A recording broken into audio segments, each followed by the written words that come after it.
Alright,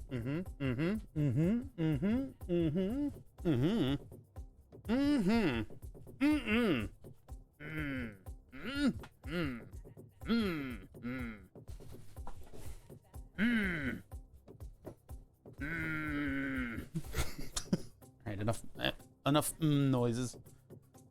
Yeah, I woke up feeling like crap. Feel better now. I'm pretty much running off of caffeine. Caffeine is entirely sustaining me at the moment. We're probably going to be going into the night tonight. We're going to be going for a while today. We're going to be going places. That's an electric scooter. I have no idea how to operate this thing. I don't know the first thing about electric scooters. So we're not going to work on this today, but I need to look at it because this is dropped off by a friend and by St. Wiggly, and I said I'd look at it, and I will. How do you put this thing away?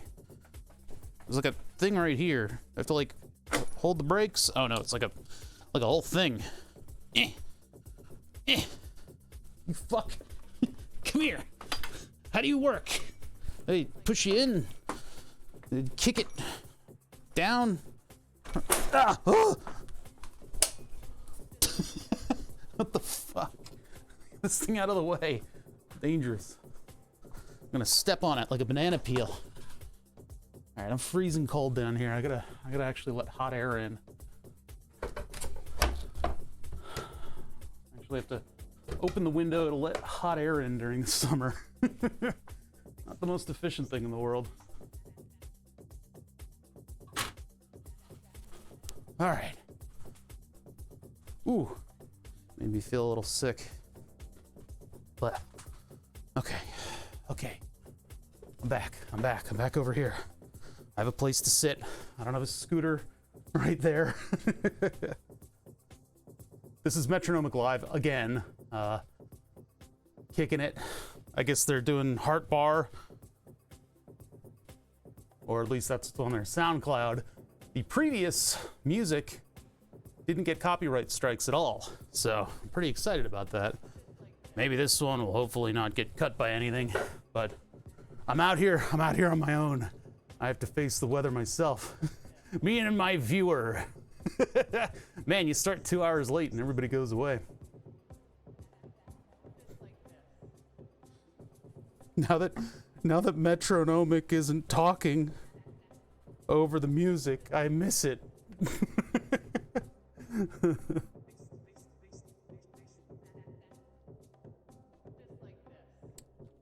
I got this work. Oh, hold on. Camera was very loose. This camera loosens itself when I use it too much. When I position it too much. We did a lot of that yesterday. I might work on this a little bit today. I wanna start making some solids for that thing. I wanna do the wings on the case, the two sides that go next to the radiators. Then I wanna start on this. That's what we're gonna do. This thing works perfectly. Our little pusher, this thing right here that I made, perfect. It locks you here, which is fine because if you're actually on the thing when you first feel it, that's perfectly in line with 1 and 2. It's a little light, but it's definitely, it's there. You feel it. Maybe it is still a little light. I don't know, maybe I'll give it another millimeter of height if I can manage that. Yeah, it's got another millimeter to give. If I give it another millimeter of height, wait, those are even? I didn't know that. This goes above that, doesn't it? Yeah. There's plenty of room for it to go above that if I really want to. It'll make it a little harder of a push. But for now, it's done. I'm just declaring it done. I'm not working on it anymore. It's done. I'm gonna print it. I'm gonna save the solid of one that's just a little bit taller. Twisted Sister, hey, how's it going, man? You linked me to that gas-powered. Oh yeah, we're not on the scene. Hold on. You linked me to that gas-powered torque wrench, and apparently it is the follow-up from putting a small motor on a torque wrench, a small gas-powered motor. on a torque wrench already, which is pretty crazy. I was like, whoa, look at this new fresh thing. And my friend's like, seen it before. I was like, all right, dude. Yeah, that's insane. I can't believe, you know, railway equipment is pretty awesome. Pretty crazy. Which extrusion is that? That's not the one that I want. Where it at? Ah, it's going crazy. You just gave all these people. Oh, Mr. Copper's in there too. Actually, a lot of these people I recognize. Bald engineer as well. I'm here to heckle the streamer. Streamer, you're not doing it right. I'm just gonna follow up on this thing, and then we'll attach that to the wheel. We're gonna be in Fusion a lot today. Why is my music talking? Where's the extrusion where I make it taller? Hello? God, what? I can't fast forward this music because I'm not gonna log in. Saw the video and thought of you. Yeah, I wish I had more uses for my impact driver, you know? Oh, this is very quiet already. Yeah, I wish I had more uses for my impact driver. It's basically like I can't live without an impact driver anymore because of like for removing wheels from cars. God, that used to be the worst part about working on cars, was pulling the wheels off. Because you always had to do it. Always had to do it, but yeah, there's the link. Always had to do it, but it was always such a bastard to do. It's always so tiring. My method for removing wheels from cars was to stand on the wrench, put the wrench on the bolt, and then just stand on it. And there's nary a wheel bolt that has been invented yet that can withstand me bouncing on the end of a 1 foot whatever it is, lug wrench. Have an advanced method for removing tires from cars. Well, cut them? What?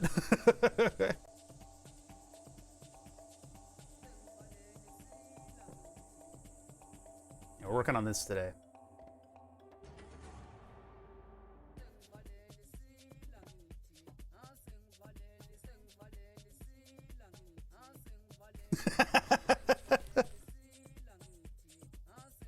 The tried and true method of getting somebody else to do things for you in exchange for some type of currency. That's an honorable way to do business.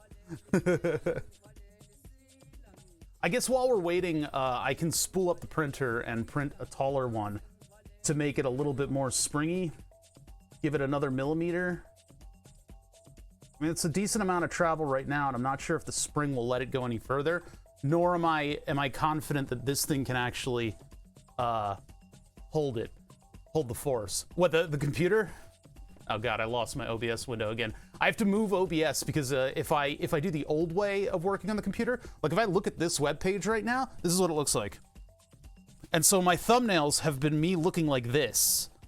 I mean, Jesus Christ, it's like the worst thumbnail you could possibly get. Watch this be the thumbnail, right? This, me looking like this. Oh yeah, let's work on the computer. It's terrible. It's really bad. It's just the way that my, oh, the shifter, yeah. It's just the way that my setup is, but what I've had to do is put Fusion in the upper corner where I generally put my video monitor window. So now instead of looking like this, when I'm looking at Fusion, I'm up here. It actually looks like I'm working on stuff. What's your printables? Oh, that's neat. Zen looking. Yeah. That's cool. Yeah, this thing was a Thingiverse print. This thing. And I had to buy like $100 of hardware for it. And it turns out the person who designed it, they redesigned it to have bearings, but they didn't know how bearings work. So they had bearings on the inside race of the piece that tilts back and forth. And then they also had bearings on where it mounts to. And then they had a tube that goes through all of that. So it's just like a freewheeling tube in the middle of that. And everybody had bearings for some reason.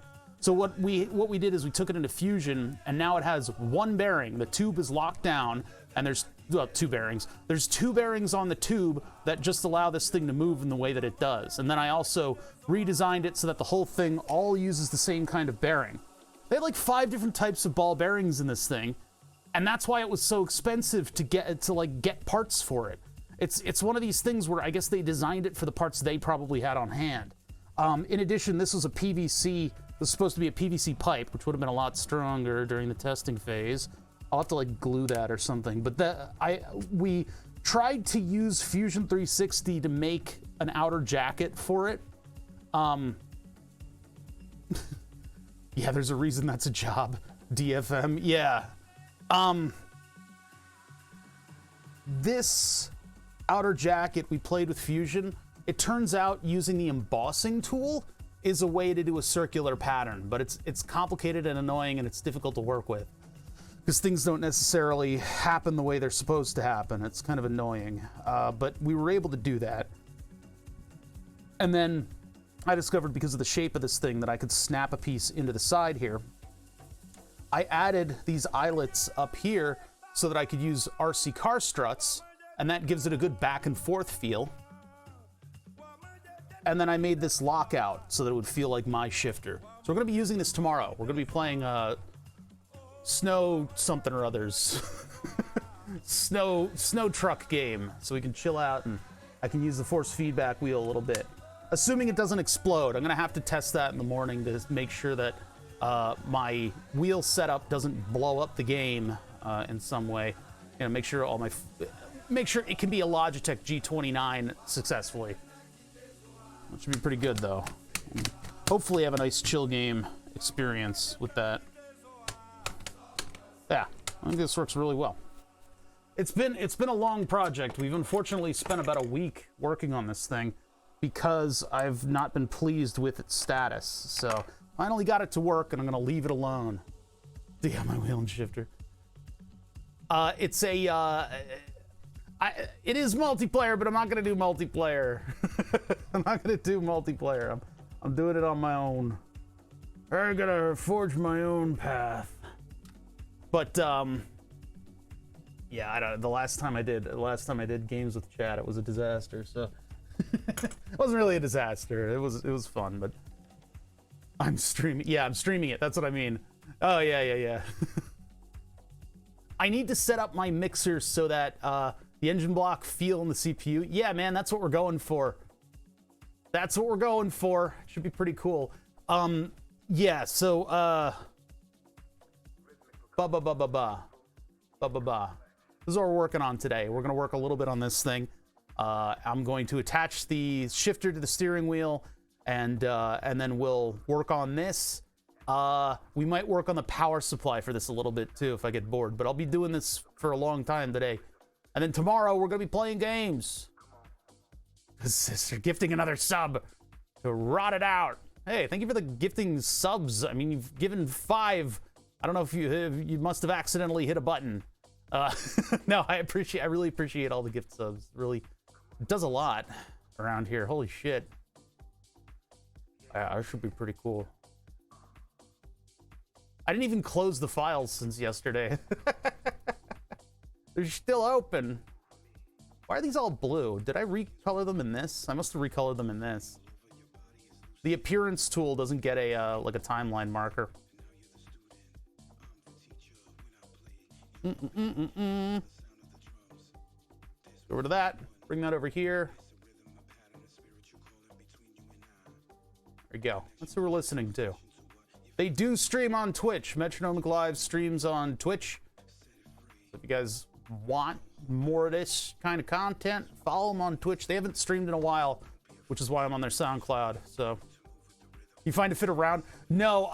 What I do have though is a catch can for an expansion tank, because these reservoirs, I mean these small reservoirs, EKWB sells for way too much money, but the problem is with the D5 pump on it, it is very easy for this to make a vortex and suck in air, no matter what orientation it's in, right? You could do it vertically, you could do it horizontally. If you have enough room for expansion on this thing, it's going to suck air, likely, unless, you know, you dial down the pump quite a bit, and I don't want to do that.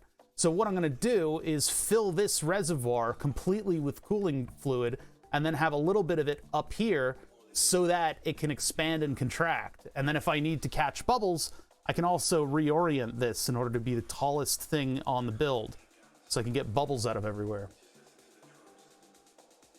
And all the people who only know water cooling, through like what, like, you know, typical normal computer stuff, they only know like how to put water cooling into a case that accommodates for it, and so they're like looking at this like, oh, shouldn't the tubes come out of the bottom? And it's like, I don't think you understand that I'm doing this for the decoration, and I will be ridding this of bubbles ahead of time. I mean, you tilt the thing in every single degree to try to get the bubbles out of it, so it's silly. But yeah, decoratively, I have all the tubes coming out of the top, and those are going to route around the top piece. We still need to design it, though. We need to design those parts. I could have them out of the bottom, but that would defeat the look. Yeah, the job is to heckle the streamer. I know, and I can't let it get to me. Got a long stream today. We gotta make sure we do good by it. Thank you guys for the follows. We haven't been announcing follows. Computer has a V6 engine. Yep, that's the point, is to make it look like that. That's the point. And I got all the hardware. I got the, well, I put the radiator away, but...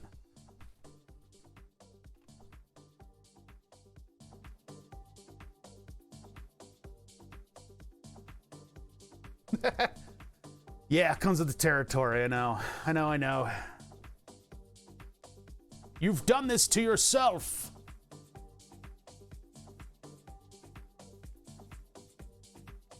Ouch. It's fucking terrible. Ugh.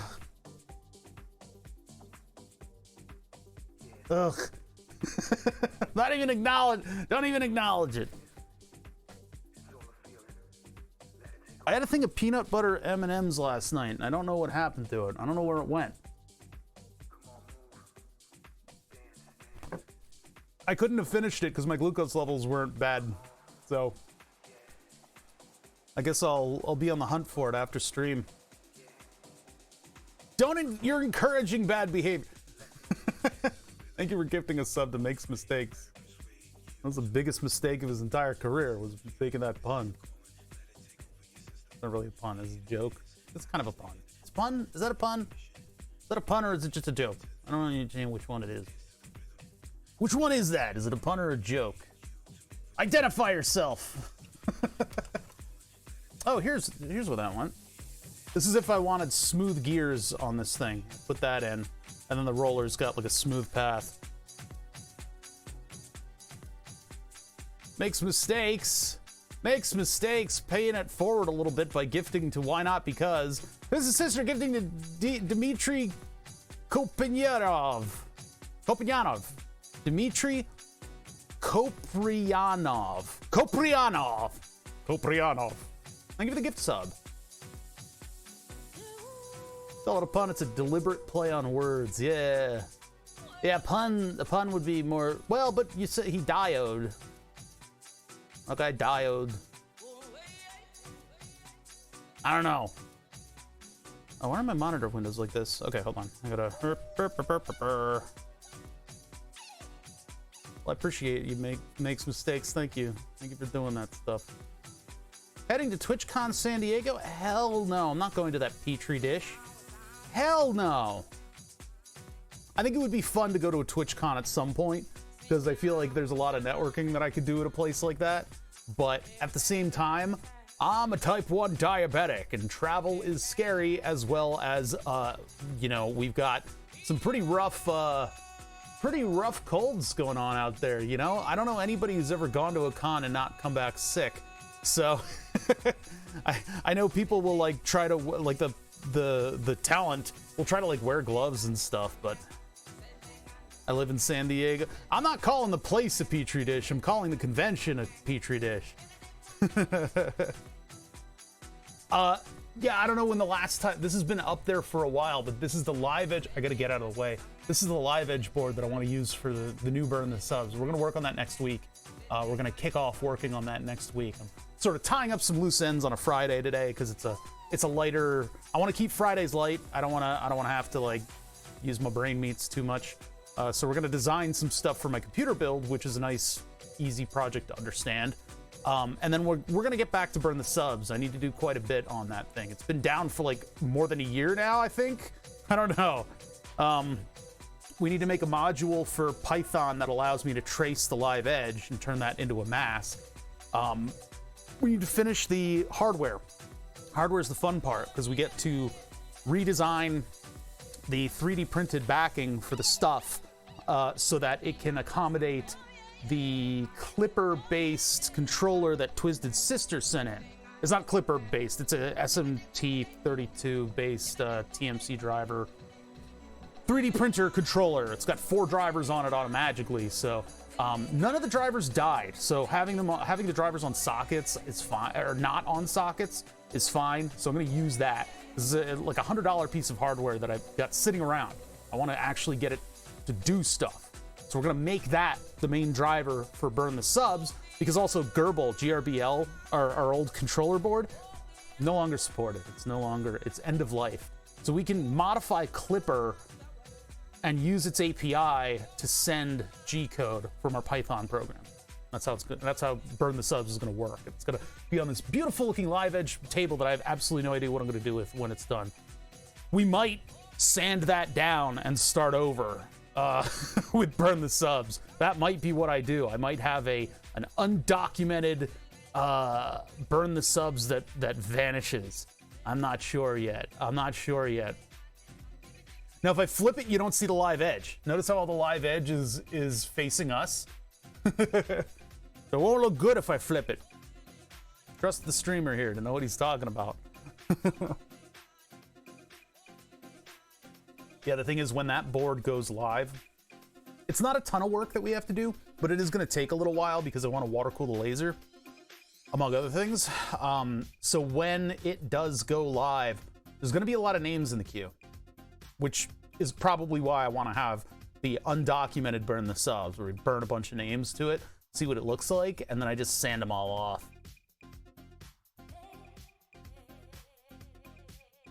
Yeah, all the bubble gum on the other side. I don't know what I'm gonna do with that thing when I'm done. What am I gonna do with it? I've already turned the 2 boards into a backing for my desk, which is cool because when I show people the cameras and stuff, they can see. Maybe I'll just put it up on the wall. Maybe I could just put it right behind the desk. You guys don't know the kind of shit that I'm looking at when I'm talking to you guys.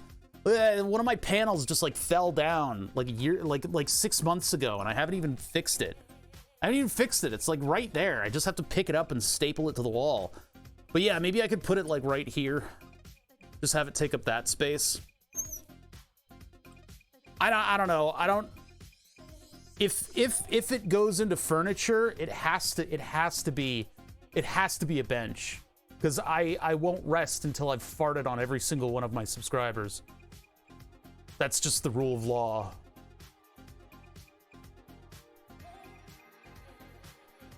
It's a rule of law.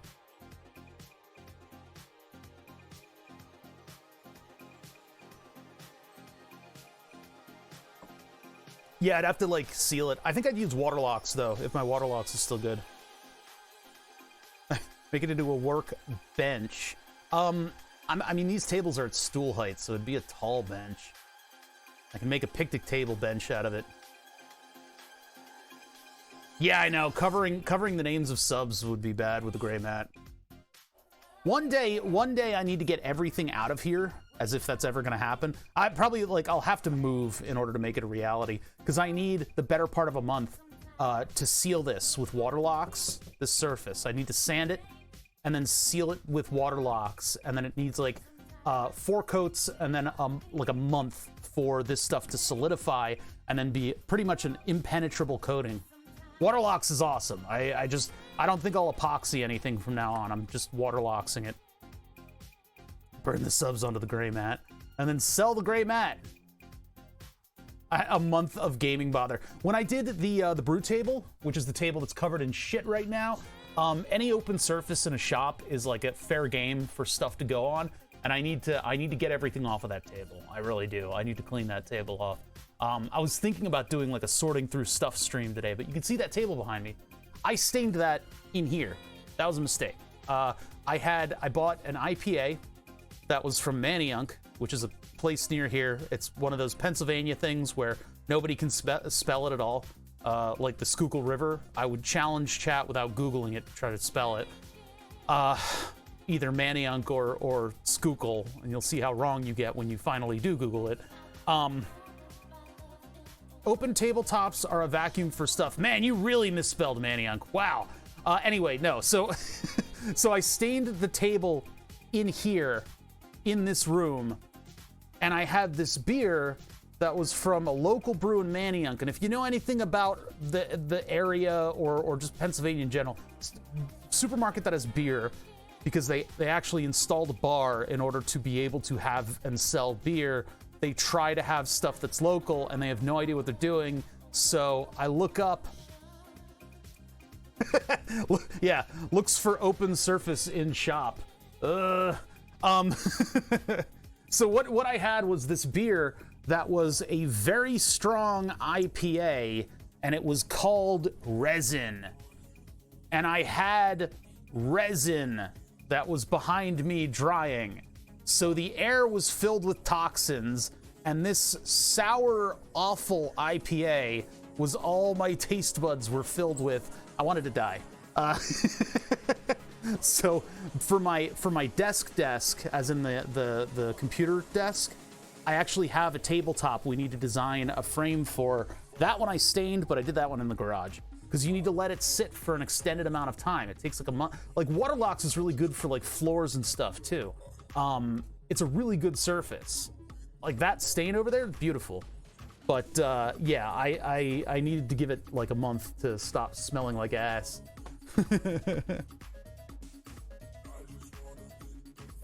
I have both an India Pale Ale and an isopropyl alcohol sitting around. Which IPA do you want? Yeah. Take a risk. Close your eyes and grab a bottle. I'm not a big fan of. I don't know what was up with the arms race with IPAs in brewing. I don't know why everybody went hop crazy for a little while. I mean, they were dipping hops in the beer and then drinking it, which is pointless because you're not. All you can do is smell those hops that you've dipped in your beer. It's not. I don't think it's gonna be relinquishing a lot of its oils into the beer at that point. But these people were insane. Hey, good to see you, Uncle Phil.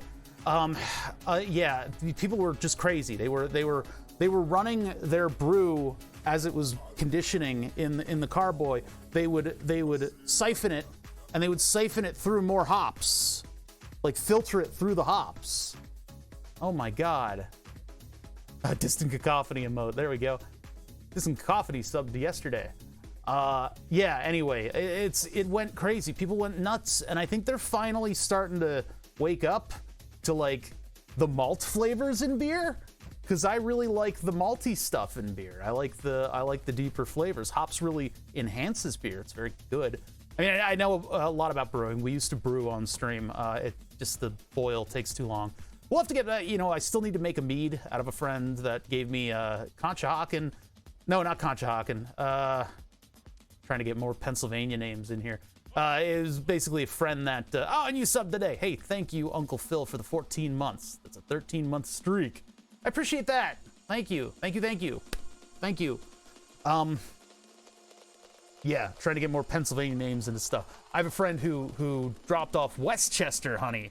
I have 7 pounds of honey, and he continually reminds me that I definitely need to actually brew it. Dogfish? Oh no, not Dogfish Head.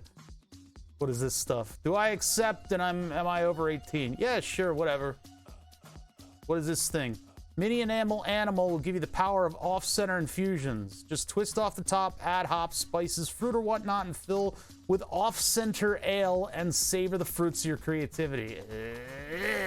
Yeah, the brew shops sell these things with like a tube on either end that you can put all your hops in, and then you filter it, dry hopping your brew. Ugh, yeah, hops and then beer. That's what they did. They would serve like certain beers that put a hop flower in it. I wanted to grow hops here, but it takes like 7 years for the plant to mature. I don't want to lock myself into a particular flavor of hops, you know?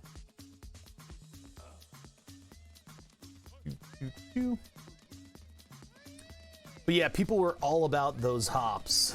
They were all about them, and I was sick of it. You know, one of the better parts about brewing, the hop flower is a lot like weed, a lot like marijuana, where it's got a very dank smell to it. So one of the things that brewers share is an affinity for opening the thing of hops and just digging your nose into it, and just and then you brew with it. But you know, hop flavor changes its profile depending on how you boil it. Because it's all those oils and whatnot from the hop plant, right? So when you do, like, for instance, a milkshake beer, you add hops every half an hour. Typically with a beer, like a normal beer, you would have like maybe an hour before the brew is done, you'd add a hop for like a very subtle flavoring, and then you'd add another one like a half hour. There's sometimes complicated hop schedulings, and the king of them is milkshake beer, where you add a hop you add more hops every half an hour, which is insane, like clockwork. And what that does is that gives you such a profile of flavor. It's like nothing you've ever tasted. We have a brewery around here called Tired Hands, who kind of like champion these milkshake brews, and they're insane. It's like the most insane thing I've ever heard of. You're like, oh, it's got a lot of hops in it. It's going to be absolutely unpalatable. And you drink it, and it's just like the smoothest, like, complex flavor profile that you've ever had. It's insane. It's insane. Ba ba ba ba ba ba ba. Ba ba ba. Ba ba ba ba ba. All right. Maybe I should get started.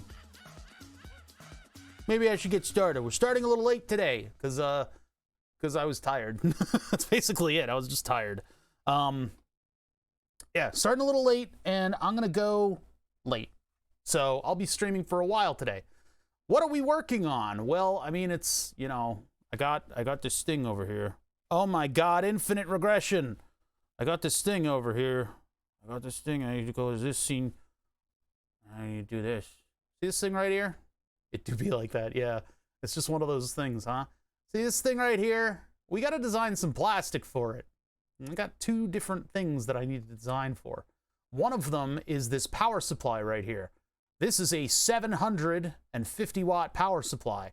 Right now, it's impossible to build because there's a little bit of overlap over here. So we need to solve that, spread this thing out just a little bit, figure out all the files and stuff, and then build a frame for it, because it's going to sit in a little plastic frame where I can have the modules have screws into them and have springs on the screws so that the whole thing is pushed down into the heat sink, and we get good contact there, and everybody will be happy, because this thing is going to create quite a bit of heat. It's always going to get water to it, though, which will alleviate some of that heat. But we have two other big contenders in here for the cooling, which is the processor and the 6900 XT. So when I really get to gaming, these radiators are going to be putting in some work. It's not, you know, water-cooled computers with like 10,000 radiators, right? This is not that much radiator for the build. It should be okay when the fans are going full tilt, but we'll just have to see, right? I yearn for the stability of water cooling temperatures.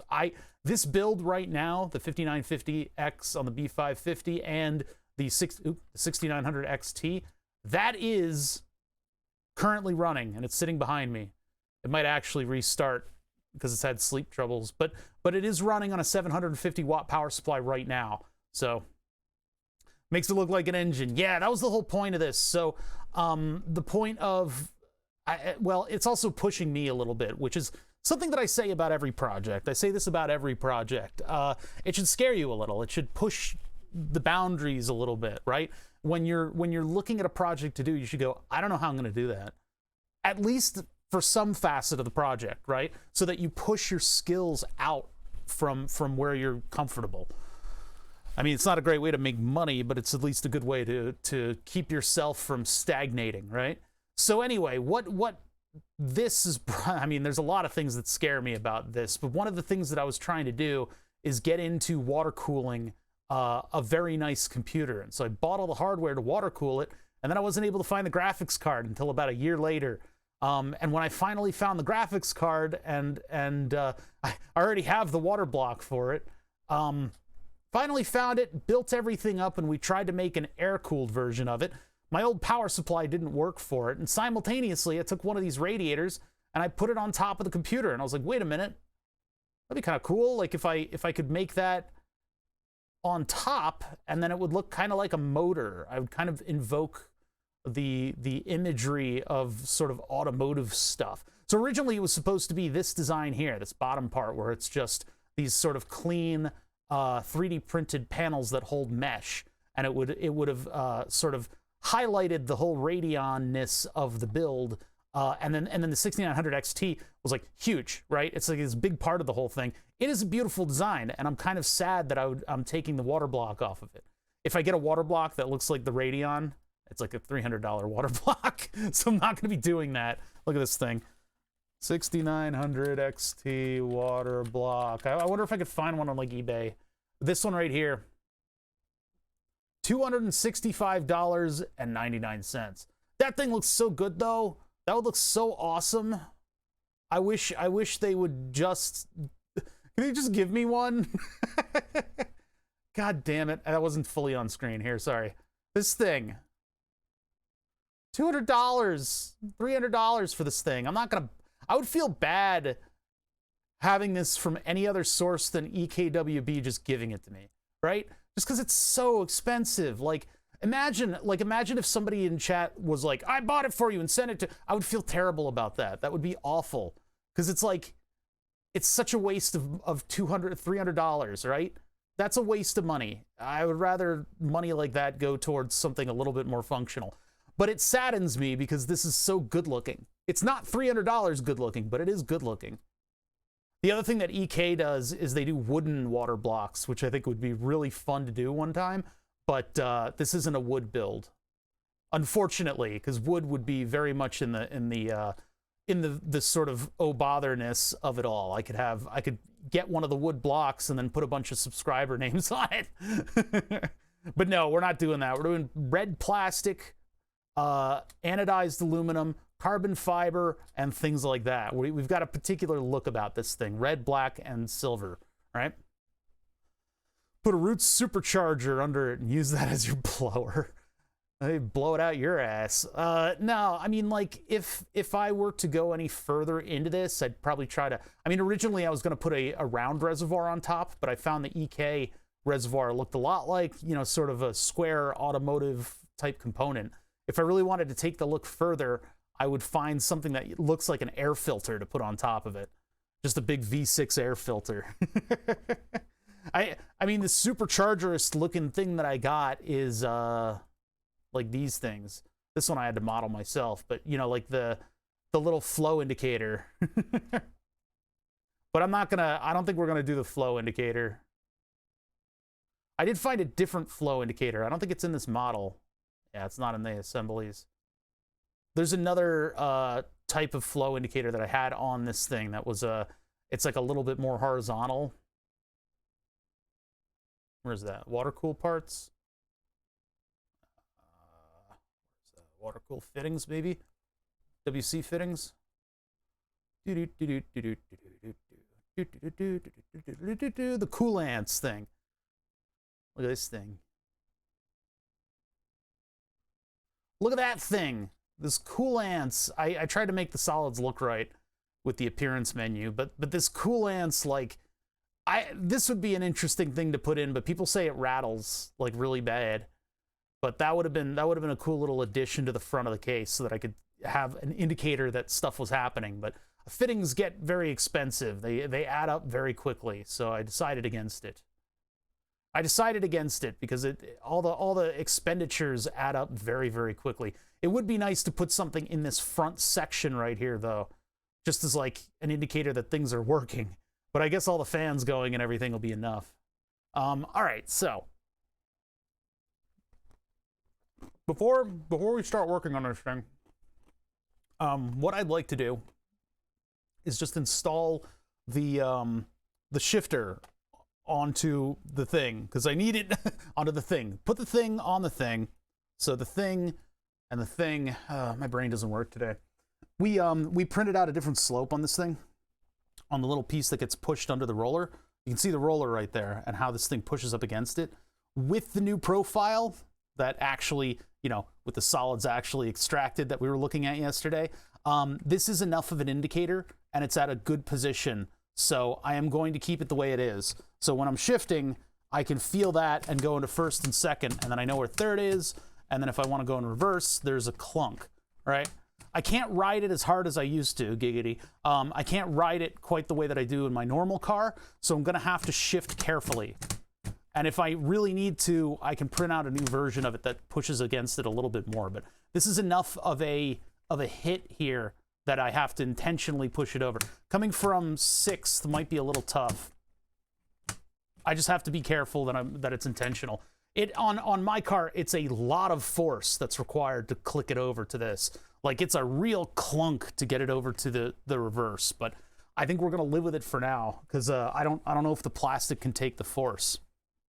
But all right, let's put this thing back. Let's put this back where it belongs. 3D blower. Wait, what? I watched a video of a guy 3D. The real world is in 3 dimensions. Yeah, that's. I don't understand. I don't understand what you watched. What did you see? All right, so let's get this thing back on. Get this thing back on so that we can move on to the other project. Oh, there's like crap in here. Because this is going to be, we're going to use this tomorrow. We're going to play Snow Runners, assuming that force feedback works properly in the game.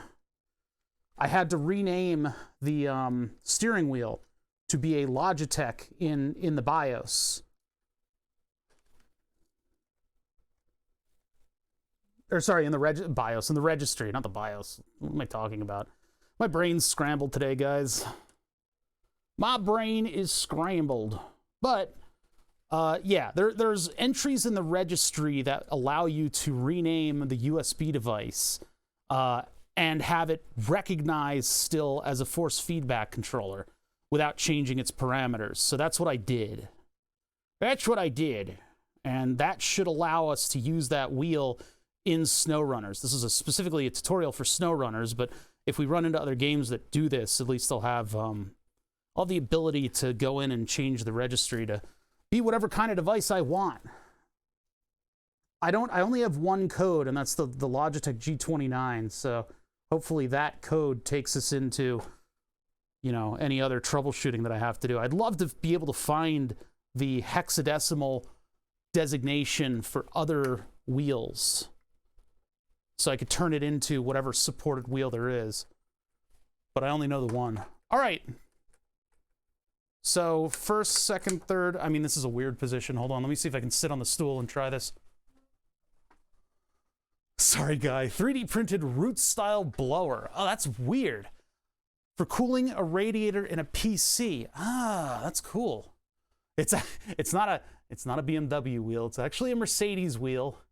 But I put the airbag cover in there just to cover up the big gaping hole in the middle. It's not CAN bus, it's called LIN bus, L-I-N.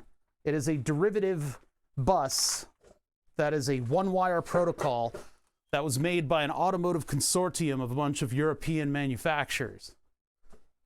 And it's supposed to be cheaper than CAN bus. That's its claim to fame. But we were able to reverse engineer the protocol and get button presses from it. All right, so first and second defense, I won't hesitate. Go into reverse. Okay. First, second, third, fourth, fifth, back to first. Or, well, back to second. Back to second. First, I'm looking away. I'm actually looking up when I'm doing this. So I'm looking away, and I'm just getting a feel for it.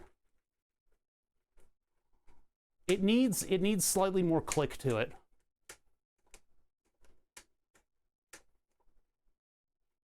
But it's there. It's there. So we can use this. We can use this. I think this will be good. Yeah, I'm trying to hit second from anywhere. That's where I slipped up with my summer car. Going from third Am I in third? Yeah, I'm in third. Going from third to second was scary because I'd accidentally end up in reverse. But now I need to intentionally press over. And if I'm shifting, I can feel when I'm misaligned. Yeah, that's perfect. Nope. Yep. I can do that while looking away. You guys don't believe me, but I'm not actually looking at it right now. I'm not actually looking. Yeah, if it's relevant, is that the 3D print thing you're talking about? I want to see it. Yeah, I want to see that.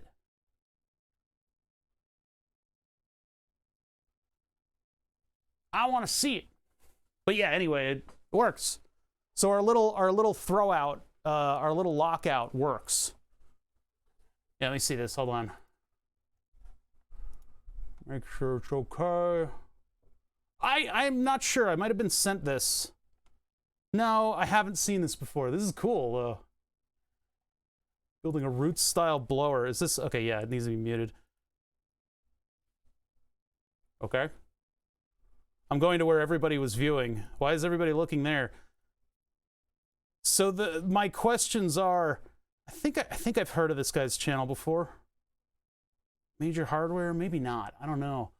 So is it moving a lot of air? I bet it's not quiet either. I'm not going to listen to it right now, but...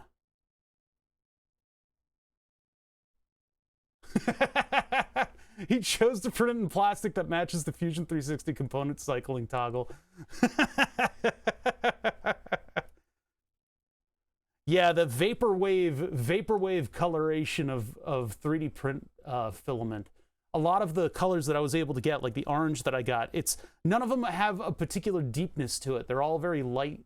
Oh, look, an RC car. A Traxxas, no less. Oh, I see. He's using the motor controller from it.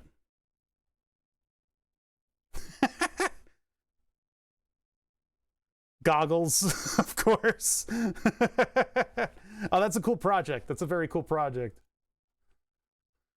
All right, now dropping in from nowhere, I'm gonna try to. I want to do a quick progression of shifting just so that I can verify that this thing is working by feel. Now I'm looking away. You guys don't get a view of me, but trust that I'm not looking at this. I'm doing it by feel. It's in a bit of a weird position. It's not in the normal position, but the amount of leverage that I have is pretty good. I mean, this is an okay sitting position to try it. This thing stopped popping in. I don't know why it's popping out like this. What I'm gonna do is just give it a go and just see what it feels like. Damn it, you son of a bitch. I forget how I got this thing to stick in. I just put a bunch of foam around it and it kind of like just stayed right there. One of these days I gotta work on making a cover for this thing. A cover that would allow me to honk the horn. That's kind of the important piece there. Because the horn does work. It just sends another, like it's just one position on the packet of the LIN bus protocol. Please stay there. Just stop it. Just stop it.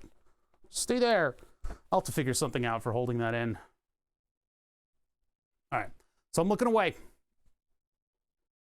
So I'll just let me put my feet up here. So first gear. Oh, first gear. Okay, so doing stuff, blah, blah, blah, blah, blah. I'm looking at the monitor and I go to first gear like that. I can't put a lot of force into it. This is too much. I may need to continually remind myself of it. That's the problem, is that I need to remind myself that it's not going to take a lot of force to get it over into gear.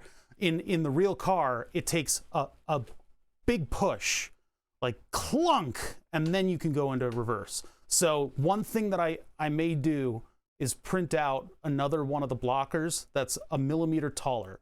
And what that'll do is that'll increase the amount of force. Having the spring preloaded makes it so that it's like hitting up against a wall, which is exactly what I want. If I didn't preload the spring, it would be like a light push and then a heavier and heavier and heavier push. Whereas this is like, you need to overcome an amount of force suddenly.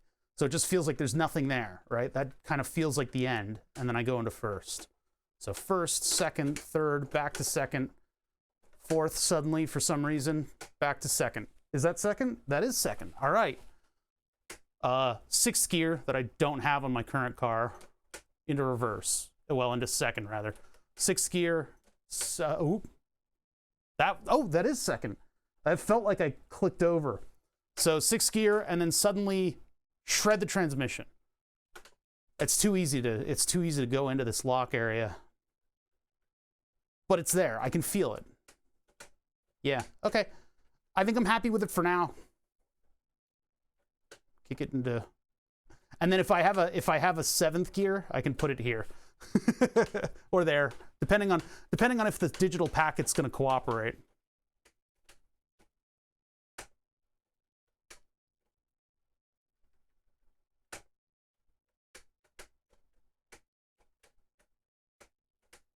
First, second, third, fourth, shred the transmission.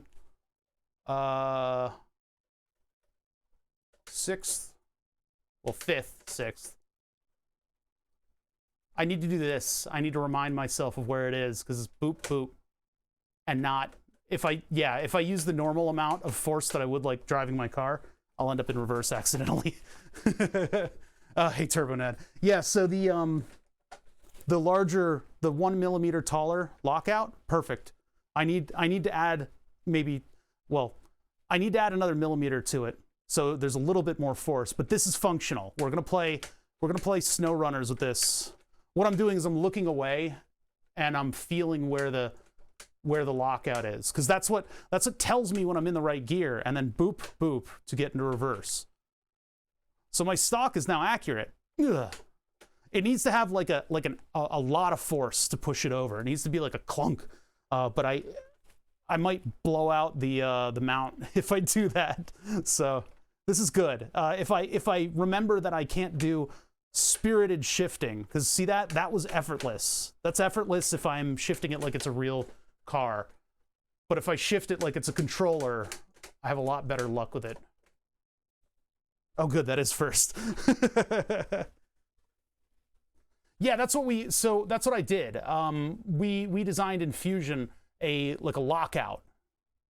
Well, I kind of did a lot of the design off camera, but I can open up the file again. I'll show you. Where did I put it? Admin project, I think. And then it was steering wheel stuff. And then this is the HASI, the H assembly. I tend to worry about 3 to 2 shifts when you wanted 3 to 4. My problem is finding second gear. That was the worrisome part, and that's what kept my mind on that during the My Summer Car Rally. And during the My Summer Car Rally, you don't have a lot of free thoughts to spare. So yeah, what I did is I replicated the lockout from an E46 SMG shifter that I have. I didn't like the SMG shifter because the up and the down, I didn't really like. It didn't work with the way my brain works. So, so what I did is I went into Fusion and I designed a roller assembly that has a spring on it, and then we made a thing that pushes against it. And this actually is even with this surface. We've just expanded the top a little bit in order to make it work. And it has to print on the side. It has to print on this side or this side. Otherwise, it's not smooth because of the way 3D printing works. So yeah. Anyway, I'm willing to let it go for now, because we spent 2 fucking weeks on this thing, and I'm ready to move on. I'm ready to move on. Where's that other saw? There we go. Yeah, these are the parts that we've designed for this. Yeah, the layer lines made it feel like you can just feel the layer lines, because it's like a rake.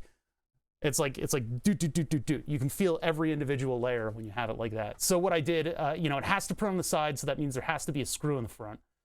But then it can ride all the way to the back there, and then I've got plenty of room because of this cutout. I got plenty of room to modify the little pawl, the little push thing.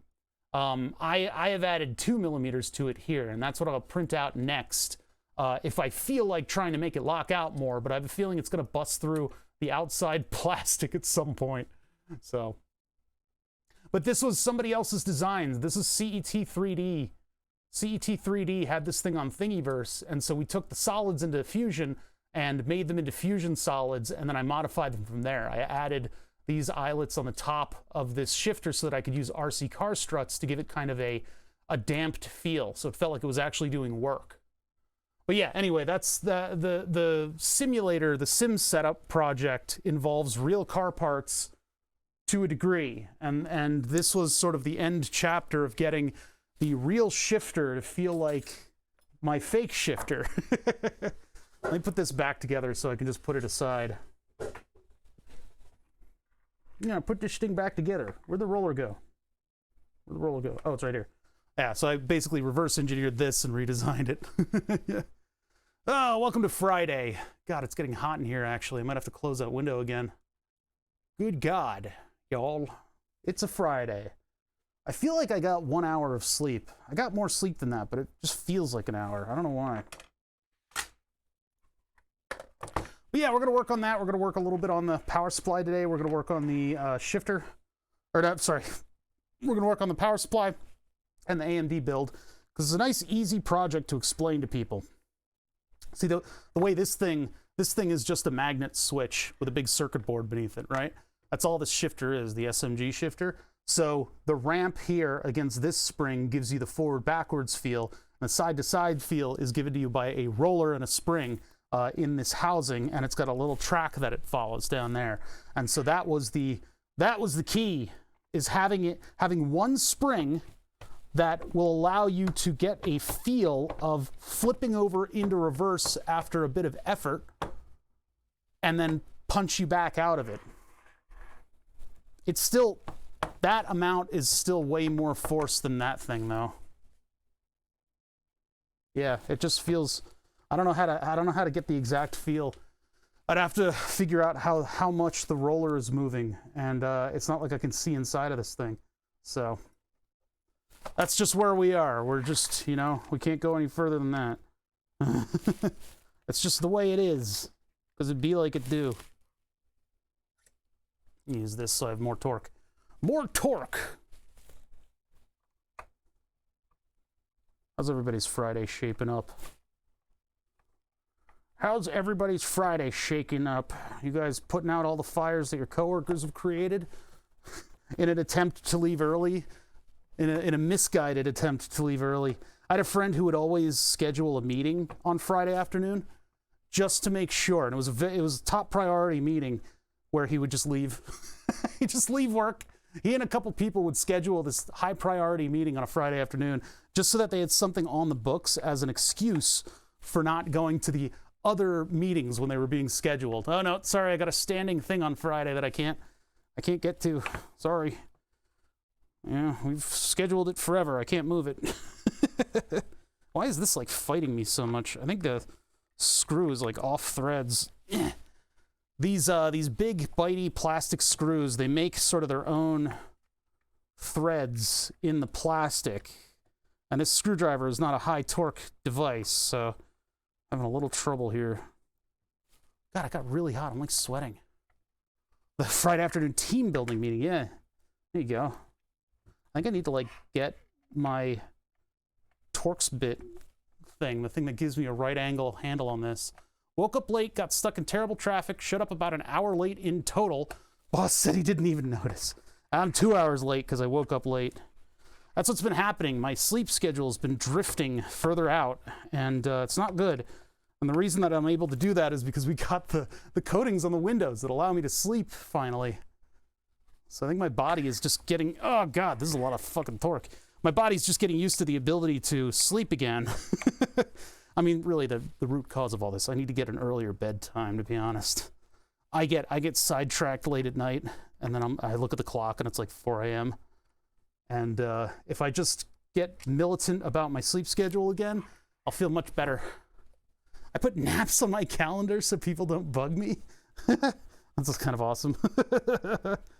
I got a nap penned in for 5. There, see, now I'm actually following the threads that were already there. I tried to find them, but like, no, never mind. Back to the incredible amount of torque that this takes. Ugh, there we go. All right, that's back together. If I ever want to go back to the SMG shifter, it's here. And it actually is a very cool thing. I mean, like, if you were building a sim setup and you're okay with having a rally shifter, the plus and the minus, this is a one-stop shop for getting the exact feel. It is exactly, because it is a digital device that was put together to give you a feel of a real car thing in a real car. So you can just buy this. It's probably pretty expensive as a car part, to be honest. I got it for free because of my friends flipped to a manual transmission on their car. What's up, Copper? You got gifted a sub from Twisted Sister earlier. I noticed you on that list. Twisted Sister gifted 5 subs because he's a overly generous person. It's ridiculous. It's ridiculous. He's a good friend. Lennon87. Wait, no, never mind. Sorry, I didn't say anything. Thank you guys for the follows. I'm not thanking followers because you guys can follow and unfollow as you please. Anyway, this was great while it lasted, but the plus minus would confuse me. I don't know what direction I was going in with gears, and then it would double shift by accident and grenade the motor. So we're not using this anymore in the sim setup, and we just finished kind of a week and a half, I think, almost 2 weeks of working on this shifter over here to get it up to spec. This is a 3D printed shifter. This project in general has taken a while, but it's done. It's done. There's enough of a lockout on this that I can get into first and second without worrying about where the shifter is. So I'm declaring that done. There's probably still a little bit of tweaking that I want to do with it, but I'm not going to do it. I'm going to declare it done. I'm going to live with it. So we're back over here, and I'm actually going to close my window because I opened a window in order to make it a little warmer in here, and it was way too effective. It is 85 degrees out there right now. That was far too effective. I'm like sweating. I'm actually sweating. Move my light back over. Maybe it's because the fan isn't on me. I'll trust the fan this time. Let's just have the fan right there. That'll probably do it. It is 71 inside, so why am I sweating? Why am I sweating? I'm having a heart attack. That's what it is. 93 and smoky. Ugh. Blah. That sounds terrible. Yeah, it's very, very humid around here right now. Very, very humid.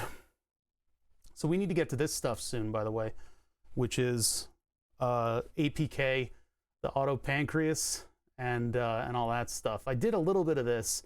I'm very confused about what's going on. Trust your fans. Oh geez. Anyway, yeah, over here. Let's go over here. Let's go over here. Let's go over here. Let's go over here. Okay. Fusion 360. Well, what I want to work on today, I just want to take it easy today, right? I want to take it easy. I want to work on some of this computer hardware so I can potentially get to printing some of it and making cool stuff for my computer. So yeah, this stuff right here, we're done with. A weird, cursed, Pure One Imports candle holder. What we're working on is something like this. And actually, I might just take these panels and copy them into the new panel that we're going to make. And the panel we're going to make is for this right here. This is my computer project. Welcome to my computer.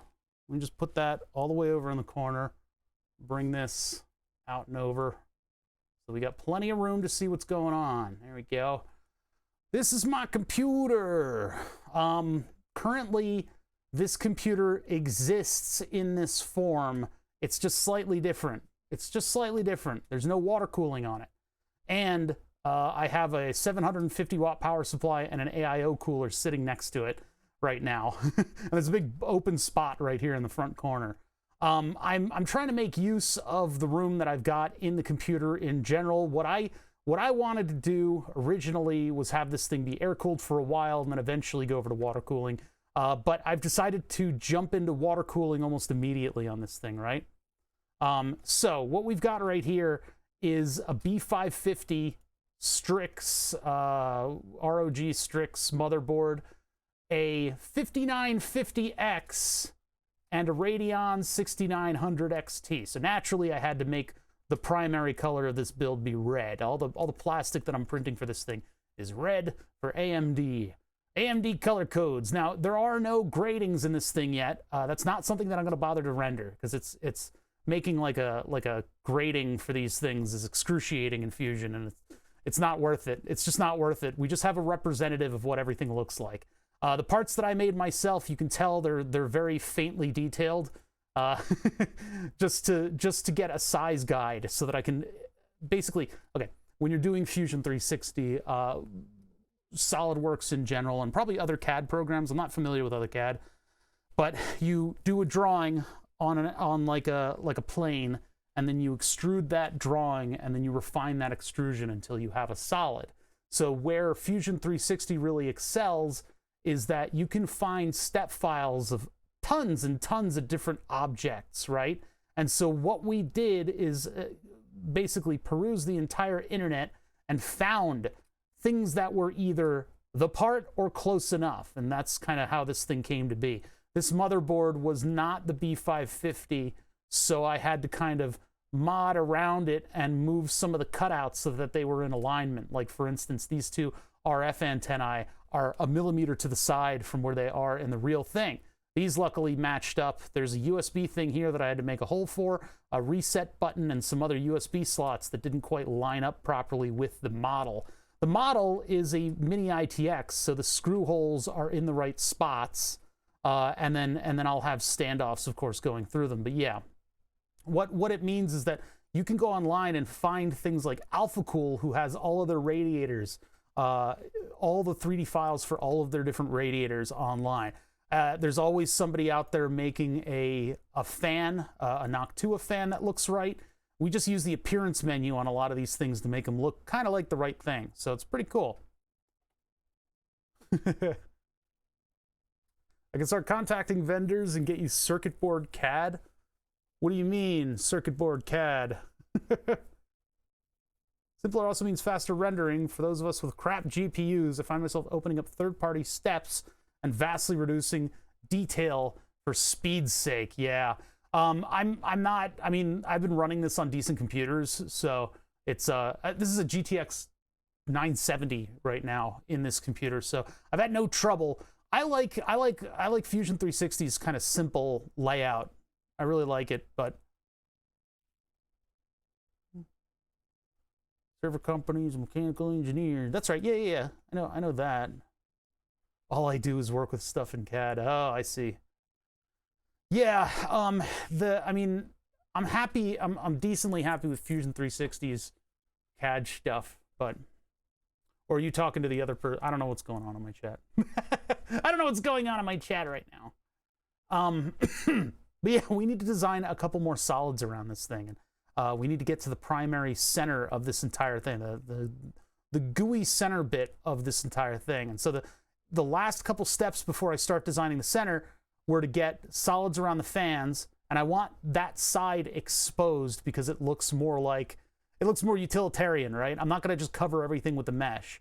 Then I want to do these side panels, and we need to figure out what the distances are for that. And I think the best way to do it is just going to be to copy these. Let's just make a copy of the side panels. Now that we've got sort of a uniform side panel, one of them will have a couple little cutouts, because this right here, let's peek around the corner. All right.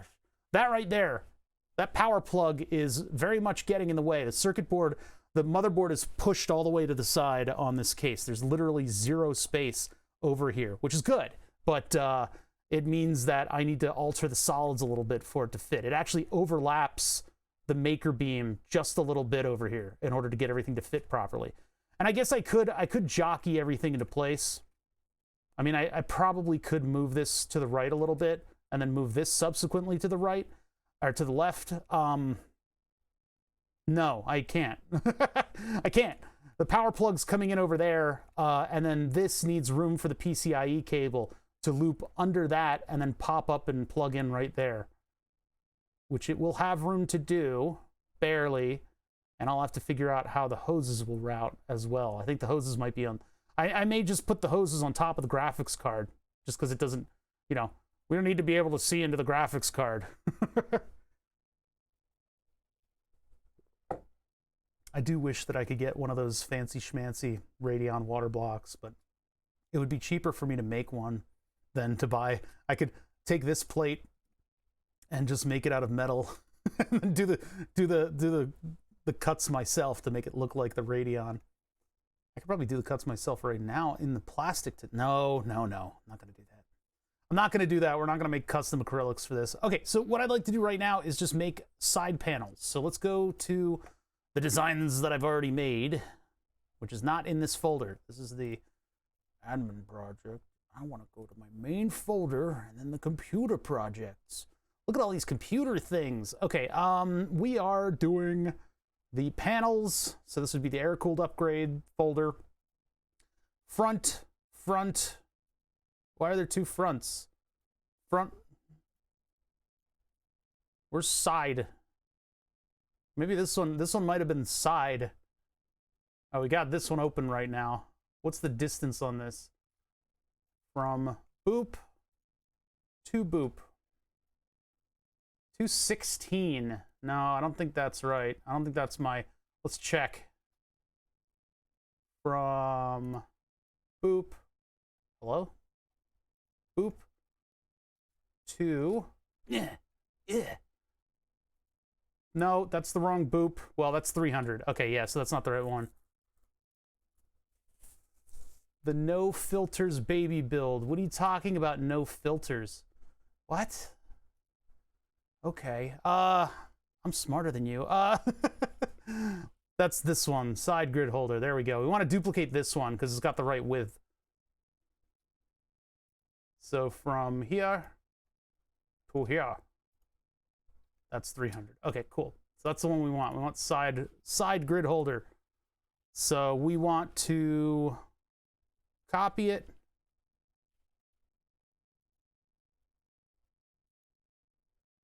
No filter or screen. No, there's a screen. I'm not rendering it in Fusion. It's not rendering it in Fusion. I didn't actually duplicate it, did I? Yeah, I didn't. Did I not click OK on that? I think I clicked out of it because I was distracted. Computer, and then we want it to be an air-cooled upgrades, and we want to copy it into there, and then we'll rename it. Which one's a copy? Version 1. Edit. Rename into, I guess we'll call this like top. Top-ish. Yeah, no, I've got hexagonal grating that goes over this stuff. It's like a mesh. It's like a car grill mesh. But it's very easy to work with. It's aluminum, so it's very easy to just take flush cutters to. That I'm be using for the rest of the build. Appearance menu. Hello? A. A is for appearance. There it is. Plastic. Red. Whole thing. Make it red. Make it red. Make it red. Make it red. Oh, this is the front one. Well, whatever. I'll make it red anyway. Save the file. Everything needs to be red. All right, where's my file? I need to open up my file. Where's my file? Where's it gone? Is it okay? Is it safe? Palpatine, where's Padme? Is she safe? Is she all right? I'm sure she's fine. Okay, what I need to do is I need to go into the steps where I make whatever this cutout is and undo it so that this is just the generic version of the design. These are designed to go into the Maker Beam and give me just a way to mount that grating that's decorative and also doesn't rattle. Because what I did before was I had the grating stuck into the Maker Beam profile to make my old case, and I actually used metal speaker grill. That was the old build, and it was kind of cool looking, but I had to use hot glue in order to keep it from rattling around when I moved the computer.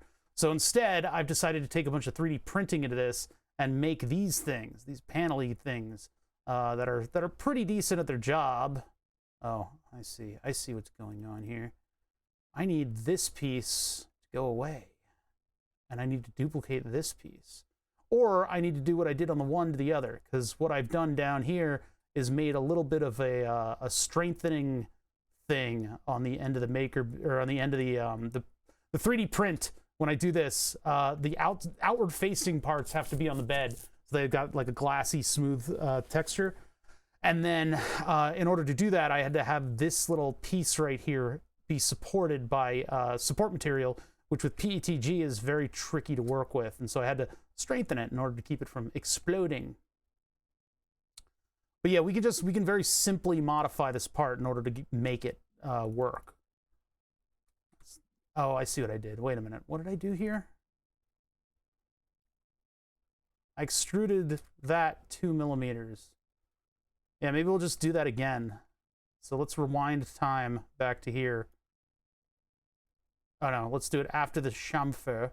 So I'll extrude this and this 2 millimeter. Is that picking up everything? Is that picking up what I'm putting down? That doesn't look like 2 millimeter. Wait a minute. What? What is this? Oh, 9 millimeter. Okay, that's a different number. So here and here, 9. And then what's the degree of chamfering or filleting that I'm... Oh no, that says chamfer on it. 2. Modify, chamfer here and here. 2. Good. Okay, cool. Now they're even. Now I don't have to worry about... I do have to worry about which one I'm... because stuff was visible when I extruded, it combined stuff. So when I extrude, I need this stuff to go away and it to just be the one part. There, now they're all separate. Fusion sometimes does that to you. And here's where I add screws and then do an interference on them. And then this, I think, is the cutout. Yeah. So there. Okay, cool. So now we're just normie mode with this whole thing. It's just normal.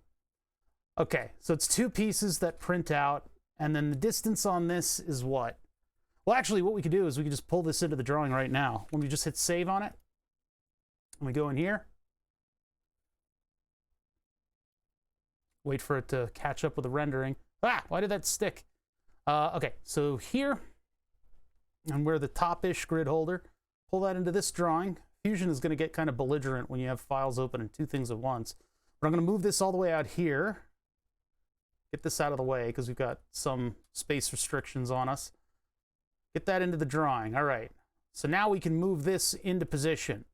And in order to select this every time, I got to go from here. So then I'm going to go to move and copy. Now we got to choose how we're going to align this. It's tough. It's actually kind of tough. I think we can use this corner of the cube in order to get it into position. Let's try that. So we're going to go from point to point. From here, we got to make sure we choose the right thing. There's like 12 points in this area. We got to go right to this.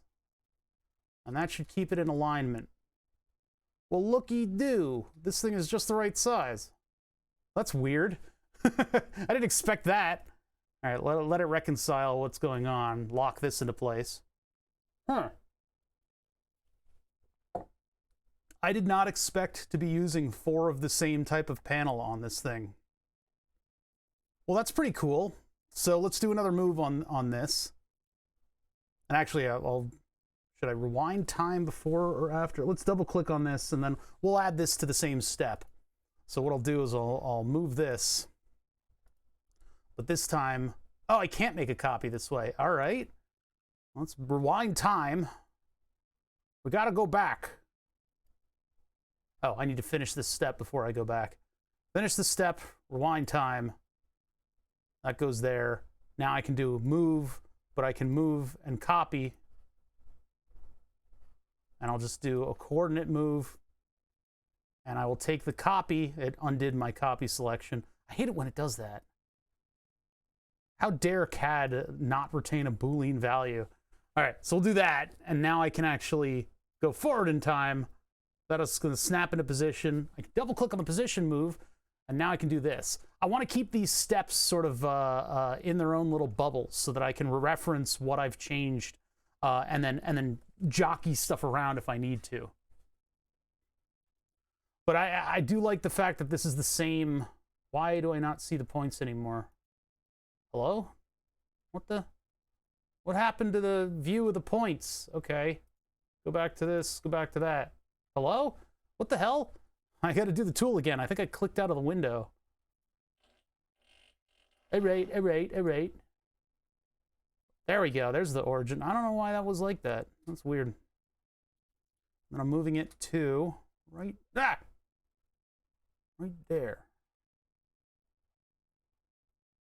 Yeah, there's like a little bit of like a rotation on the maker beam render. The maker beam that I got from somebody else.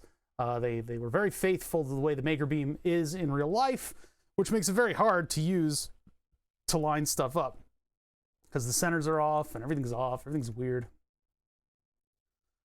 Okay, so that's a decent cover of that part of the computer right there. And then I guess now I need to start thinking about what we're going to do for the top. That went way more smoothly than I thought it would. We'll just have, 4 of the same type of panel on everything, and I kind of like that.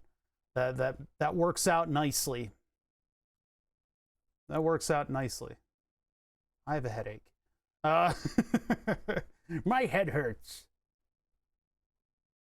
God, is this going to be like a really difficult 3D print that I'm about to do?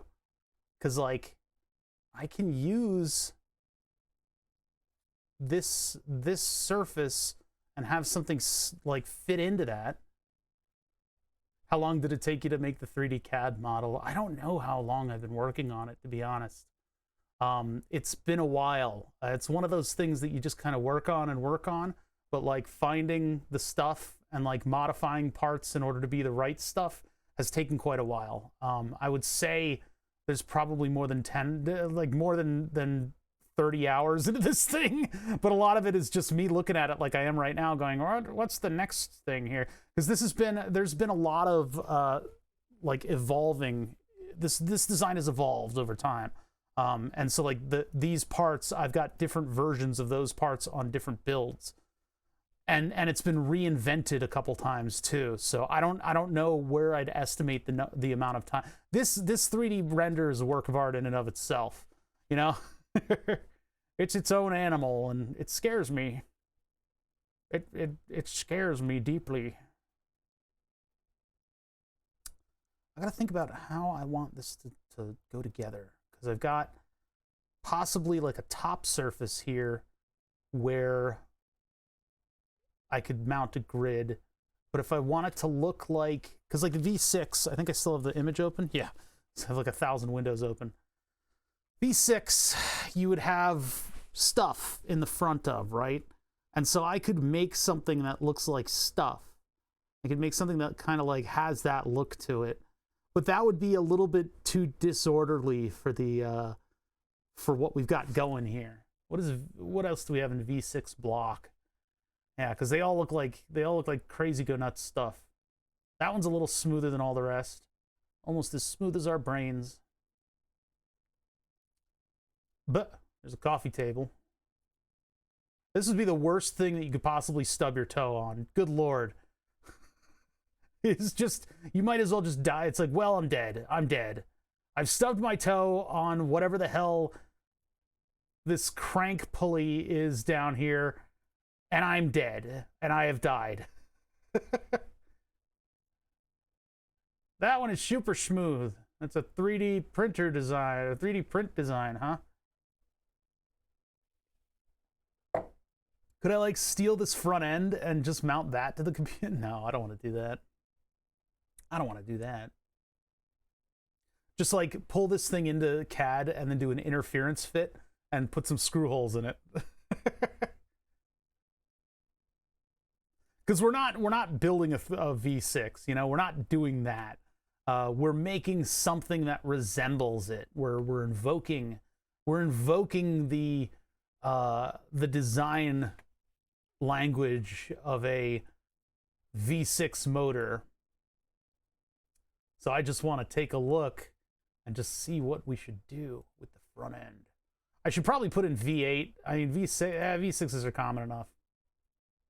I know everybody wants a V8, right? Like my car buddies were like, make it a V8, make it a V8, make it a V8. And it's like, that's not how 80 millimeter fans work, bud. You know, there's only a certain amount of space. And if I were to go with smaller fans, I would have too many little fans on this thing, and it wouldn't be enough cooling. That was fine marketing talk. Hey, you gotta be an artist sometimes, all right? You gotta allow the art in. An i6. 6 120 millimeter fans just in a row.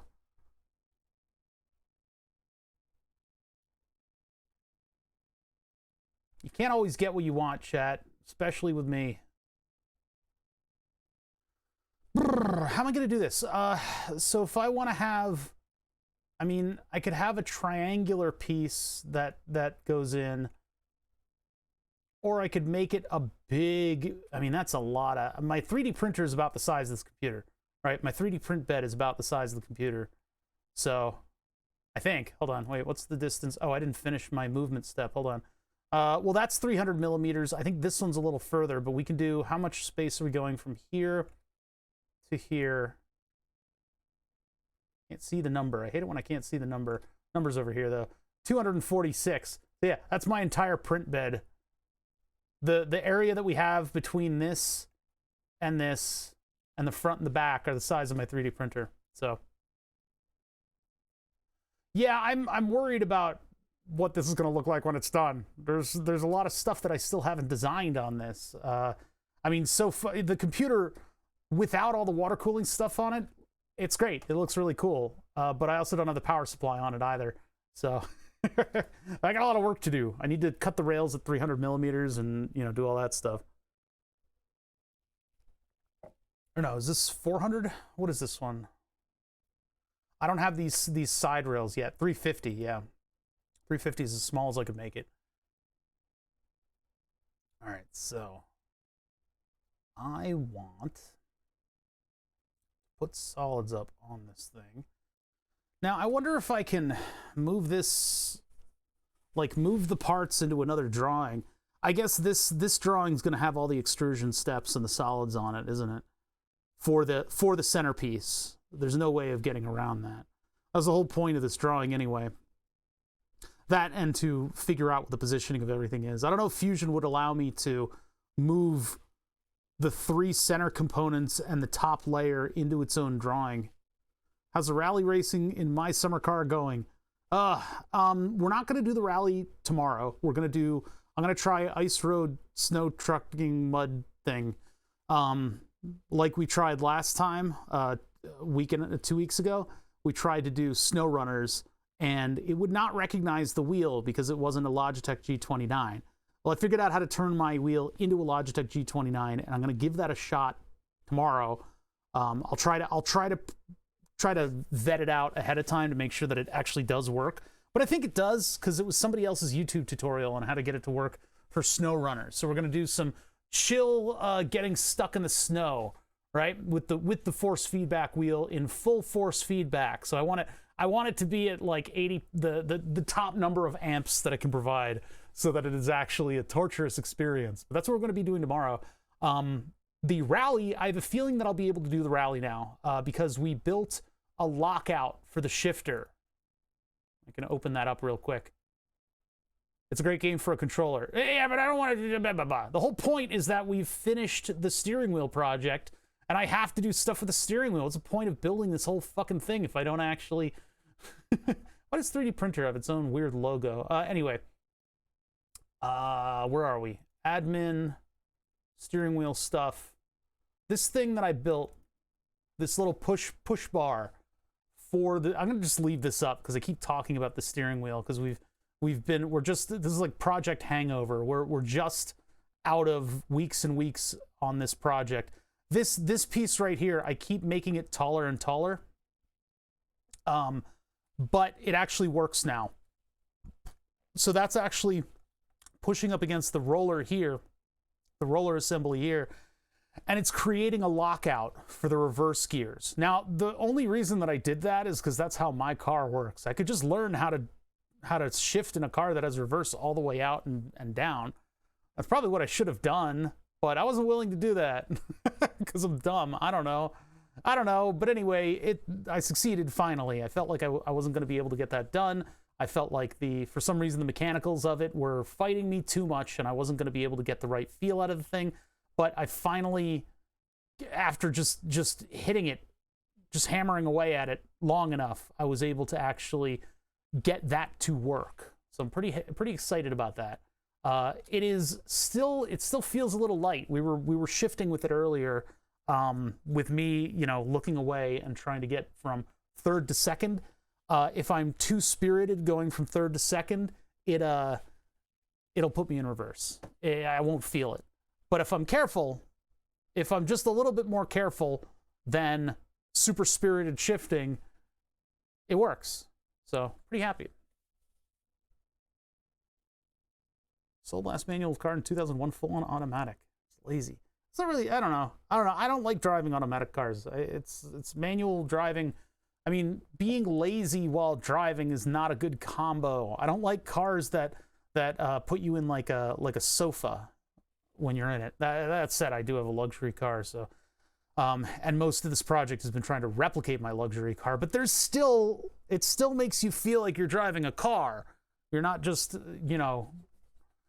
don't know. I hope going forward, driving a car, like physically driving it, will be something people do for fun, like riding horses, and everything else is just auto drive. It'll just get you to where you need to go, Come shift into first gear 100 times on the way to work.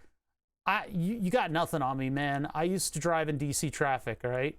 You could shut up. I used to drive in DC traffic, Northern Virginia and DC traffic, man, with my manual car. I have calves. It's not that bad. With hills, yeah. You'd hate mine. It's a sofa on wheels. Oh, God. Yeah, no thanks. I want to feel like I'm actually driving the car, I don't know. Where do I even start with this thing? Where do I even start? I drive 90% into New York City. Also on hills. New York drivers are crazy, man. I know you're not saying. Listen, I'm coming down hard on you guys just because it's funny. Look, all the flared emotions in chat it's all fake. I'm faking it. I'm faking being a clown just so that I get a reaction out of you, right? I'm not actually like that. Anyway, no. But like New York City drivers, I don't know. For those of you out there who don't really know what it's like in New York City, cars and pedestrians are enemies. And in New York, cars are also enemies. Cars in the road are enemies. Cars and even themselves, like the inside of the car, is also in a completely sort of violent relationship with itself. Cars in New York, when you drive, you will be driving in New Jersey for a little while, which is, fine. Everybody's kind of a little bit okay in New Jersey. They're not great drivers anyway. But then you enter New York, and it becomes a battle zone, a lawless land where rules do not apply. And every single gas pedal and or brake is a 1 or a 0, and there are no other modes. Manual cars in New York, I would almost advocate that you'd want automatic in New York no matter what, because the pedal goes down to the floor or your foot's on the brake. Those are the only two methods you have. And if you have a millisecond from when the light turns green, you will get people mad at you. Mad, like very mad, like generationally mad. Like, my kids will remember your name and spit at every utterance. Kind of mad. The only people who aren't my enemies are the motorcycles, because those guys are insane. I cannot even imagine being on anything but a little electric scooter in New York. On foot. I would stay on foot. People are like, I don't drive a car. And how do you live in that? Well, if you're in New York, you don't want a car. It's a madhouse. It's totally crazy. Yeah. If you drive the speed limit in New York, you're public enemy number one. We're talking about New York City, by the way. New York State is like a totally different place. New York State and New York City should just be counted as its own state because culturally it's so different. How the hell am I going to create a solid off of this thing? I'm trying to think about what it would look like. I think maybe we need to lay down a base, and then on top of that base, we'll put the grating pieces like this, and they'll stick out. We'll have these stick out, and that'll give it a little bit more complexity to the whole thing. Hopefully that doesn't look like ass. Let's try it and just see where we get to. Because I need something at an angle for those, and then I need something straight up and down for this. Maybe we can have the two pieces meet up. I mean, if I put a piece of maker beam in there, then I've got something to build out from. If I put a piece of maker beam in there. But if I put a piece of maker beam in there, I won't have enough room to do the angle bolts that'll hold up the radiators.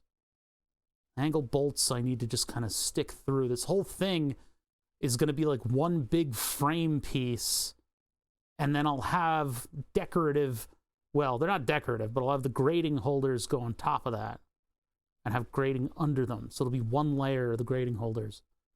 Okay, that's starting, it's starting to come together in my head. I'm starting to kind of realize what this thing should look like. I need a moment. All right, I think I see it in my head. How I can generate this solid based on what's here. So let's start here, and let's create a sketch. Perfect, just what exactly, that's it. There it is. Everybody go away. Nope,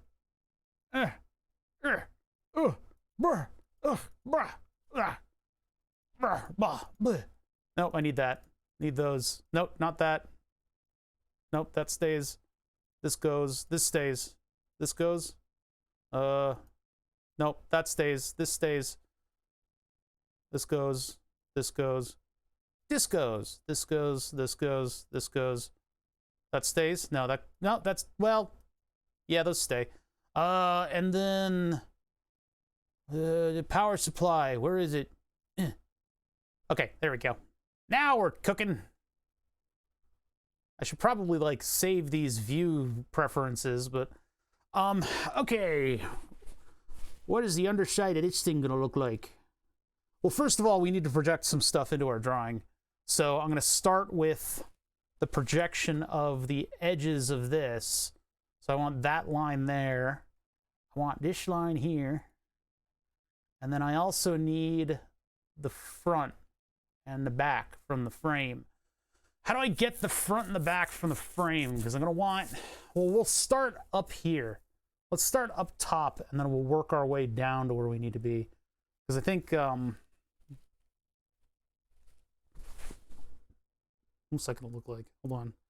I am thinking, because it goes inside of the rail. I don't want it to link in like a weird way, you know? I think we start with that. I need the overall width of the stuff. So maybe I can go from here. We can project that in. And then our angled, we'll do a new drawing for the side angles of this thing. It'll be a different drawing. I'll make some notes of where this stuff is on the edge. Of course, that means if I change these parts around, my drawing could break, but let's try that. Do I want to do that, or do I want to take in the... No, I don't want to take in the lines from the rails. This is our maximum out from that. And that represents, yeah, the edge of where this thing is going to be. Okay. Cool. Let's do one of these, a construction line from point to point, just as our boundary. Point to point. See, the problem is if I move any of this stuff, or if I change the design of any of this stuff, it's going to explode. Like the whole drawing's going to explode, and I'll have to figure out what a more stable anchor point is. But I think this will be good. I don't think these will change at all. These side holders are in a good spot, and then we can, I don't know what kind of form this is going to take, but it might need to have the indentation so that it fits up against this. It might need to be kind of a weird part that that goes from front to back and then links in to the rail, and it's going to be difficult to print. I mean, a lot of this stuff is going to be very difficult to print. So let's see, getting started. I guess we're going to go from up here. I'm just doing that in order to make that dot right there.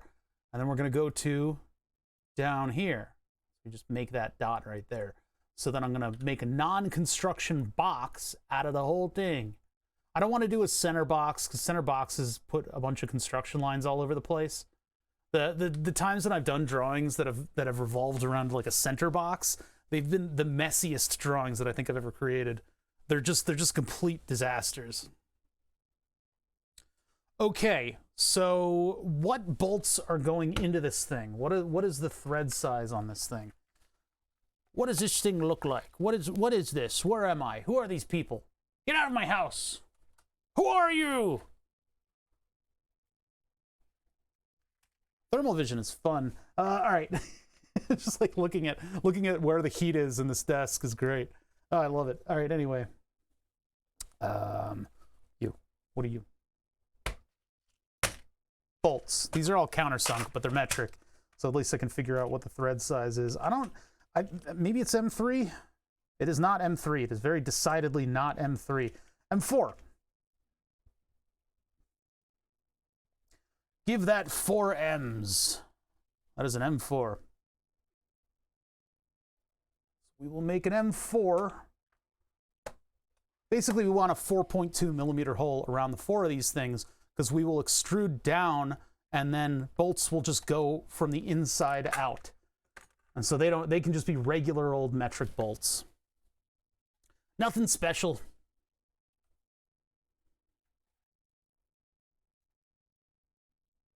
Wrong window. Wrong window. I need to go to the cam, I need to move OBS, and then I need to put that there. When I do my handwork, when I'm like talking to you guys and using my hands, I like to have it on the monitor that's right in front of my face. So I need to play with some of those plugins that allow you to have OBS, like, what is it? They make OBS like move windows around. So circles from these circles, and these are projected in because they're where we put the sketch. So these are going to be 4.2, maybe 4.4. Let's give it a 4.5 just in case. Just so that, like, in case this is printing in a weird way on the 3D printer, it'll have enough room, right? So 4.5. Yeah, this is the, and this machine is actually sitting behind me right now. Here, I need to actually, I'll get that on camera. Let's burn the subs cam so that I can show, so that I actually have it trained on the right thing. I'm gonna make sure that all personally identifying information is off of that desk, or at least I've got an envelope from a medical company like sitting right there that has my address all over it. Move that, move some of this stuff. And I'll just put that all the way over here. It'll be a mess in the background, but you guys won't be able to see it because of the angle. So that's that. Put that stuff there. Put this stuff over here. This thing's sitting here. A couple motors on it. And then what I can do is I can just move some stuff around, and you guys can see the computer that we're designing in the form that it is. So bring you guys. Oh yeah, you're not looking through that camera right now. You guys are looking through the face cam.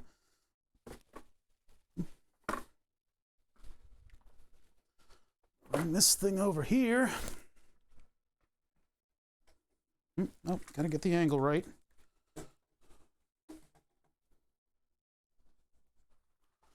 Move this sort of like up, facing downwards, so you guys can actually see this whole build. Like that. Let's go over to here.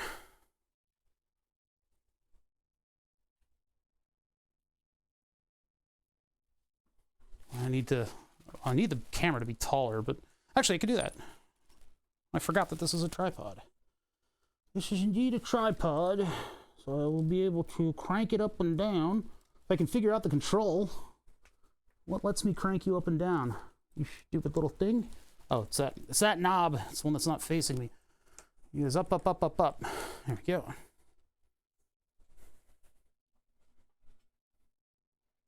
Here. You guys need probably more of a flat view, because then you'd be able to actually see some of the details. But I mean, what's running right now? Ugh, God damn it. Hold on. Yeah, you guys need to be closer to the ground, I think. Closer down. Hold on. Hold on. I can figure this out. I'll get it. Down like that. Lower the tripod down.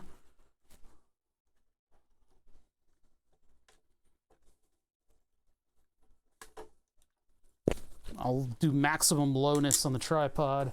Things are a bit of a mess. Things are a bit of a mess. I've been cleaning out storage spaces where all my stuff has been over generations, so everything is kind of pulled apart as I go through stuff and try to organize things. There we go. Now we got much more room. Okay, so this is back as far as it goes. And then that's a little bit better of a view. Put you guys right there. As long as you don't... Oh, this thing is like loose. Well, it was a good angle. Let's see if we can retain it. These camera mounts, if you don't loosen the right thing, other stuff loosens up. It's very cheap. There it is. So yeah, there's the 6900 and the 5950X. This is the power supply and the AIO cooler all the way over there. I'll brighten up the view a little bit and focus the camera a bit more. Yeah, it's the magic arm that does it. It certainly does. Okay,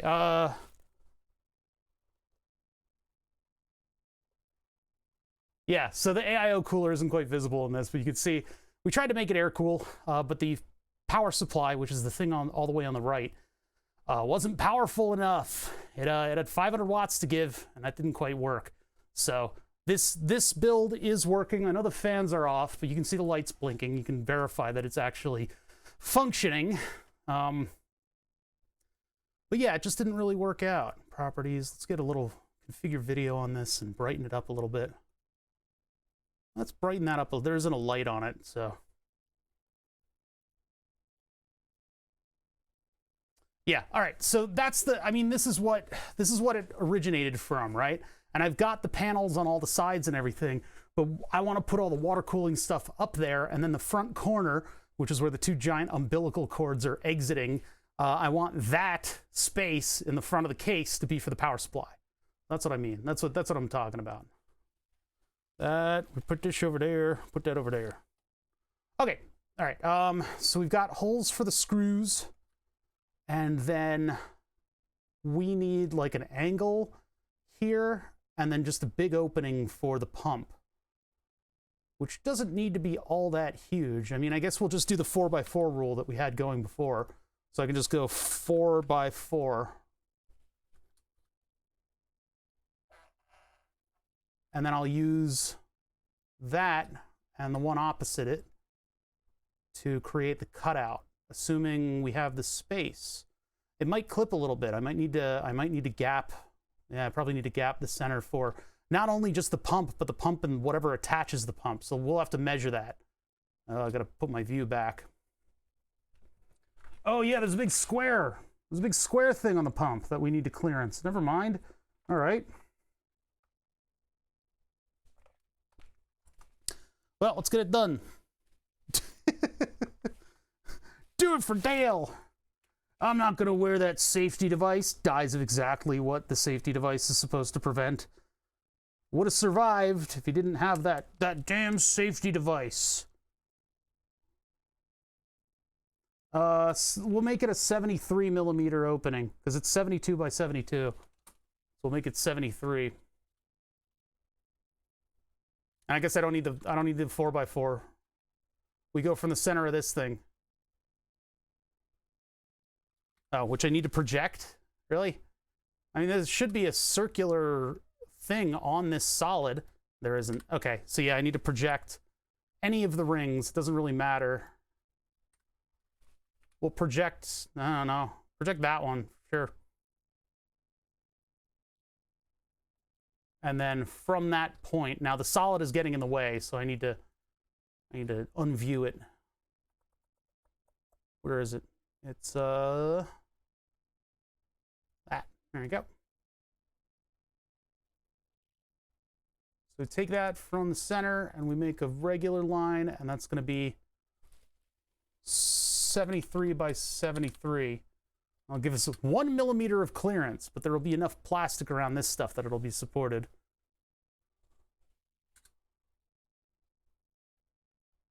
We could cut out here, but I guess I won't. It'll be a big waste of plastic if I don't.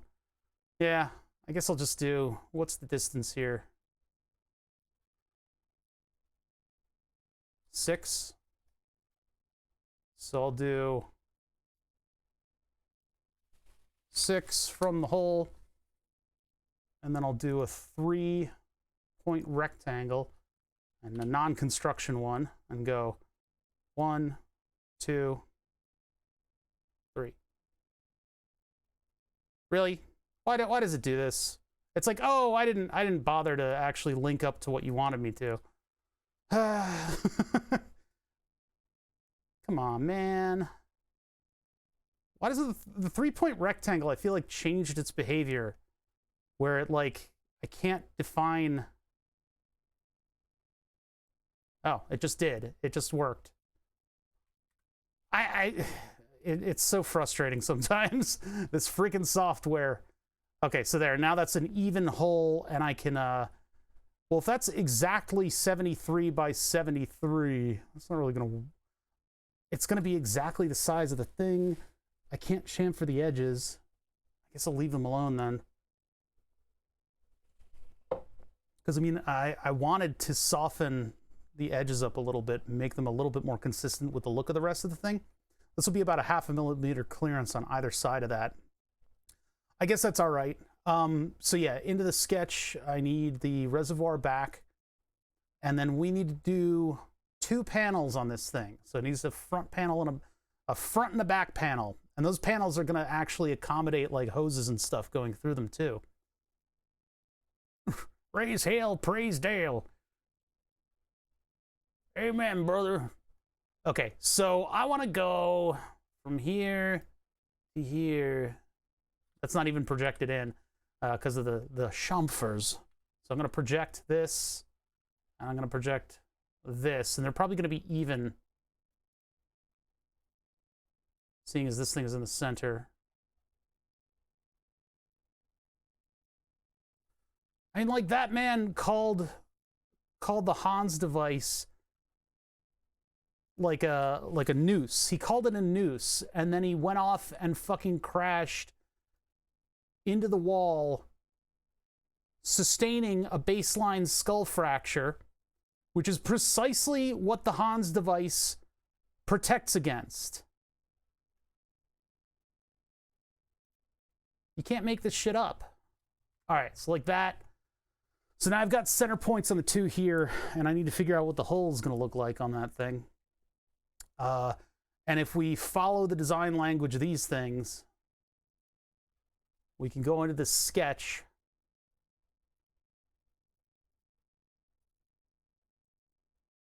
We can figure out what our dimensions are going to be a little bit here, because I want it to look very similar.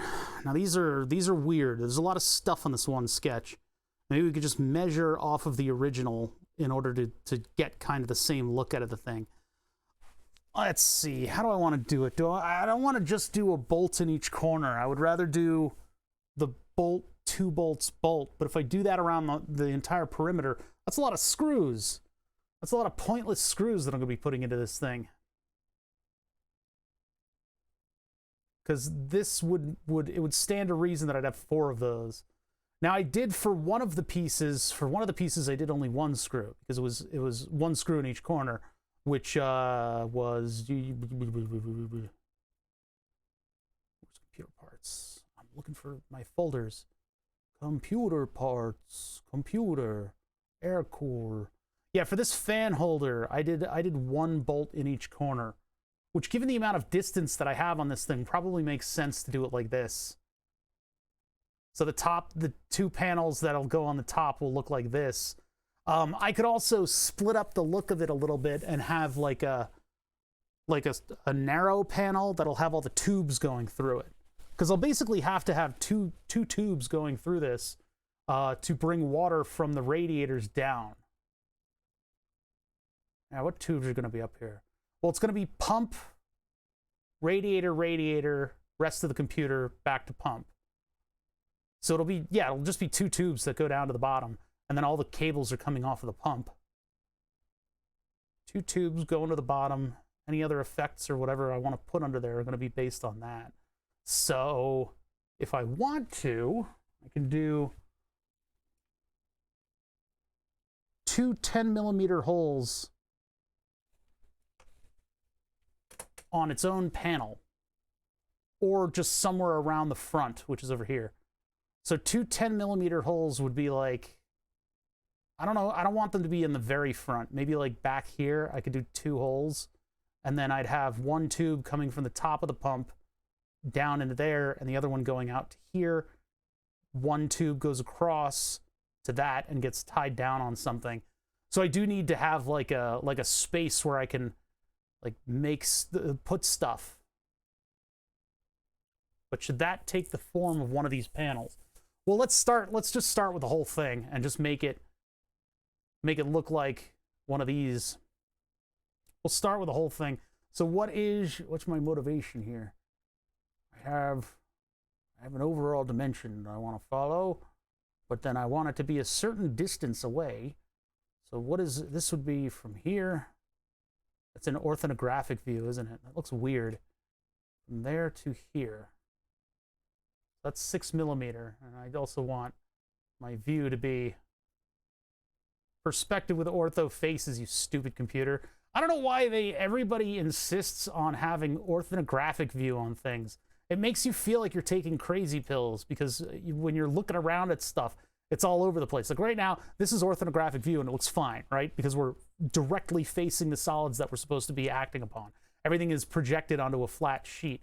Whereas when you're looking at an object and you're, oh, look at this thing. Yeah, these dynamics on this. And you have it in orthographic view, it's like, what is wrong with my brain? My brain doesn't quite reconcile what the hell is happening here. This is the opposite way that perspective works. This is like when you have an assignment in art class and you're supposed to do a perspective, but you mess it up and you end up following the wrong lines leading to a point in the horizon. It's so weird. Orthos for, I just said it, orthos for when you're on a direct view of the axis. So right now in orthographic view, I can actually eyeball whether or not things line up properly, right?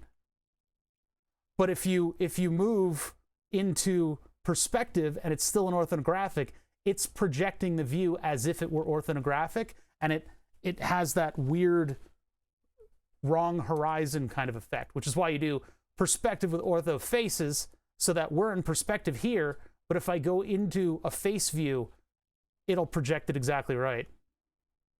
Yeah, I didn't explain it very well. So I took the opportunity to go back and explain it again. But yeah, see that? So we're in an orthographic view, and I can see that these posts line up.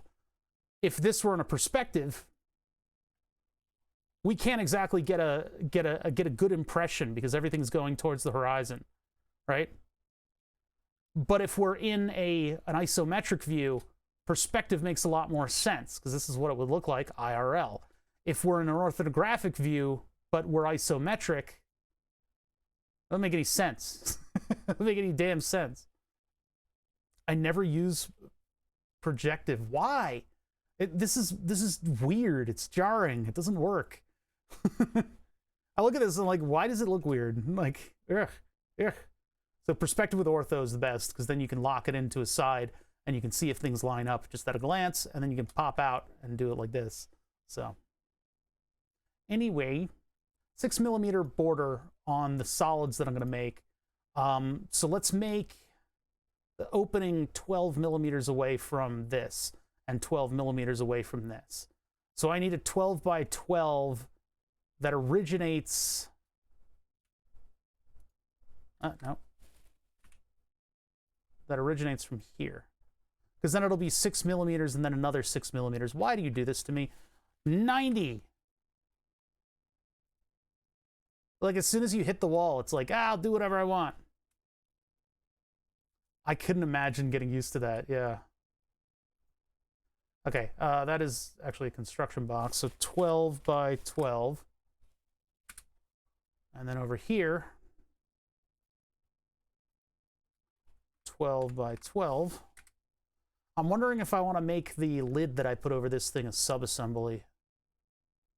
I'm wondering if I want to do that. And then if I want to do holes through the substrate to accommodate tubes, I can enhance this measurement right here, this 12 distance. No, what do you... There's so much stuff in this drawing that it's hard to grab what you want to grab. Give me the numbers. Oh, that's why.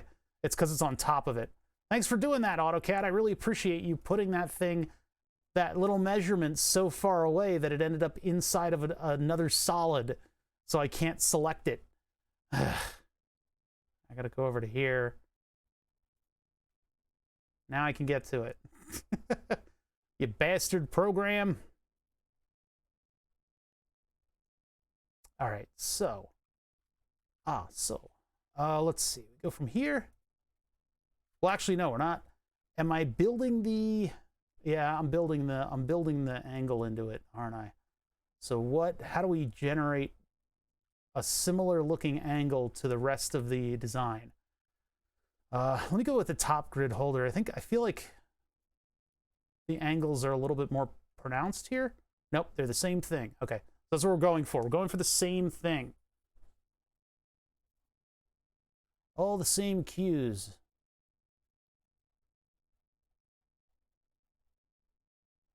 That's a projected. Is it this? Is this what I want? From there to there, and then we go 4 by 4. $60 shipping. That's like buying from like Gov Deals where they rely on the seller to ship and it becomes monstrously expensive. What did we find? What did we find was that dimension last time? We were looking at that last time. Yeah, where's this thing? How do I find out where my stuff goes? Where's my screw location? How did I figure out where the screws are located? What are you locked into? It's like locked into this box. I don't think that box has that dimension on it. How did I do this? 2, 3, center of this and this is where the screw resides. What the fuck? Measure it. You just go from here to here. Oh my god, it's got so many dimensions.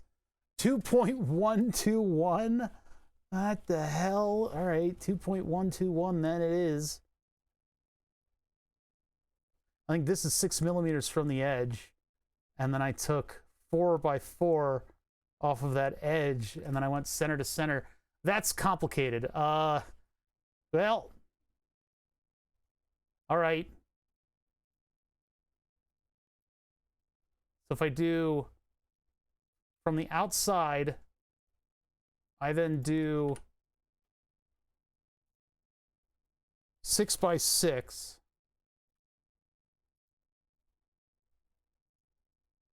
I do that here. 6 by 6. 6 by 6. So that's the area that's going to be covered by that thing. And then I did... Nope. Nope. Yes. Then I did... So 6 by 6 and then 4 by 4 off of that. What a weird way to get my dimensions. So 6 by 6 and then still construction 4 by 4 on that.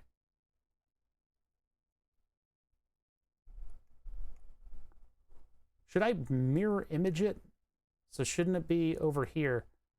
Yeah, let's mirror image it. Let's have the trials and tribulations of ordering from Goodwill online. 3-head 10-inch reel-to-reel recorder, and it's $270 before shipping. Man, are you gonna play with that thing like audio-wise? I think that would be really cool if you could make that. Why can I not select the box? What's going on here? I would like to delete the box and not. See, I can click on that and it'll do the whole block. That's what I wanted. Yeah, it sounds like a really cool thing to do. Like you can get that reel-to-reel sort of flavor, or at least whatever the tube amps are doing in that. There you go. Okay, all right, so 12 by 12. 12 by 12 is my arbitrary distance. See you, Lennon. Always nice to say goodbye to Lennon. You damn commie. 4 by 4, 4 by 4. And then that's going to be our 2 corners. And we can take a solid line there. And we can go out. No, that's not solid. Out like this at 0 degrees or 90, because the program is arbitrarily decided. Go like that. An old Edison wall telephone. Oh, that's kind of cool. You need old telephone stuff is like 72 volts. So that's going to be a little jarring. Why is it in a different? Oh, I forgot the 6x6. Control Z. Control Z. Control Z. Control Z. 6x6. Construction. 6 tab. 6. And then 4x4. They're very weird, very weirdly derived shapes that I've got going on here. I could probably simplify it or make it a little easier on myself, but who's got time for that sort of thing? So this out here, make sure it knows to keep it flat. Go out to there. That is a little bit of distance. I might reduce my offset. I might have the offset in order to make the shape larger, but I'm making it so that I can do that without breaking everything.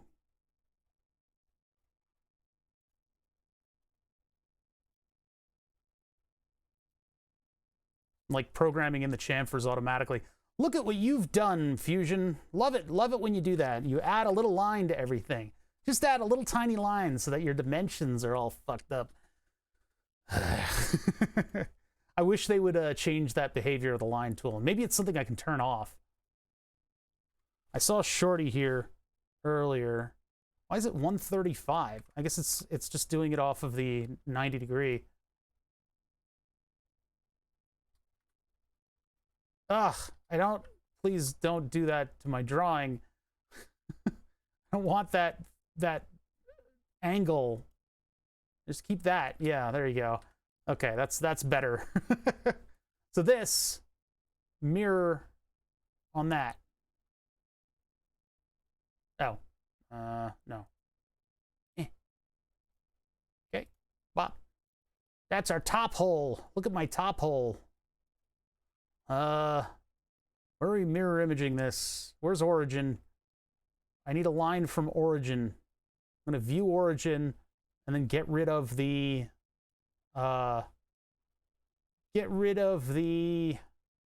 reservoir. Now, while I'm working on this kind of stuff, like I really do appreciate, just like Copper coming in here and talking about Goodwill stuff. Like I'm serious, like that is good because I'm just doing work here, right? I'm just trying to get work done. So if you guys have stuff that you want to bring up and just like talk about, that's totally fine by me. I am trying to continue to be entertaining here, but there's a certain degree of work that needs to be done in order to get this design properly built. Look at that. It's starting to look like maybe a solid, huh? Pre-modified for RJ15. Which one is RJ15? That's the telephone line style one, right? I probably should have put screw holes in that before I did all the mirroring. Burp, burp, burp. Burp, burp. We need screw holes in this. Oh, yeah, RJ15 is standard telephone. Okay. RJ45 is Ethernet. These are countersunk 3mm, so we're going to make them 2.8. 2.8 is the grip size for that. And then what we'll do is we'll make a new drawing for the piece that goes on top of it. I'll make a new drawing for the piece that goes on top of it, just because that'll alleviate the messiness of this drawing. Yeah, those run at 72 volts, don't they? Hold on, I'm gonna look that up. Telephone voltage. I spelled telephone wrong. That's forever gonna be in my search history. Telephone. Yeah, normally negative 48 volts. Negative 48, and then it flips over when it... Man, electrical standards back then, you know? Voltage is called the battery, and it's used to power the telephone. It's normally negative 48, measured from ring to tip. Lightning projection, hybrid trend, two-way simultaneous. Yeah, in order to get old phone equipment working, you're going to be messing with some weird voltages. Some weird voltages. RJ11 and RJ45. Yeah, which one's which? RJ plug types. There's probably some weird ones in here too. Which do I need? So yeah, RJ11, RJ40 something, 22, 11, 12, and 45. Just make it nice and easy, right? Thanks, I feel a little smart now. I usually feel so dumb in here. Oh man, you know, I hope people don't find that intimidating about the show. Nicandria from way back in the day, she's streaming again, but Nicandria stream I'll go into, and she will be talking about like Canada law, the law of Canada, and I don't understand a damn thing that's being said in there. So I know where you guys are coming from, those of you who think that I'm too smart to be interacted with. Please speak up, because you know, I hope I'm not mean. I am kind of mean, but I hope it's not too much for some people, because I appreciate having you guys in here to interact with, and I don't want to be intimidating. Let's see. You know, I say that, and then in the next breath, I go, "Why the hell would you think that blah blah blah?" And I start getting all annoyed. We know you're a dumbass. Good. I don't want to keep any secrets. Let's make these 6x6. So actually, wait, we'll do that after we mirror image it to see what it breaks in my drawing. So we need to take this thing right here, and we need to take the two holes. Yeah, I got that one. That one and this one. Select that. Is that even... It doesn't even look like it was selected. I don't know why it does that. I think it is. Oh, because I'm not actually... Yeah, okay. So mirror. I need to mirror this thing. This thing. You're abrasive, but I never felt you meant it personally. Look, I do a lot of that stuff for effect. I do a lot of that stuff for effect because it's funny. It makes me feel better. I'm just kidding. Where's my line? Where's my horizontal line? Where did it go? Is it safe? Where's Padme? Damn it! Hey, Foldster, thank you for the 38 months. 38 months of Prime. I appreciate that. Where's my radiator? I had seaweed salad and a croissant sandwich, half of a croissant sandwich from Costco for lunch. So I have a feeling that eventually I am like an alien's gonna burst out of my chest or something. Like...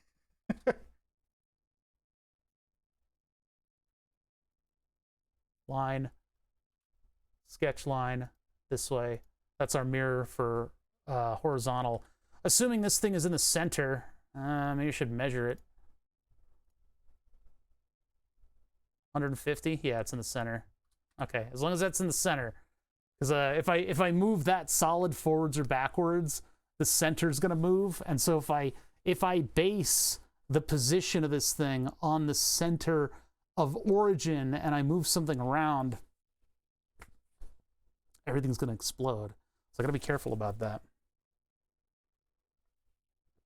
I like to learn more than feeling intimidated. Okay. Remember getting shocked working on phone lines when people would call at the same time I was working on the line. Oh my God. I always wanted one of those phones that you clip into the phone lines. Okay, let's see here. So I'm done with that. I need to take this and mirror it. And I need to mirror it here and here. And I need to mirror it here. Click OK. And I need to do another mirror, but I need to take the entire border, which doesn't really recognize, and this, and this, and this, and then this off of this. Bada bing. Okay.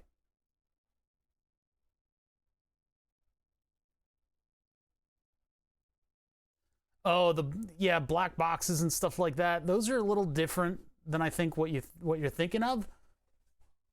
There used to be people who would make all this phone line stuff that would automatically do a lot of the freaking weird stuff, the PHREAKING. Man, that the cool story, man. Blind people just sitting around, right? Nothing really to do. What am I gonna do? I'm blind. I'm gonna read a book. Like, that doesn't work.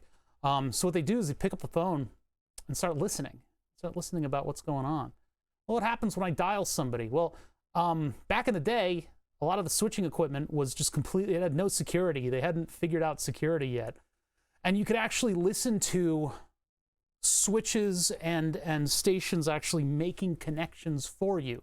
When you used to dial, you would hear tick, tick, tick, tick, tick, tick, tick, tick. The reason the rotary phone is a rotary is because it used to be a physical thing that would actually spin and connect you to different, like there used to be big buildings in cities and even in the suburbs, big buildings that had all switching, this physical switching equipment in it.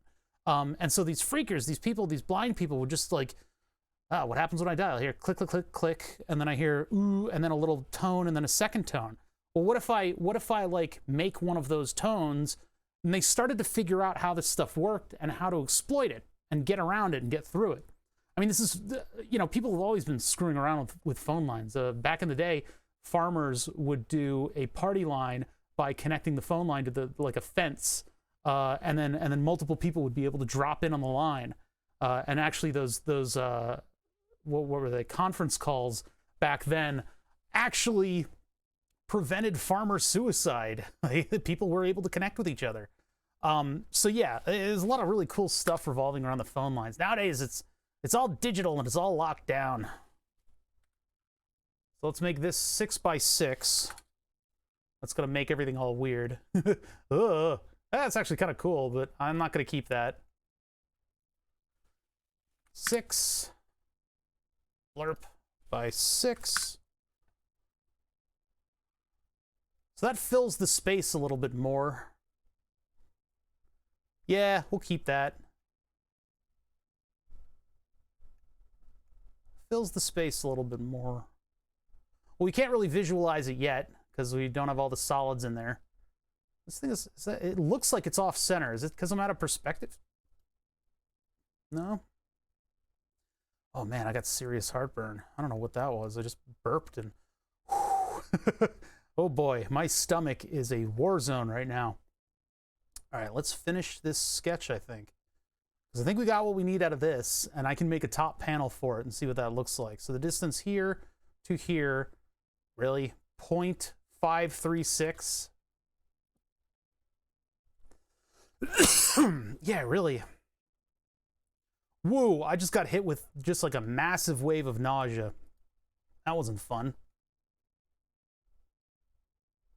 I actually need the outer edges. I need from, I think it's, what is it? This is 6, or sorry, this is gonna be, yeah, 6 millimeter there. I think what I need to do is take 6 here and measure it out. So this would be, I'll just do this temporarily just to make the measurement.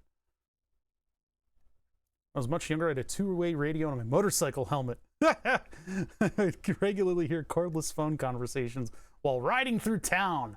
Oh my God. Yeah, that used to be a thing. 6 in that direction. 6 in that direction. And then a square. And I need to measure from this edge to the corresponding edge over here. Yeah, they did not think about security for a lot of that stuff, huh? Okay, hold on. 6 here. And then...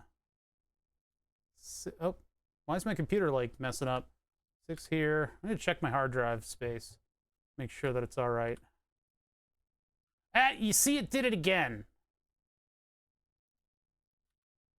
Where if I'm clicking too quickly with the line tool, it just makes an extra line. And it doesn't show you it at all.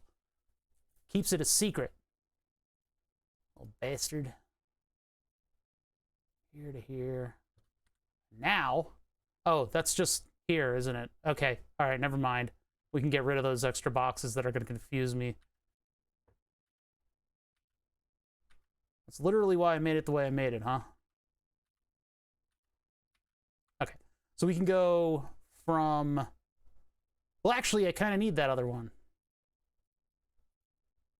Just to give me my box dimensions. So I can go from here to here. 78 by... what the hell is that number?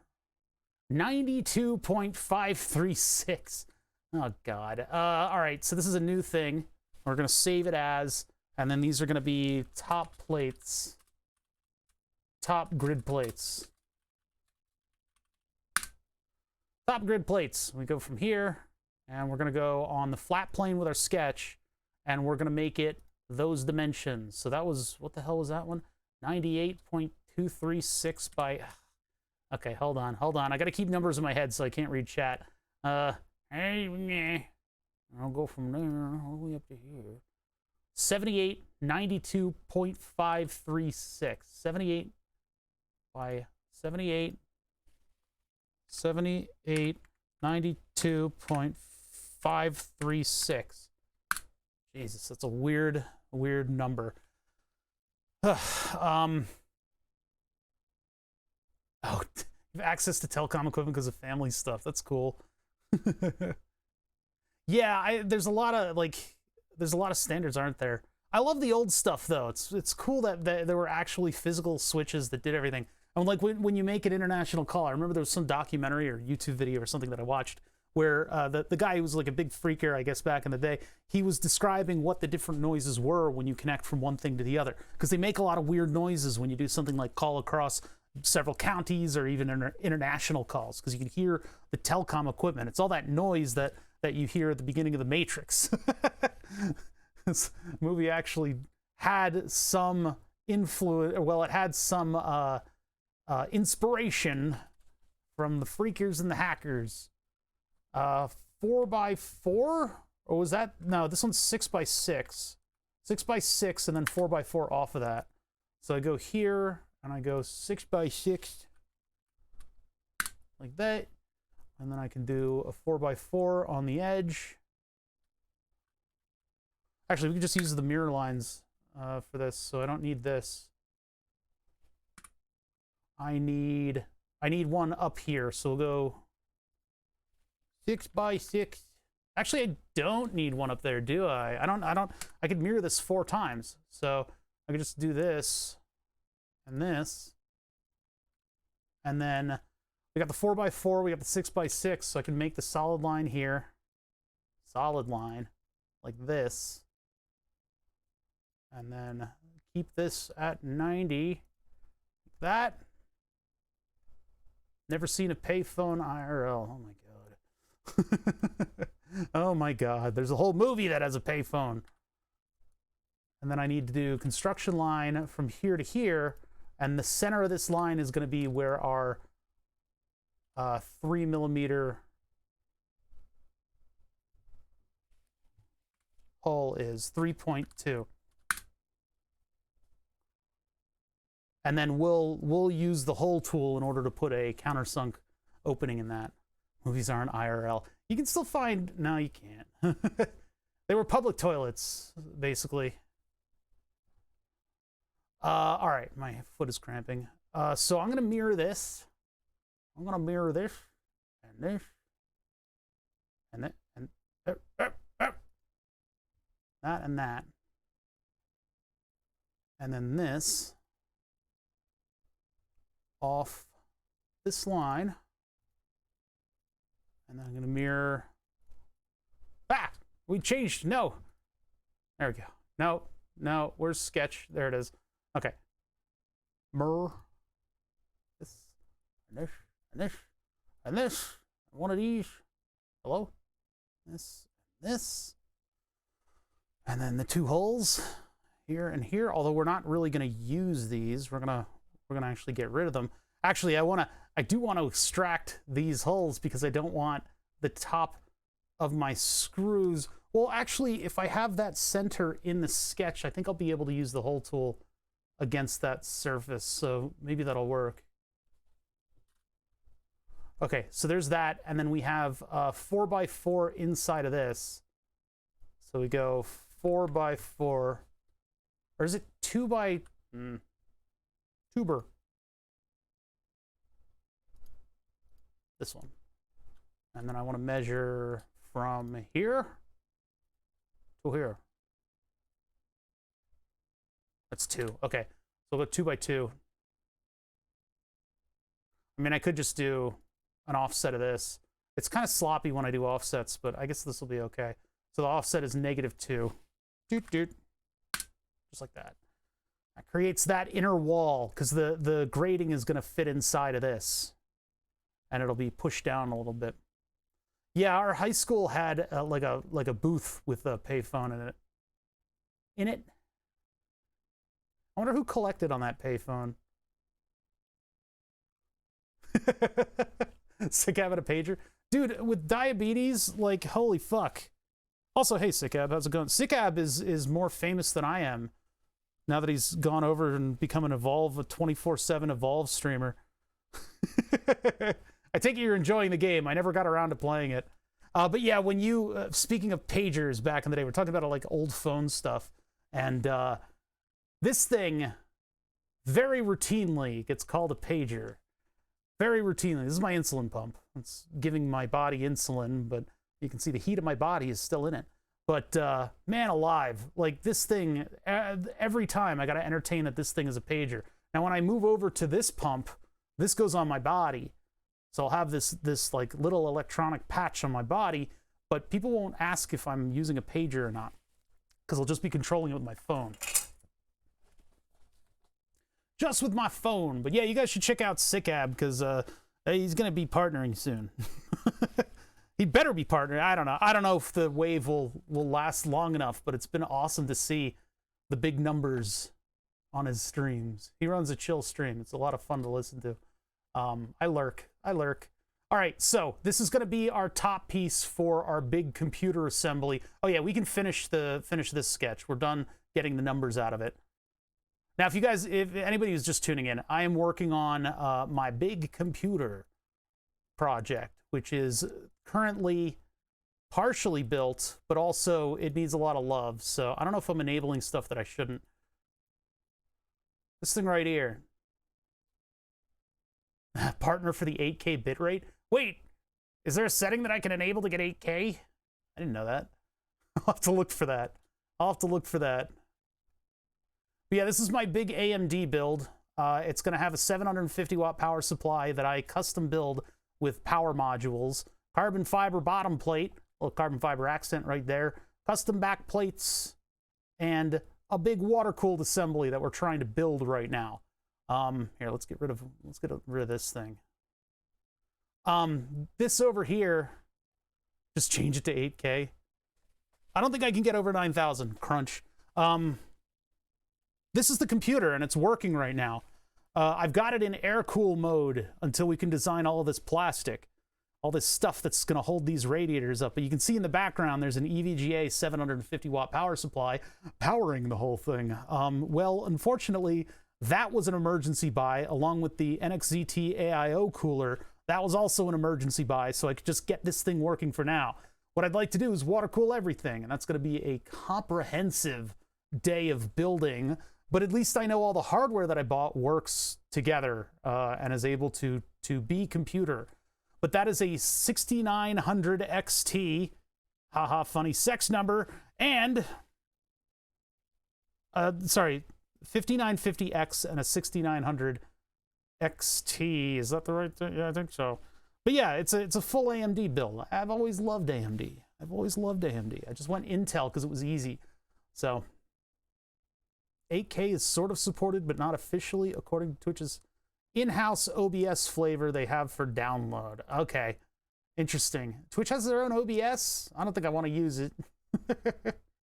Twitch Studio.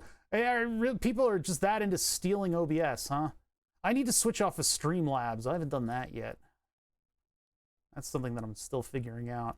All right, so what I need to make is this piece. This piece is easy. It's basically going to be this. So the distances here for the top, I'm going to measure. Yeah, OBS, and then I use my two VST plugins in order to get the lavalier microphone to work properly. That's 2 by 2, huh? 2 by 2. Yeah, 2 and then 2.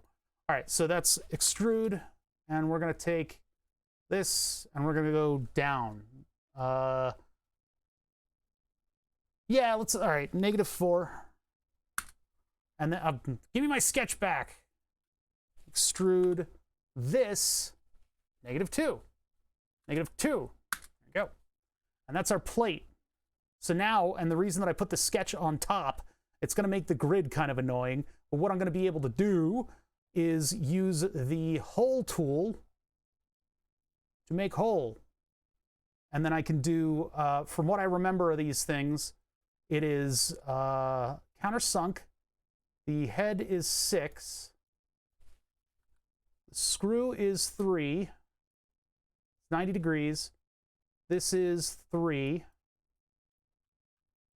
And then the length is what? I don't remember the length. I have to get one of them out and measure it.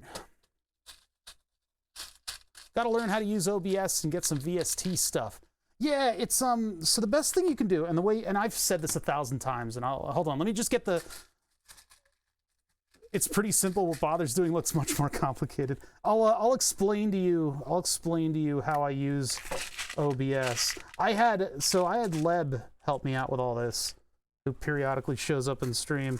But what I'm doing with VSTs is a little more complicated. Copper knows all this stuff. Copper's very knowledgeable about audio stuff.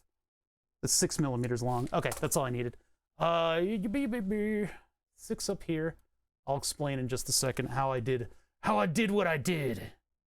Sounds like I'm doing crimes. Okay, so now that that's in the hole tool, I can just take the hole tool and just click on all these points. And it just has my numbers in it already. Once I finish that, I'll explain VSTs. So the VSTs that I use, I have Leb, not lead, LEB. I have a lavalier microphone, so it picks up literally everything. When I first plugged it in with the amp that I built for it, I went like this, and I could hear, it was ridiculous. Like, I could hear everything. So what I did is I had to pull in some VSTs. And so I have a compressor on it so that it doesn't, when I get loud, I stay the same volume to you guys. When I get quiet, I get a little bit of a boost, just a little bit, so that you guys can hear me when I like whisper. Because I talk in kind of a theater voice when I stream, but every now and then I for like a joke, I want to be a little quieter or something like that, you know? So that helps a lot, and it kind of keeps the compression, it keeps the audio space somewhat the same, so we're not overloading. People wanted to buy the microphone that I have, that I used to use, the AT2020, and so they'll buy it, and they'll just plug it in and start using it. And it's not good. It's not good for streaming unless you have some kind of compression on it. Because these people would talk normally and then they would yell. And so I'm trying to listen with my setup and I'm just like getting a headache just at the variance in audio. So what we have here is we have a little bit of boost on the low end. We have it drop out when I get quiet. And it's got a smooth shoulder on it so that the transition from low volume to the linear volume is a little bit more easy. And then I have it cut off at a certain volume and keep it from overloading for like when I use a power tool or something that's really loud. And then over here, I had to actually record myself saying the same phrase over and over again while dragging this up and down. until I got the lavalier to sound right. So we got a high frequency cutoff.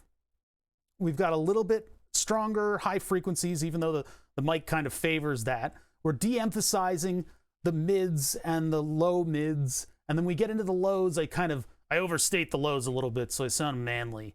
And then over here at the very lows, we just kind of let them exist.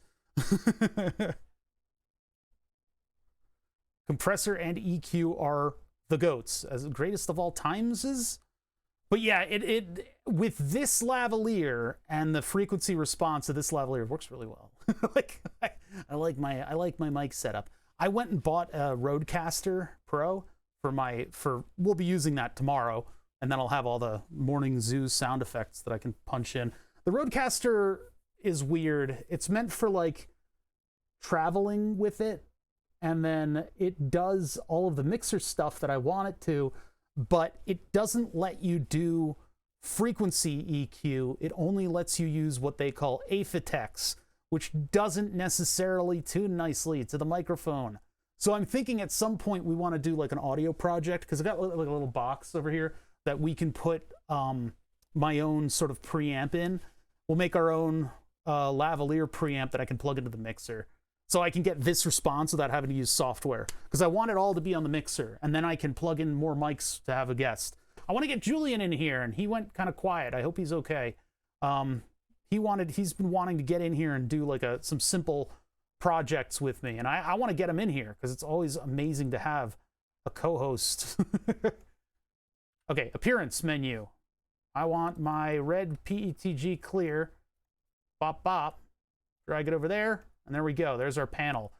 Okay, so that is that piece. We haven't extracted anything for the main guy. Hold on, where's your... Over here. But I can pull those parts in. Oh, wait, one thing that I want to add to this is the screw. So I've got that in another file. Computer, screws, this guy. Cool, okay, all right. Dot to dot, from there to there. Bada bing. There is some overlap. I'll probably have to do an interference thing on that too. The Procaster 2. Yeah, what kind of EQ stuff does it do? Because I just bought the Rodecaster. It was like $700, and I bought it like less than a year ago. Maybe it was about a year ago. I'm not willing to spend that much money again, you know, for one feature. Create copy. And then we're going point to point. We're going from here to here. And then we're doing another one, and this, 2 components, and we're going from here, we're creating a copy, and I'm going to here. And then I'm going to do this. This is our body, these are our tools. Bam. Okay, there we go. Their list of presets are for all their mics. Yeah, no, and then you have other you don't have to, you can set it for their mics. There are common ones, and then you can also do your own tune, which is, I mean, but the problem is they're pushing you so hard to get their microphones by doing that. You don't get control over your EQ like I want, because to get this mic to sound right, it needs to have something like this. It's a lavalier. It's not a typical mic. I hate it. It's a good mixer. That's the problem, is that it's got all the channels that I want on it. A 3-band EQ. Yeah, that's what I was talking about. I need 8. I need 8 bands. How many do I have running right now? 1, 2, 3, 4, 5. Okay, a 6-band EQ would be enough. Yeah, I need a little bit more. I need a little bit more granularity in the adjustment so that I can achieve what I want to achieve with the audio. If you guys want me to sound like this and not like I'm talking through a paper towel tube, and I would hit the bypass or whatever on this thing, but I just don't want to. I don't want to mess with this, because when I touch these settings, everything goes to hell, and it takes me like an hour to get it back. So I would hit the bypass button, but I really should I click it? This is gonna ruin my day if it goes off of default and loses. I have everything written down to get it back to where it was, but Oh boy, you guys aren't going to like this. So what do I sound like without my EQ? This is what I sound like without the EQ. The compressor is helping you guys out right now, but like you probably can't quite hear that. I don't know. Yeah, it's you want the EQ. All right, I'm turning it back on. That's what I sound like without it. Yeah, the EQ is putting some work in. Sounds exactly the same, but I'm on a phone speaker. Oh, well, maybe I tuned it for phone speakers. How do people watch Twitch on their phones? I don't get it. Save. All right, so we saved that file. Go back into our big, not this one. We go into this one, and then I'm going to put the 2 plates down there at least, and we can extrude a thing on top, you know, to put a plate on there. But for now, let's go to these and let's grab the one without the bottom plate, which would be all the way down here. Bring that in. Demi, how you doing, Demi? Thank you for 38 months. Holy crap, Demithel. Demi, you should have been in a Tomato the other day. No, Rabaz the other day, because Sark was actually there. I thought it would have been a good moment for you to start pasting all of his weird dancing emotes. I always love when I find somebody like famous on Twitch, and because hold on, I'm doing stuff while I'm thinking and moving things at the same time, so my brain is like, when I with somebody like way, or at least like, you know, Z-list, you know, they're not exactly incredibly popular, but at the same time, like finding somebody like that and then talking in their chat, because the standards for partner are very low. You need to have an average of 75 people for like a month of 3 times a week streaming, which sounds like a lot, and it is when you come from nothing, but when you bring a captive audience in, then oh my god. Oh, you have DT1990s. Cool. I bought the same headphones. They were on mega super sale. Those are the ones that I use on the computer setup. Those are very nice very expensive, very nice headphones. And you can change out the ear pads on them, so that's primarily the reason I got them. But then I have them hooked up to a shit stack from Shit Audio. SCHIIT. Hey, Carvos. But yeah, it's always funny because you get, as a dumpy partner like I am, you get attention. Yeah, I had one shit amp die on me, and I'm not happy about it either. I also don't like the shit audio stuff that requires like their weird audio bricks, but do a lot of video projects, and for audio mixing they're great. The only problem is they favor bass a little bit. Actually, not that much. The DT1990s don't that much. But I have a cheaper set of headphones that I do stuff like that. You know, if I'm really trying, like if I have to tune this audio again, I have a different set of headphones that I use that are a little bit more flat in their response. I should get the industry standards though. But yeah, anyway. So what I was saying about the partner stuff is that you get attention from them because they don't know who you are, but you have the badge, so they think you're like popular. I always think that's funny. They'll be like, "Hey, man, what's up? How's it going?" They think you're like you've got a huge audience or something, and I've got like 10 people that watch me, and that's it. So they're like, "Yeah, he's bringing this huge audience in, huh?" No, I'm not popular enough. Move is what we're doing. We're moving these. I gotta twist them. I'm getting it twisted. I gotta move these 2 things. So move and copy, and then we're going 90 degrees. I mean, it's also, you know, they're also nice people. I'm not saying, yeah, Sark is actually a very nice person, so it's not that, but I have had that happen before. Twisted like a pretzel. The reason I say, like, when I say don't get it twisted, I always think of on my drive up Route 30 into the city. I love my Route 30 drive, and there's one point where you kind of get into what would be considered a bit of the ghetto. It's not really that ghetto, but people consider it the ghetto. And part of the drive takes me by like a big church. And in front of that church for the longest time, there was a mural, and the text on the mural was, "Don't get it twisted, I'm a child of God." So every time I say "don't get it twisted," that's in my mind. It's part of the drive that I've done 10 billion times, like when I used to go to college right at the end of Route 30. Route 30 is weird because it comes all the way out here, where I am right now, and beyond, and like across the country, and it goes all the way up to Philadelphia, where it tees off at a road right in front of Drexel, and it's gone.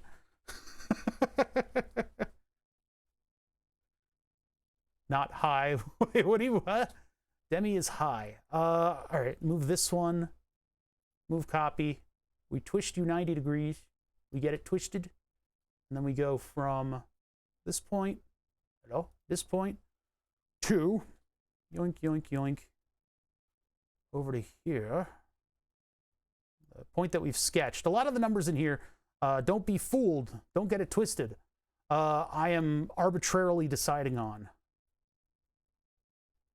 Right? We have kind of like a style that I derived from how this case was originally built. And we derived kind of this chamfery style with the countersunk bolts in it. And actually, this is my proudest piece of the whole case, is that this physically exists. I have a piece of carbon fiber that I countersunk perfectly with these bolts, and it's gorgeous. It looks really, really good. These are stainless steel. They're a little bit shiny, and they're against dark red 3D printed plastic. But big complaint on the shit full of series amp DAC combos is that the knob doesn't have an even volume increase. It's this weird S pattern. First 10 to 15 increases volume a lot, and then barely any volume increase. Then the final 10% quickly goes to unbearable. Weird. I wonder why they do that. I wonder what controls that, because there's a lot of electronic. It's not a lot of like embedded systems inside of their amps. I think there might be a bit of embedded systems, but I think it's mostly like physical electronics. So it seems like you might be able to alter that by going into it. Originally I had the those two sitting over there, which is just their entry-level DAC, and then an entry-level tube amp, because I was like, man, you know, tubes are stupid. You know, vacuum tubes are stupid. They don't. Why are they so popular in audio stuff? They're so dumb. And so I was like, you know what? Instead of just having that opinion, I'm going to put my money where my mouth is. And so I'm going to spend like $110 and I'm going to buy a tube amp and give it a shot. And then I'll be able to say tubes are stupid. The transistor is the way to, ultimate audio enjoyment, right? So I bought this thing and I plugged my headphones into it and I turn it way up. And I was like, this is kind of awesome. This is kind of awesome. There's something about tubes, I have to say. There's something about them. With a tube amp, the physics are different, right? You've got voltage going into something that's bleeding electrons across, and that's somehow amplifying things. It's a different kind of physics from having a semiconductor that gets doped and then biased into allowing electrons to pass. Instead, you have stuff coming across a grid, and when you charge the grid, you repel. It's a weird kind of relationship with it. In addition to that, you kind of have these little heaters sitting in front of you. You've got kind of like, it's just this different physics to the whole thing. In terms of the dynamics, without trying to replicate a tube, the transistor can do the same stuff as the tube, right? It can do that. They can make it sound a little bit more like the tube, but the tube natively has a different relationship with higher frequencies because of the physics of what's going on. So you get clean lows and you get high frequencies that are a little bit less, I want to say sharp, but that's just my own perception of what I'm hearing. You get kind of a smoothness in the audio that's tough. It's also classy as fuck. Yeah, you can, hold on, I've got to wait for my tubes to heat up. So many fake tube amps on the market, you have to be careful. That's why shit makes a great one, shit audio. I spent a lot of money. I spent my Trump check on that audio stack. And so I've got their 4-tube amp and then whatever the DAC is that goes along with that. So that's a USB device that plugs into my computer separately, and I don't have to worry about onboard audio. Everybody forgot about like sound cards. I don't know what it is about everybody. For a little while, I guess the rumor persisted and people just went, yeah, motherboards have good sound now. You don't need to do anything with your computer for sound. What happened? Why did everybody just like, everyone just suddenly like subscribed to that like rumor that audio is somehow just fine now. Like we don't need to worry about audio at all. Everything is totally fine and everything will be perfect going into the future. Well, that's not really the case anymore, is it? Sound isn't that great anymore. It's like, I mean, it's okay. Everything can play all the audio that you want it to, but like, after getting a DAC that's separate from the computer and putting it through tubes, I have not been happier with a stereo setup. I don't get into the 5.1s and all that stuff, the 7.1s, because there was trouble with the format when I had it, and I was just like, you know what? I'm just stereo speakers. But yeah. Motherboard audio is fine. Yeah, separate processing is so much better, and it always has been. It's just for some reason, the rumor persisted throughout all of computer culture that was like, oh, onboard audio is great now. It's fine. We've lost into the audio files. I was reluctant, just like with 3D printers, right? I was reluctant. I thought this is all a load of crap. And then I actually had to listen on a cheaper system. And so it was like, okay, I understand now. I understand now. If my eyes are going to get worse and worse due to diabetes, I might as well focus on my ears a little bit, huh? Integrated GPUs are fine. Yeah, exactly. 128-bit MP3s. What about RMVB? Do you guys remember that format? That's my favorite format. RMVB, real media variable bitrate. I always bring it up when people talk about formats, and the people who know like visibly cringe. You can see them. They're like, RMVB. Ooh, ah, oh, I remember. Listen. Oh, ooh, the audio is sharp. Ow. Audio always seems to be the rejected stepchild of PCs. Well, everybody decided to like stop doing audio cards. I guess they just got sick of it or something, right? It was like a collective societal decision to just stop. I knew a lot of engineers from which one was it? It might have been Creative Labs. It was absorbed by a Chinese company, and these guys came over to the audio engineering company that I was doing my internships at, which was called Aviom, which originally stood for Audio Video Input Output Management. Aviom, but you're not allowed to mention video because they don't do video. But Aviom did personal mixers, and actually the Saturday Night Live band was using for a while. But it was a personal mixer that would plug with Ethernet to a bunch of different stations. And so you'd have everybody's audio, all their mono audios going in, and it was on a network. And so you could do your own personal mix so that you don't hear the lead singer, for instance, when you're performing a song. So for like big orchestras, everybody was able to sync up all the timings of what they were doing in order to have the same sound coming out of it. And then you can have a guy at the booth who's doing the audio level for the rest of the concert hall and not be affected by the performing artists going, hey, turn me up in my monitor. And then that audio source gets louder and the guy next to him goes, hey, turn me up in the monitor. And it's like burp, burp, burp, burp, burp, burp, until everything is exploding. C Nope 76, thank you for the raid of 4 people. You didn't trigger the raid alert because it was only 4 people, but thank you for the raid. I appreciate that. How you guys doing this Friday? Yeah, I got it. You got to let me finish what I'm talking about. We're talking about audio and computers now suddenly, which is a subject that apparently I have a lot to say about, which says a lot about me.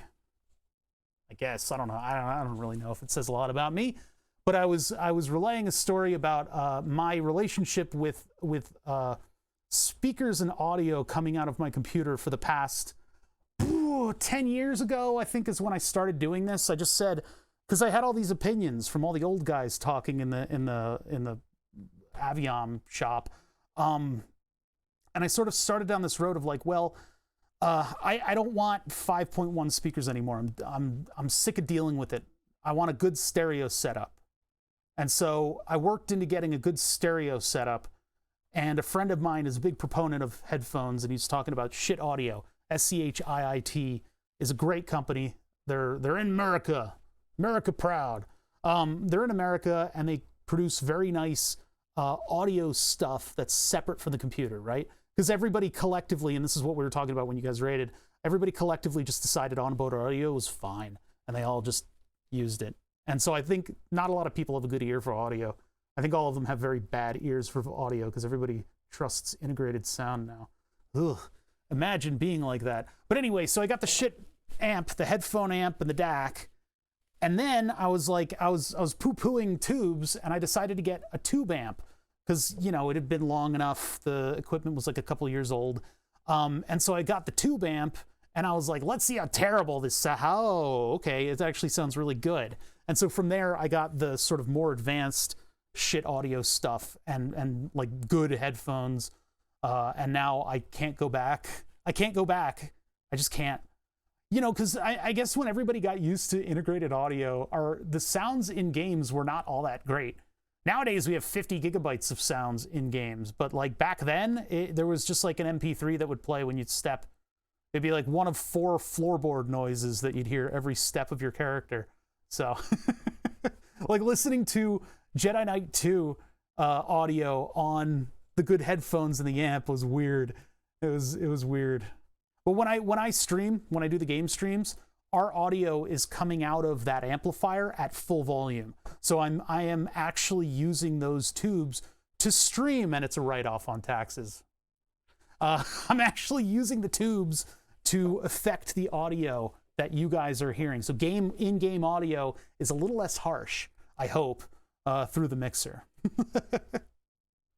Might have to learn how to make my own audio gear. You've got all that schematic for that tape recorder thing.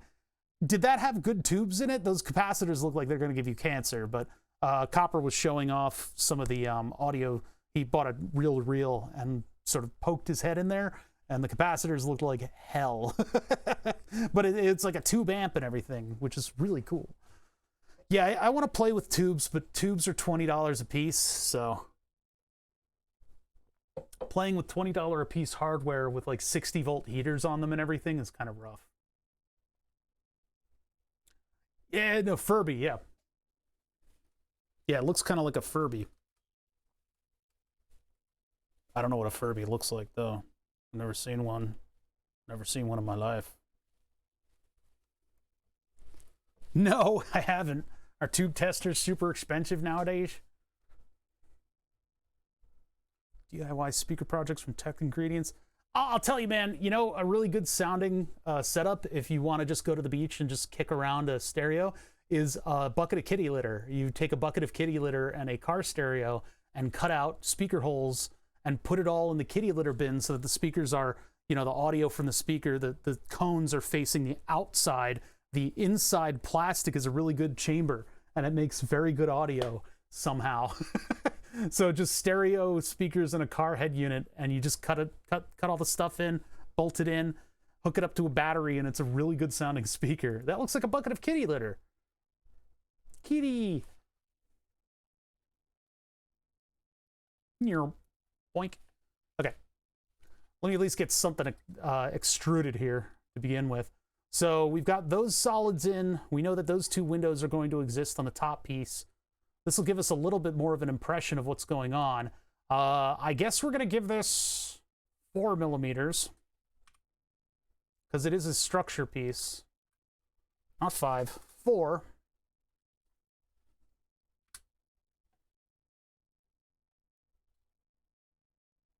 Switching out the power cable.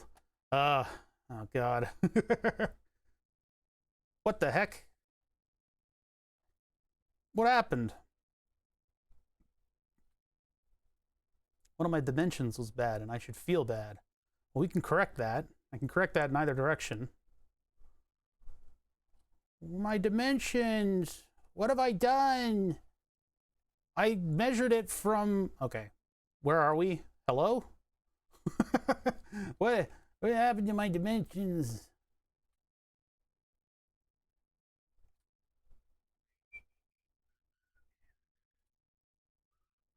Oh, did I click on something and move it? No, because I actually... Okay, I moved it based on... Yeah, I moved it based on those holes, but the width is the wrong number. Why did I get the wrong number? Oh, no. The Weekend is getting stuck in my head again. That new album is really good, and it gets stuck in my head. 80.536. That's the number that we used.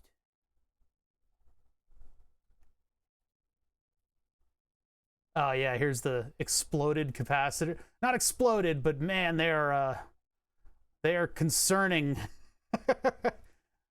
This right here, that's not a good look. That's really frightening, actually, because like this is from an era, and I you know, here be dragons, Copper, because this is from an era that did not care how much flux and carcinogen stuff was in everything. So like, you can get, I don't know, it might behoove you to get, you know, the resistors are fine. These pieces around here are fine. It's just these caps definitely need a bit of a swap out. I don't know about the jacketing on these lines. Like, if you want to get this running as a piece of audio equipment again, in the same form that it is in right now, it's due for a heavy refurbish. I think this is the one where oh no, that's different. Yeah, the thing looks like a Furby on the outside. Oh lordy, that looks like it's not fun. Whatever the fuck is going on over here is not cool. This is like, oh dear God. Oh dear God. Ugh. Okay. Fun project though, to swap everything out. All right, so what happened here? My dimensions weren't quite right.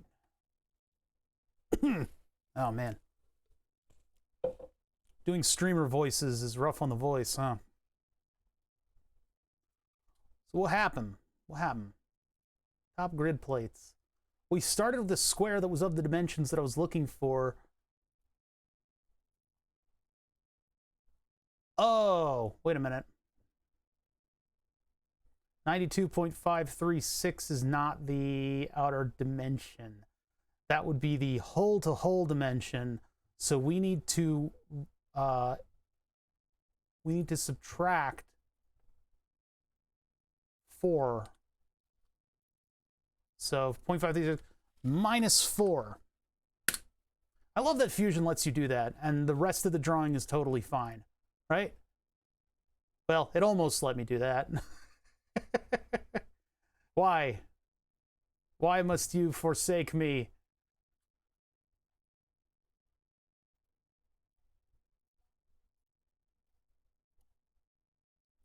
There to there. What the fuck? Oh, Jesus Christ.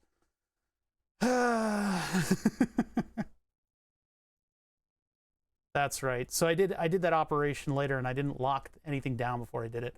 So yeah, now we need to do a move from this thing, from, actually, wait, both of them. Both of these from here to here. Bada bing. And then we do the same thing for these two. And then we'll lock down the positions. I didn't lock down the positions. They would have moved at that step. Because remember, Fusion 360, we are programming an algorithm.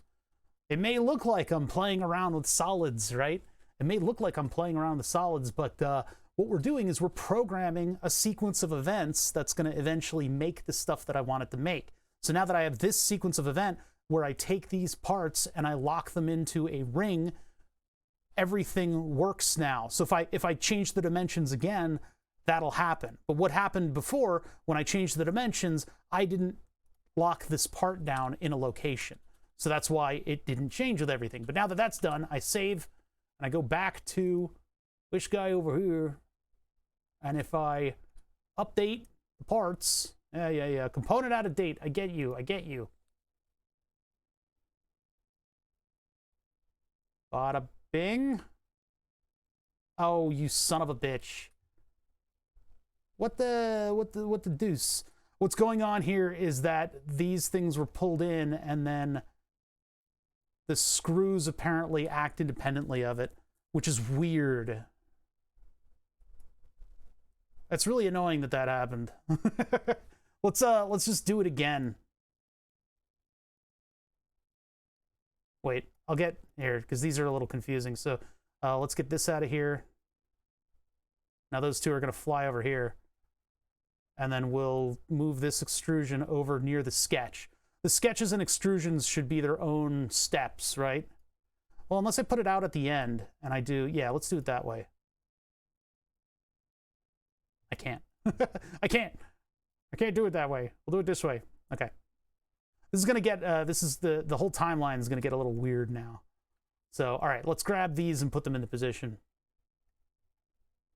Yeah, the numeric, any number entry can either be math or a variable, which is really cool. That's a really nice thing for this to have.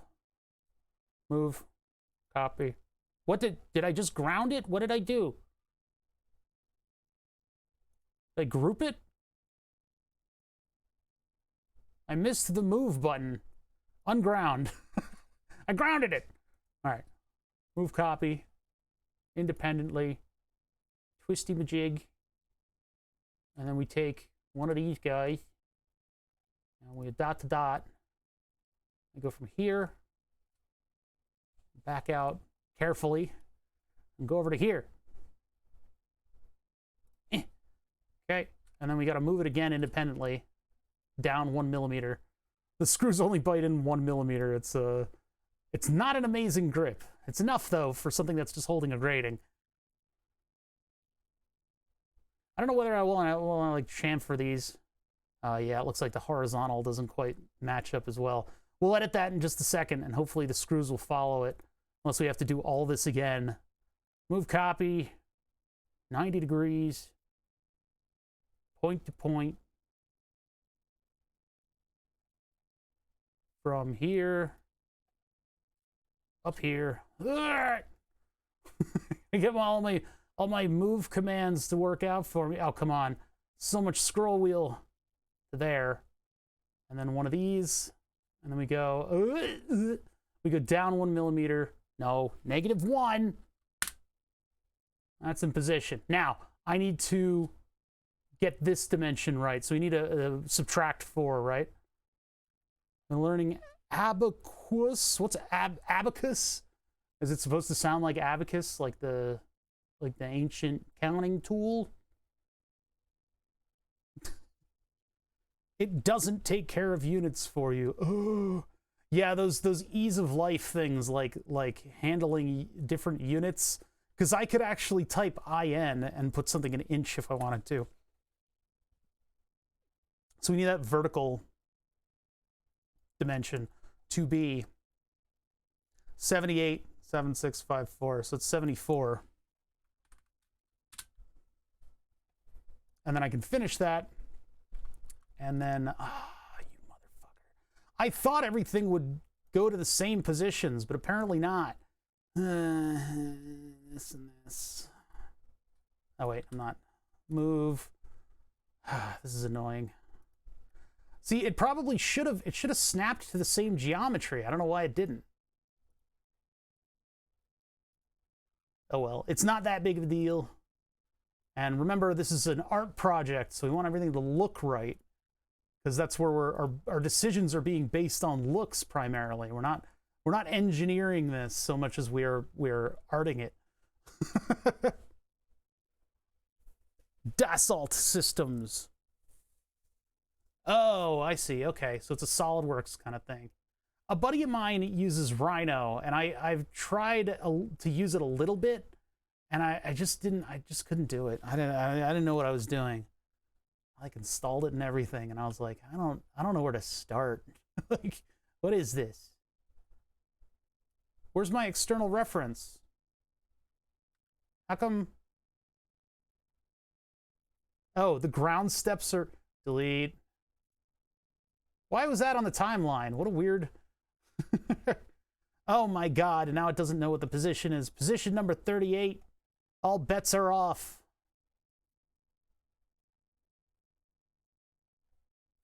Why is it so bad at this? Why is it so bad at this?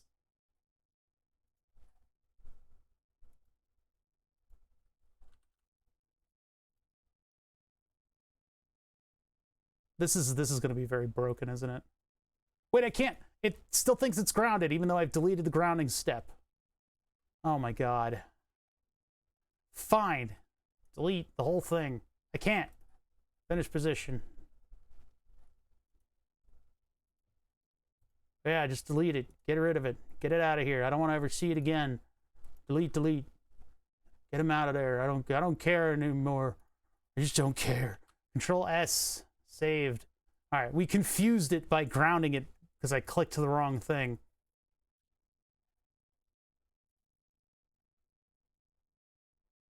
The biggest reason to want a time machine to go buy old tech like it's new. Ugh. Ugh. I guess so, yeah. You can make a lot of money doing that, huh?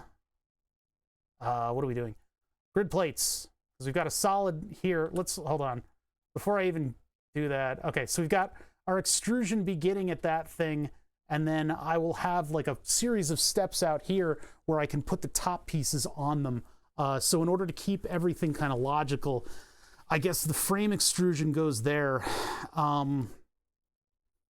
don't know if I'm going to have this thing like screw together and be like a couple plates.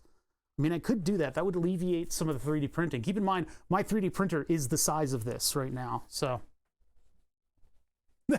new stock for the audio nerds. Yeah, that could work. That could work. That could be a thing. How do I accentuate the shape of these things? I guess I don't. But if it's just like a flat like triangle on the front, it's going to be kind of boring. Little cathedral on the front. I mean, I could try to make it vaguely resemble the V6 that we were looking at, but I don't want to have like the randomized like wall spacings on everything. Hold on, we don't need this. We don't need this. I got a lot of windows open from the other day. Yeah, like we were looking at this as like an inspiration, but like this, like the geometry that you get on like a plate that's gonna have like a cover over it, that's a little weird. I don't know if I need to replicate that, or the freeze plugs or anything.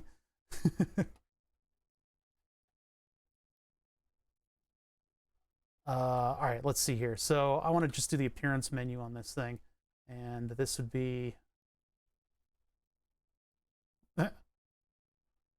oh, the equivalent is already in there. Is it that one? I think it's this one. Okay, there we go. It just looks, just make it look right. Make it look like a timing belt cover. Yeah, maybe. But I still want that. I mean, I want the case to still be open air, so I do need to keep it open. Well, my print bed will fit all this stuff. So, okay, hold on. We're not done yet.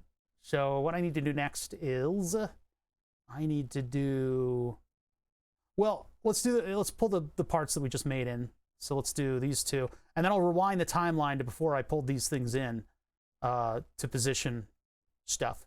So here, you go here, and then you turn 90 degrees so that you're easier to work with, or 270, whatever. All right. Bum, bum, bum, bum, bum, bum, bum. Okay, you, actually, no, not you. You move, and we go point to point. Our target point here, origin there, target. I think before I choose target, I do create copy, because otherwise it locks you out of creating a copy for some reason. So there to there, click OK. And then same thing with this one. Move, no, move from here. Move copy, point to point. From here, we're not creating a copy. This one is that one there to this one here. And then we're good on that. Now I can select this one, and I go move, and then I use this thing, and I go down 1 millimeter. Boop. Yes, 10 millimeter, good, -1. Click OK, capture the position. Jesus, that was tough. I don't know why that was so annoying. Another thing that bothers me is when it highlights all the solids when you're just mousing over the thing. Makes it hard to like get screen caps and stuff. Okay, so that would be where the reservoir is mounting. Will it have header-like tubes? No. No, we're invoking the spirit of V6. We're not necessarily making it into a V6. If anything, it's just like I don't know, it's just like a weird thing, right? It's just like a weird piece of technology that for some reason looks a little bit like a V6. That's sort of the goal of this. It's not to get it to look exactly like a V6. It's just to sort of inspire the thought of V6. So the question is, I guess should I make a sideways sketch and give that 2 millimeters out to meet this centerpiece? Or do I make them separate parts that bolt in a separate way? See, I'm gonna need angled screw holes here so that I'm able to actually get hardware in there. So that's one thing that I got to deal with, is that 30-degree angle, which is gonna be weird on the 3D printer, but it should be all right. And then maybe I leave the front. Well, it needs to attach to something. It needs to actually hold itself up somehow. It still does not do that. So, and I can't just have it go down and, well, if there's a vertical piece here that goes and meets up with the rail opening, that would be what I'd like, is to have a vertical piece come down and then lock in at the bottom, because I don't want to be able to push on the top and have the whole thing like the whole thing droop inwards, you know. Oh my god, it's either going to be a flimsy framework or a shit ton of plastic. I think printing it is going to be kind of a challenge for the printer. But as long as I've got this flat surface right here, oh, that would mean that support has to support all of the side on these two sides. That's not going to make for a very pretty looking print, is it? Because my support material comes out bad. It comes out bad. It looks bad. How come I can see what's going on here? Why can I see through this? That didn't, wait, did that not lower by a millimeter? What did this one do? This one lowered? The other one lower. What the heck, man?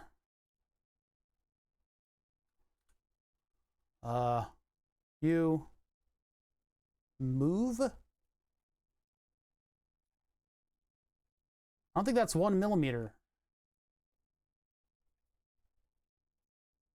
Looks like that wasn't 1 millimeter.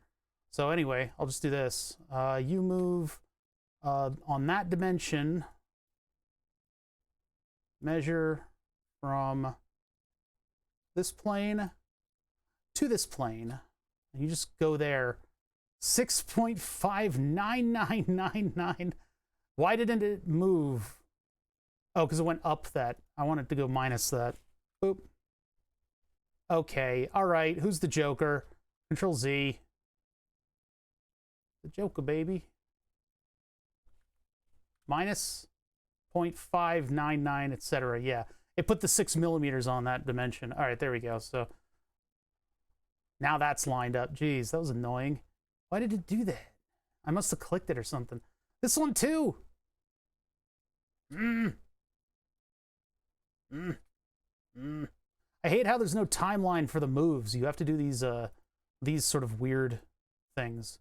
So this axis, 30, 30.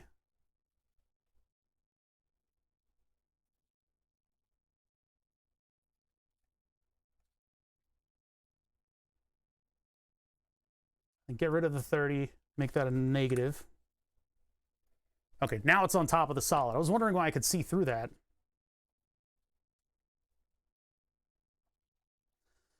Okay, so what is this gonna look like? What is this part gonna look like? How do I get it to print and be pretty?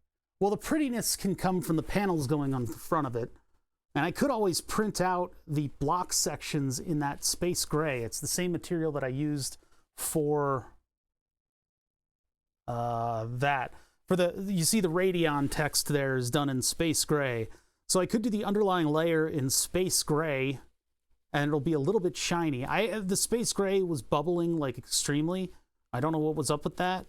So I'm a little concerned about whether or not I can still print with that material. That material might be degraded.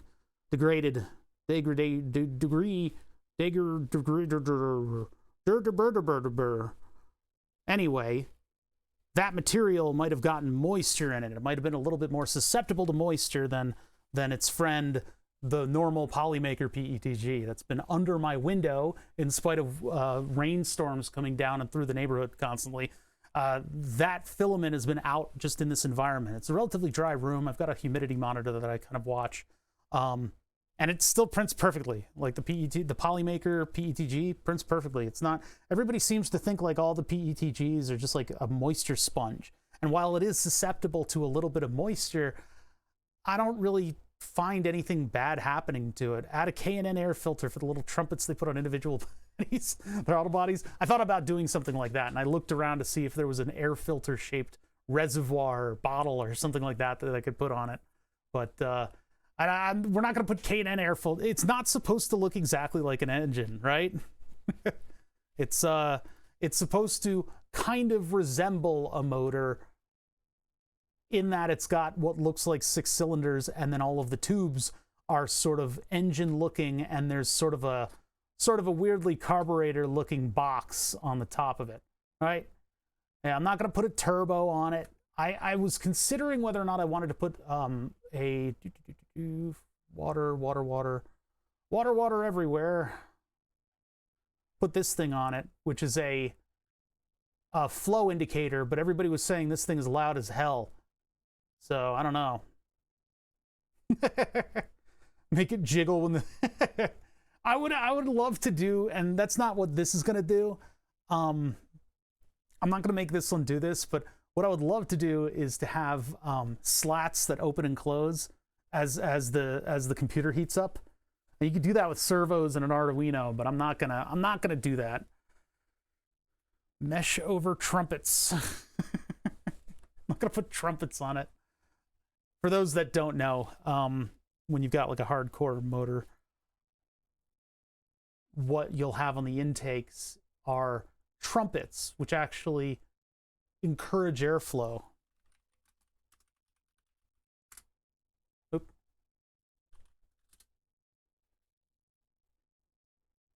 So if you have a wide open intake, it's actually better to have a trumpet shape than to have just a regular cone. So that's what you see on motors like this, where they got trumpets. And actually inside of the more complicated air boxes, you'll have an open space, possibly with metered air in it, so that you know exactly how much air is in that space for the motor to draw on, with trumpets. So either you'll put something over this, or you don't give a fuck and any debris will just find their way in, or you box this entire assembly with all the throttle bodies and everything, and then you have a big box leading to like a big air filter. But yeah, imagine being a naturally aspirated engine in 2022. Yeah, all right. My car is naturally aspirated. I don't have a cheating turbo in there. Dear God. Dear God, what are you doing? What is this? What the... But yeah, this is what they want me to do. All these people encouraging me to get trumpets on it. They either want me to do this. I could put trumpets for the computer fan. I don't have room for it, but all right, apparently nobody's doing this with their computer fans. This is all I need in life. Just that right there. That's it. Okay, this thing didn't quite understand what the search parameters were. I do like what I'm seeing. I like what I'm seeing, but this is not what I was looking for. Computer fan intake trumpet. It probably exists on like Thingiverse or something, but the computer fans are too close together for me to do anything with trumpets, but...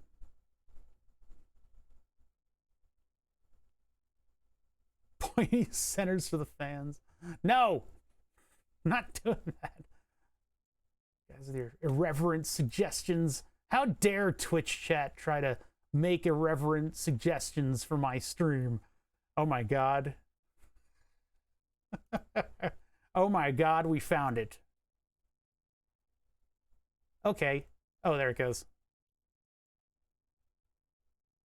Oh my God. They wouldn't fit, but hold on, I gotta call. No, my throat's dry. Hold on. I have more Diet Mountain Dew because I'm a gamer. That's right. I'm a gamer. I need a gaming soda. I always wanted pointy spinners on my fans. You would be the one to put them on, you know, and then you get the paintbrush, so you make the spiral.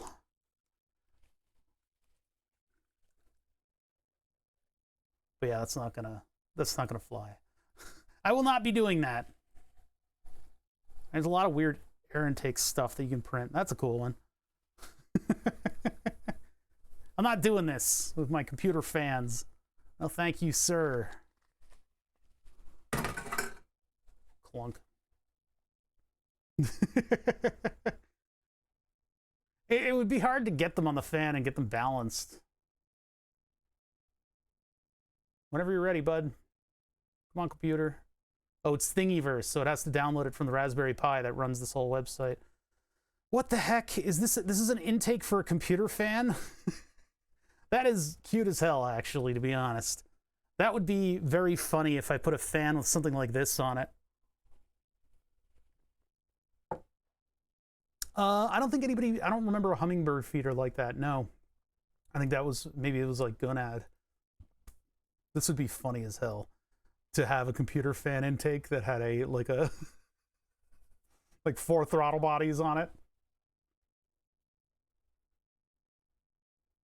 Yeah, I remember that. You replace /files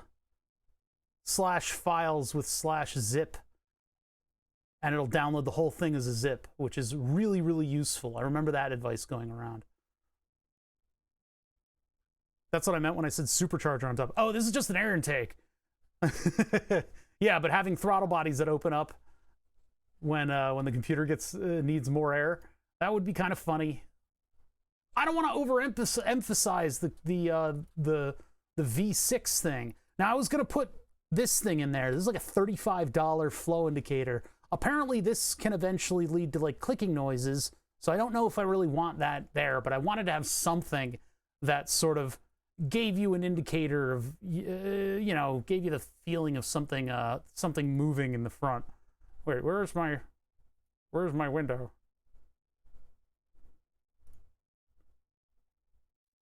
Like something in the front here. And I was gonna put it like in this area, but apparently it's like a bad idea. Noisy from cavitation. Possibly.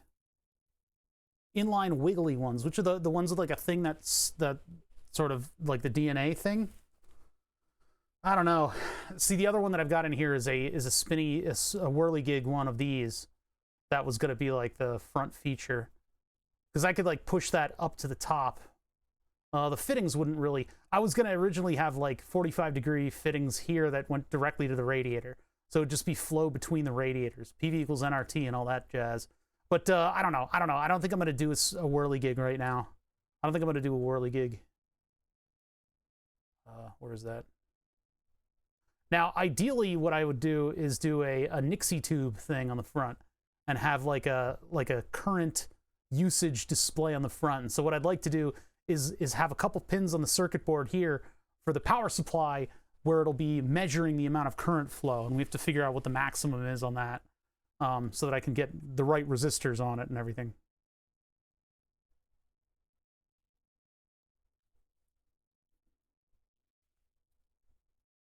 Where do I order the T-slot from? I actually get it from Amazon. I just order it from there.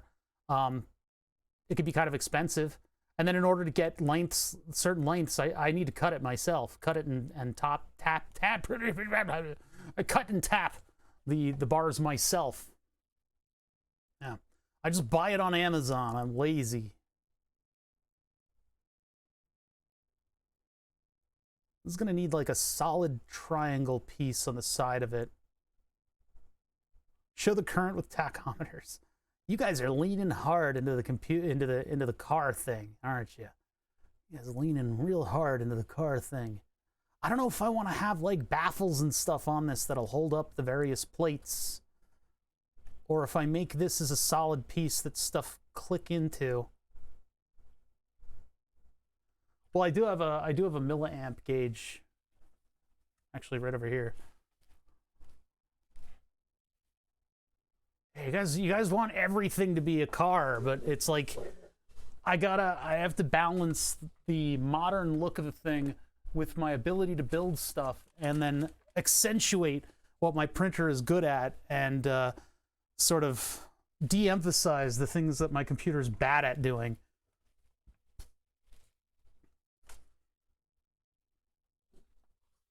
This is what I got.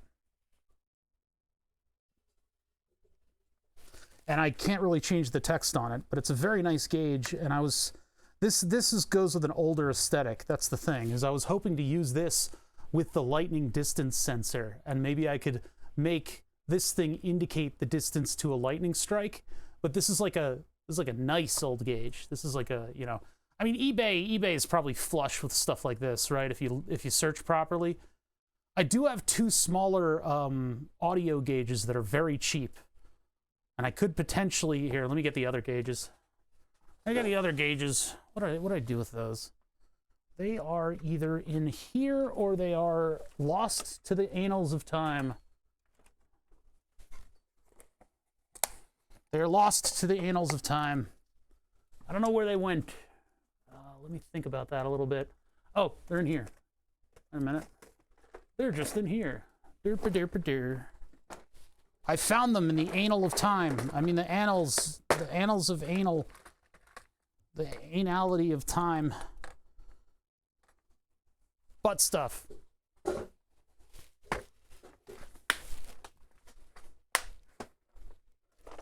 Oh, that's right. Yeah. Turbonad, aka flatulent gonad. Probably change your name back by now. Flatulent, you have like Turbonad is like the same exact name as you had before, except you got rid of flatulent. Flatulent gonad, aka Turbonad, has been playing with, what is it, X-Plane? What is that called again? You're using it to like, basically put all this kind of like physical flight sim stuff into effect.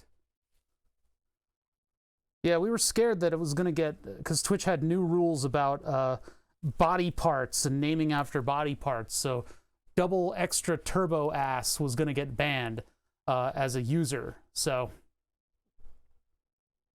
X-Plane 11, yeah, to put like a bunch of, I guess you use it with Arduinos and you can make like these extensive setups. It's really cool stuff. I'm not doing that. Tomorrow we're going to be trucking in snow with the stuff over there, the simulator stuff, and we're just gonna hang out. It'll just be a nice easy stream where I don't have to race a car that's falling apart across Finland. Now, given the improvements that I've done with the setup, I could actually probably do really well in the rally, but I wanna sit with the setup and just kind of like use it for a little while, and I want force feedback. So, I mean, you guys are talking about using this stuff. If I had milliamps and VU, I could put a temperature on something. I mean, what I really wanted to do was use, where did that thing go? I have this circuit board over here. Did I take it apart? I have a circuit board that I was going to put an amp meter on and put it on Nixie tubes, which would look really cool, right? I mean, this is like a really nice milliamp meter. I need to use it in something. Do not open, ruggedized. This thing is cool as hell. You put this in line with something. If I put a resistor across it, I can control it with volts. CPU and GPU current draw. Then I would have to, I guess if I did 3 currents, well, there's only 2 devices that are using current. So if I did those guys as current, and this thing is temperature or something like that, I don't know. Because I can have a microcontroller that controls these. I'd still need to model them and get them into the drawing. These are really cheap, though. These are like fully plastic. These are really cheap. Cheapy. Oh, are they illuminated? This one is not. No illumination here.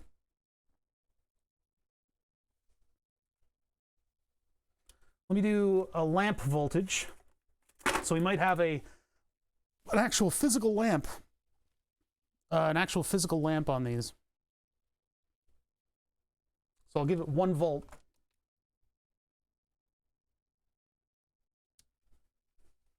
We'll see what happens here.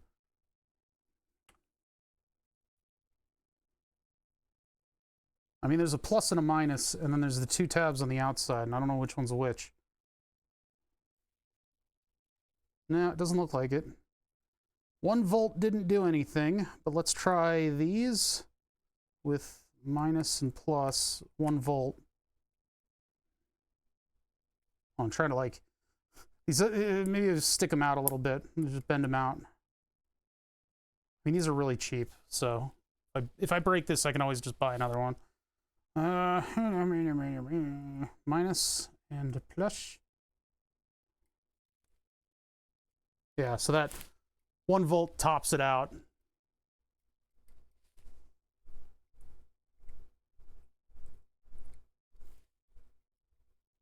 But I don't know what this is. Let's go to 3 volts.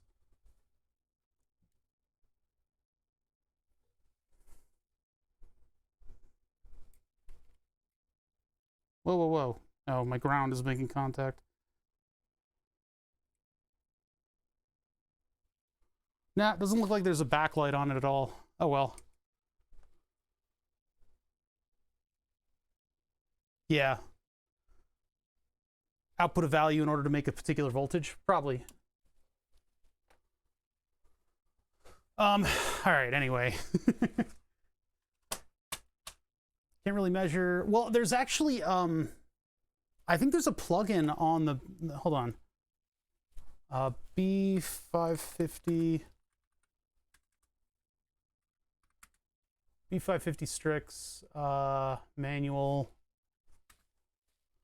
mini ITX manual, mining, oh boy.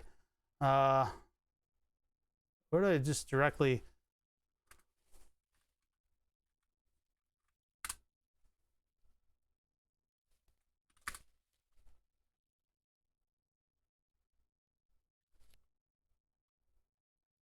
Where are my headers? There might be a diagnostic output that you can use for this kind of stuff. Blah, blah, blah. Yak, yak, yak, get a job. All right, come on. Where's the stuff? Ah, yes, the notes page. You guys ever use the like booklet in the game to actually take notes about the game? Well, see, my old motherboard had like an actual like diagnostic thing that could be plugged in, and we looked that up. Oh my God, it's the ATF. USB 12 clerk.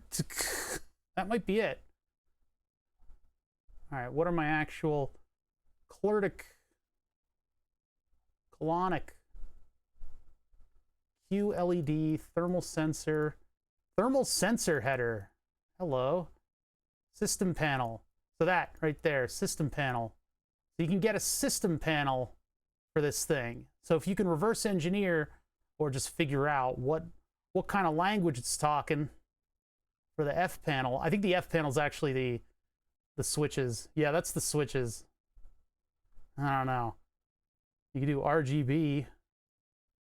On my old motherboard, there was a special plug-in that you could plug like a little monitor into. I don't think the system panel is what we're looking for, but maybe there's a little bit of information about it somewhere in here. I hate it when they do stuff like this on motherboards. They're like, this is a special header that allows you to communicate with our product and nothing else. And it's like, dude, I want like I would love to be able to get info about what's going on the motherboard, like into my own setup, because then you can do cool stuff like having slats on the computer that open up when your computer's like using more CPU, or you can have a little like plasma ball turn on. You do weird kitschy stuff like that, but they don't, like, you're the only person trying to do it in like 6 generations of motherboard, so they don't provide you with that type of thing. They don't care about, you know, maybe one vendor will use it to make a special like trade show setup for your computer, and then nobody else will use anything like that. Yeah, exactly. Insanely proprietary. That's a USB. USB 12. We got more USB. So if you get a USB system monitor, add Gen 2. What? Oh, it's for LEDs, addressable. Those are for one wire addressable LEDs. There's your straight up RGB, which I guess maybe you could use like the PWM out of this thing in order to control something. I don't know. Hey, what's up Amazonian Walrus? How you doing? Sorry, I stumbled over the name. I'm very tired today, so we're doing easy stuff this Friday. We're just making like layouts of solids and stuff and fighting AutoCAD mostly, but it's actually fun to be able to like look at some of this stuff and figure out whether or not we can take advantage of any of the outputs of this computer in order to give us stuff. HD audio. There you go. You could make a program that outputs a PWM over your audio, of particular for you could DTMF.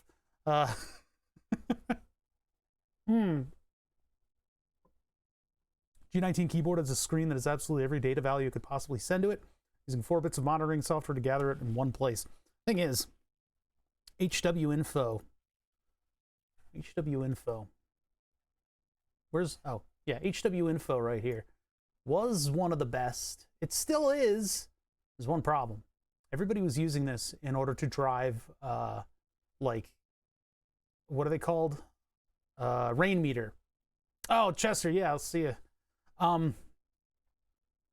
problem is, everybody was using this in order to control rain meter, and the people who make HW info were like, our client base is mainly like researchers and organizations that buy this software in order to use it. We would like if more consumers would be, or the one person that made this program is like, I'd like it if more people bought my software. So what they did is in the latest version, the version after 6 point something, unfortunately, every 12 hours, you have to go into the settings and you have to click on an option that allows memory sharing. And the thing is, if you go from the gear menu, there's another settings menu that you have to go in order to find that 24-hour clicky thing. And the best way to do it is right click on the program in the tray and go to settings like that. And you can see where this is actually shared memory support, right? Shared memory support is what allows other stuff to react. And that's why I have on the Stream Deck, I have some system properties to just make sure I'm not using up all the RAM. We had a memory leak at one point on this computer, and it was just using more and more RAM. You could see it fill up like a water jug on the Stream Deck. It just gives me a little bit more awareness of what's going on. On my other Stream Deck, I have a bunch of computer statistics as well as a thing that checks my internet speed every now and then, just to keep Verizon on their toes.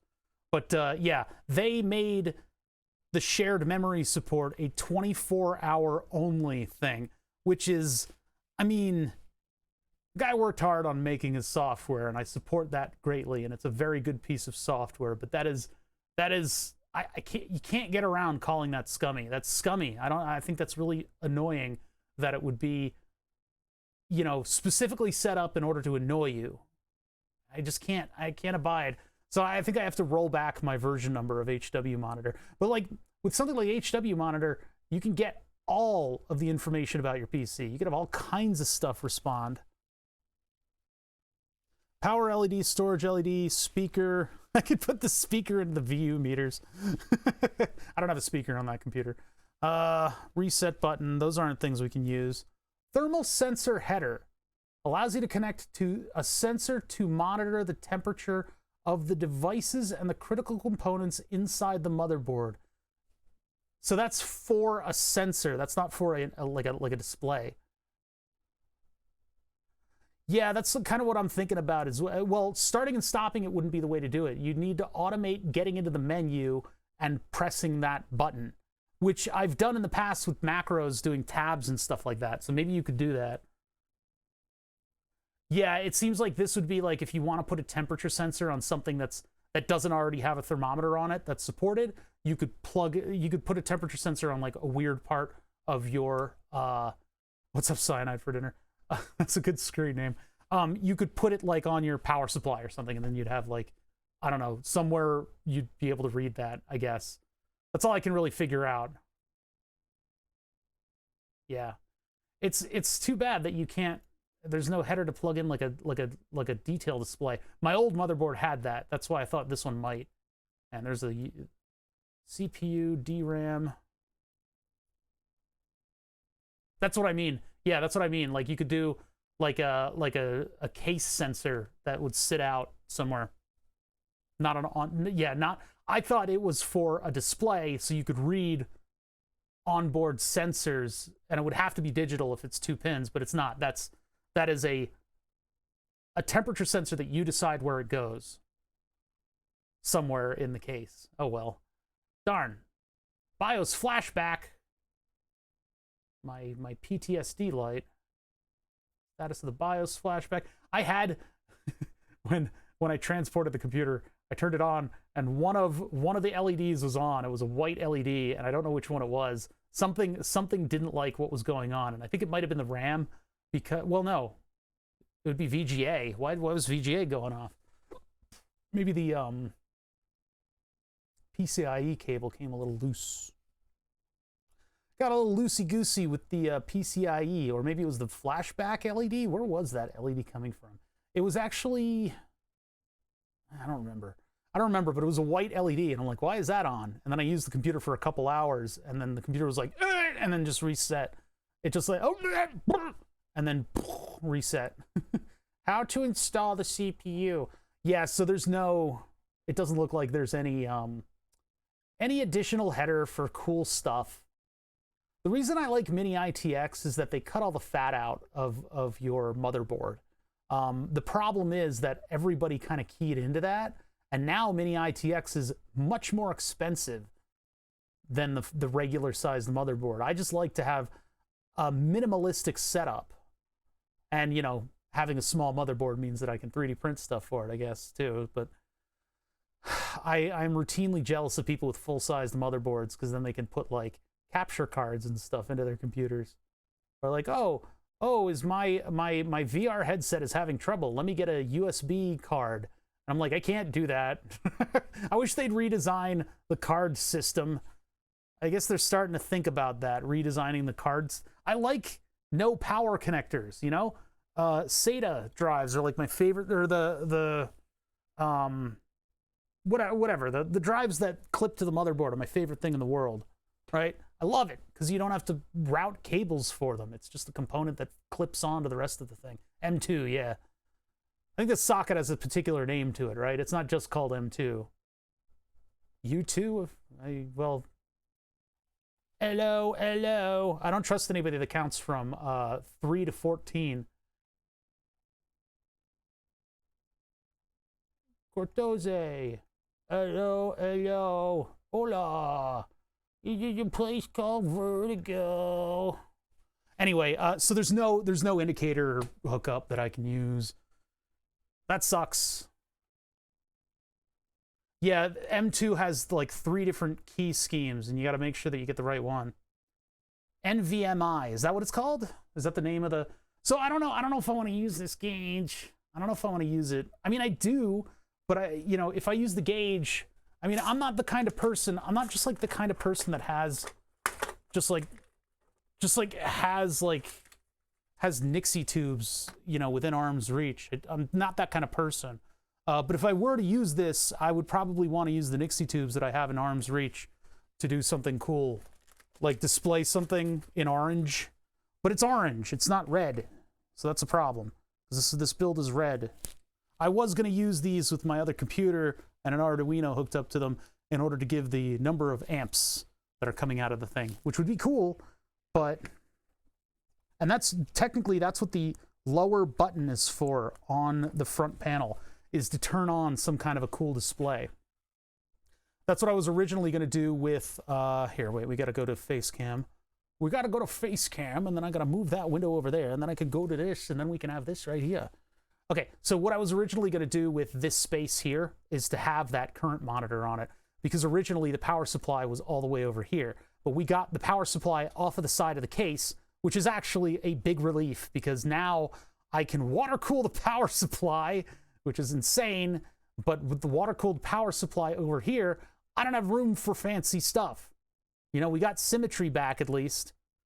I liked the asymmetry, but I guess we're getting symmetry back. So I don't know if I need to keep stuff symmetrical or if I could use this space right here to do cool things. I could put a display here and it would look kind of neat. So that's something to think about for the future. I think what I want to do is I want to have a framework that goes to the rail here, and it'll be a big shell, right? It'll be a big shell with really hideous surfaces, but we'll cover it up with a bolt-on. We'll have something like this bolt onto the front piece here. So I think what I want to do is start a sketch on each of these wings and just extrude a frame, and then we can build some solids around that, I think. U.2 is essentially SATA with a number of pins added, so it can be one plug. Still split into two plugs. Oh my god. eSATA is also a single plug. See, I'm just talking about, God. That is a clunky, bringing symmetry, the symmetry back comment made a very clunky imagination song in my head. It just, everything is colliding and all the audio's messed up. I can't even, I'm bringing symmetry back. Oh, I hate it. I hate it. I hate it. We need a sketch right here. Anyway, what I was saying is I really like the stuff that gets rid of wires in the computer. I basically would love it if we could treat the computer as like a laptop. And I feel like we should have that technology. We just haven't done it, you know? I gotta unview like everything. No more fancy views of my computer. It's all gotta go away. Everybody goes away. I should probably have set up a view of this, but I didn't. I've neglected it. Okay, so I want this. I also want the radiator right there.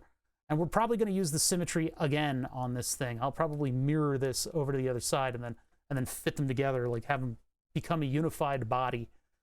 But I want this, and then I want to project this. And then I want this to go a sum total of all the way out to the edge. So I guess we'll project this. I can draw a box around the whole thing, and then I can make pieces that come out and hit it. We have that technology, but for back compatibility, I don't know. At a certain point, you gotta let it go. Don't do it. Don't do it. Don't let the Frozen song into your head, bother. It'll never leave. And you just can't have that. Don't let it win. You can't let it win. I need a line from here to here. I could make a construction box for it. It happened to me. No! I'm sorry. One day I'll pay for these crimes. I need to project this line. Well, actually, let me project. I'm going to project. Yeah, I'm going to not look at those solids there, and we'll project this edge into it, and that way I can have it lead in. Yes, yes, yes. So I'm going to project. All these edges are soft, so it's hard to find the geometries that you want. Oh, I don't know how to resolve my view now. I don't know how to get back into orthographic view on the surface because it's at a weird angle. It's at a 30-degree angle, so I don't think if I hit home, it'll go into the isometric view of the whole system. So I think what I need to do is finish the sketch, and then we go back into that view, and I'm going to unview this, and then the body that I've created previously, and now I can go back into the sketch. There's only a couple this is supposed to be an assembly drawing. I would like to invent these solids elsewhere, but getting them to the right positions and stuff was the whole point of this drawing. So, I don't know. I keep thinking, man, I need to like not create bodies in this drawing. But no, that's exactly what this is for.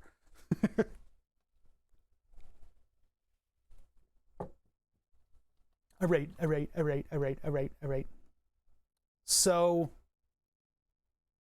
I may just use this to extrude from.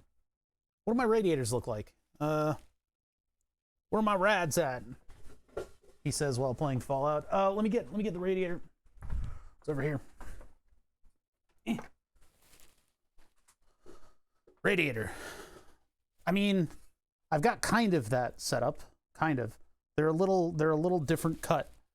The cut's a little different on these. They're a little wider, which is maybe a problem. They're a little bit wider. Look at this. The difference between the two. Wrong one. This one.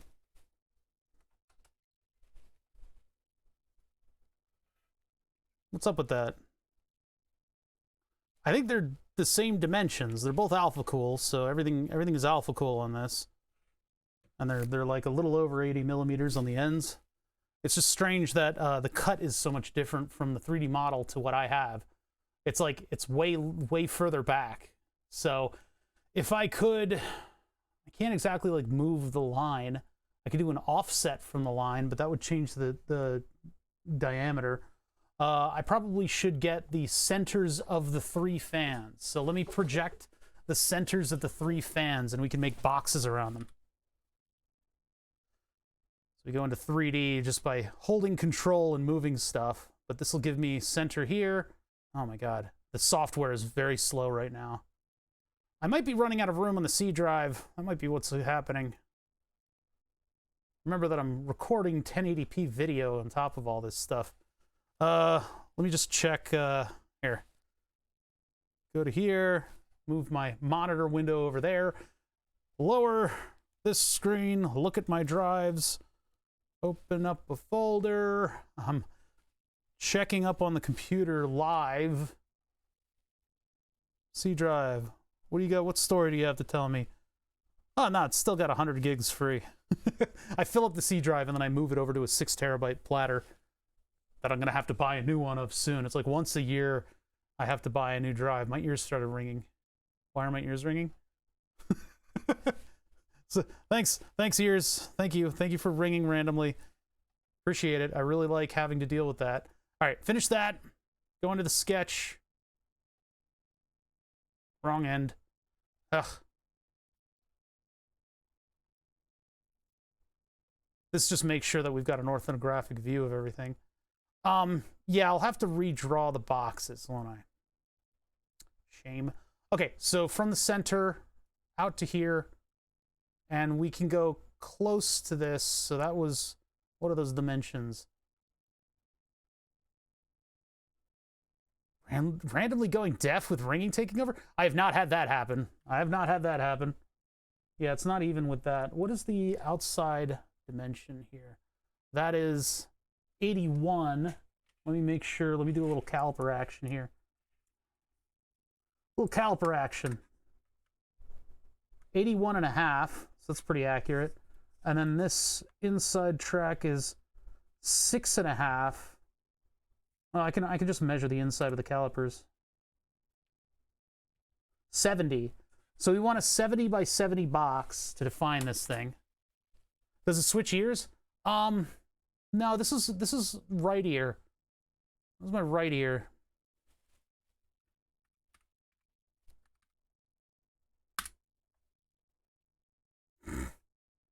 Don't you invoke banana phone.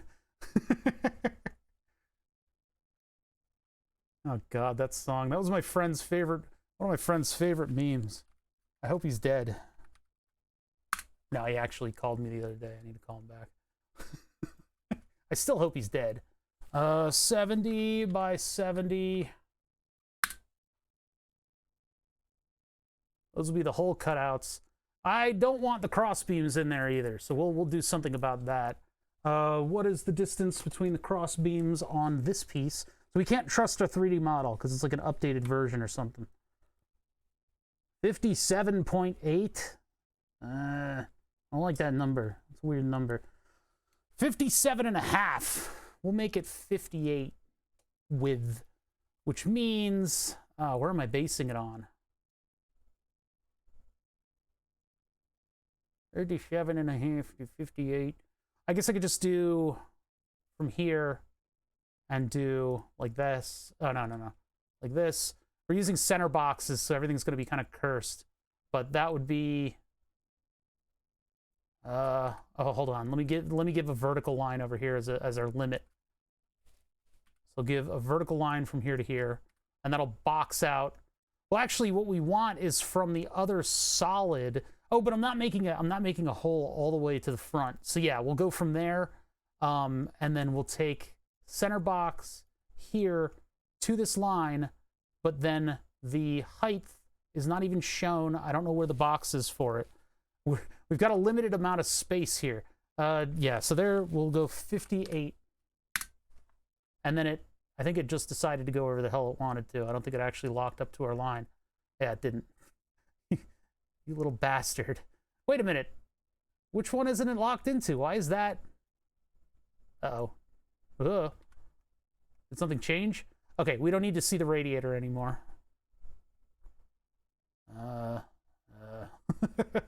There's my radiator.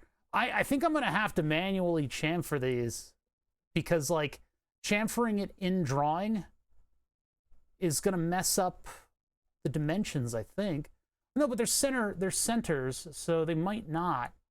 But like when you chamfer stuff in the drawing, things really start to break. Hold on, let's unview that. This is cursed. Everything is cursed.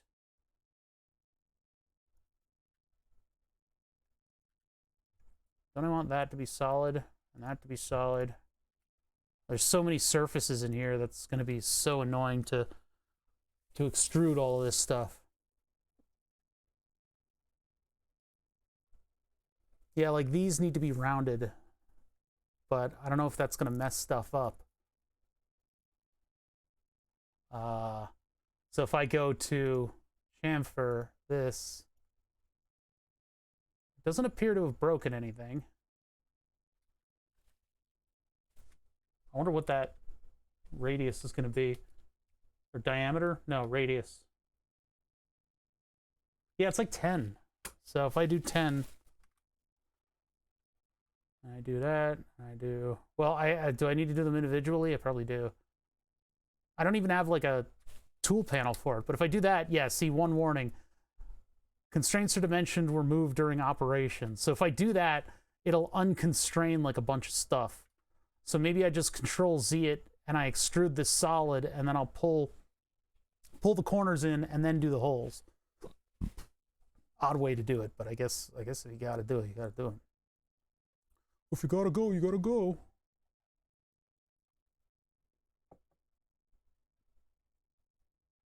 All right, so let's box the outside. Box the outside. So I need to see this body, and I need to project. Or were we were basing it on the outer width of the radiator, but I need to project this point so that I know where I'm starting and where I'm ending.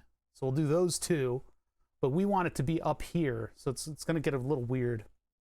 Everything is cursed in this project. So what I'll do is I'll not view the body again, and then we'll put a box from here to here, and that way I get that leading edge up here where I can create a 3-point rectangle that has a distance on it.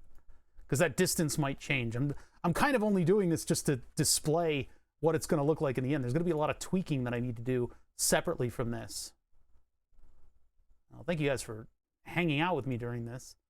3-point rectangle. I hope someone out there can ascertain a little bit of knowledge of AutoCAD from the struggles that I put forth. Struggles the clown here. If we go directly to that edge, I'd rather go distance. What is that distance going to be? 81? So let's go like 82. Just so we have a little separation there. And boy, the least complicated sketch in the entire project. This is something that I've never done before, where I have like solids and angles and stuff. So I'm hoping that this comes out all right. Where's the radiator for that? Well, I could just view everything again, but what we're going to have to do is combine this with this, and hopefully it retains all of its wonderful coloration and stuff. But let's extrude all of the solids here. So it would be, no, I actually don't want that. No, I do want that. I want this, I want this, this. Good, good, good. And I want the screw holes because we gotta chamfer around these little bastards before we core them out. You and you. Coming around to here. We do one of these. One of these. Okay. And this was 4 millimeters because this is the framework that holds everything up. So 4 millimeters that way. And I want to join. And it looks like it's a little clunky. Get a little clunkiness right here. I'm actually okay with that. I'm actually okay with that. I kind of like that. Although that's going to make the flat surface not flat, not printable flat. So maybe I need to like make a plane and split it out and make it a separate thing. I mean, it was supposed to be in line with this plane. Those are supposed to line up, but I guess they don't. Ugh. Well, I guess it's okay. Yeah, we'll just live with it right now. So click OK on that. Because like that's not really going to print properly. That's not going to look good when it prints. Maybe I'll create a plane out of this and like cut that horizontally. I'm not sure. Not sure what I want to do with that at the moment. But yeah, let's get the sketch back in here. And then we extrude. I could also measure that and move the solid on the timeline, and it'll move the entire plate down, which is what I'll do. Yeah, yeah. Where do my holes go? Oh, they're automatically in there, yeah. Yeah. Oh, wait, I need to... No, before I do that. No sketch. Get out of here. We need to fillet the edges. So that one. That one. We'll do the same thing for the other ones, too. Round them out for the front-facing ones. This one. Oh, boy. This is complicated. A lot of things. A lot of things.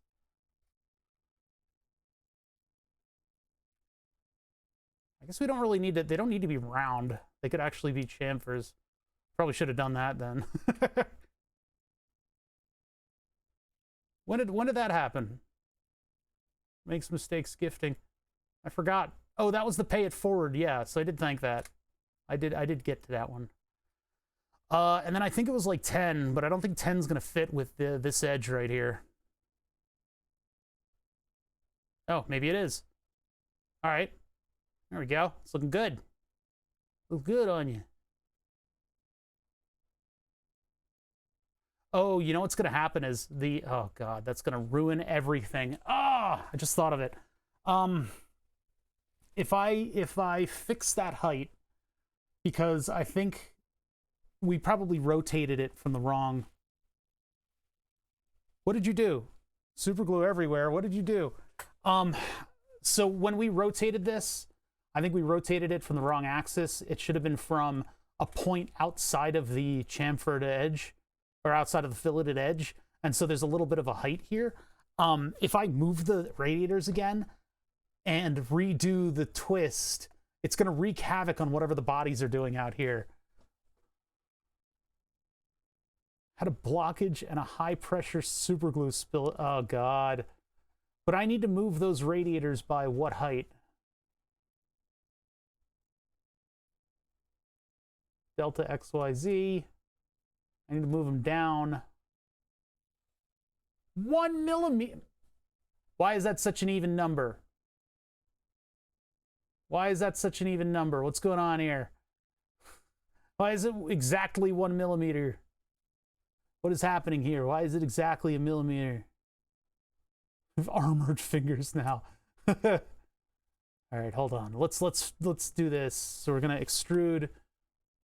Sketch again. This time we can choose all of the holes and make sure that we choose every facet of the holes. Very annoying. This should probably be done in multiple sketches. That'll probably make it a lot easier, but oh well, here we are having to select each individual piece. I probably need to make the angled, I need to split these apart and make them different sections so that I'm printing from the bed of the printer properly.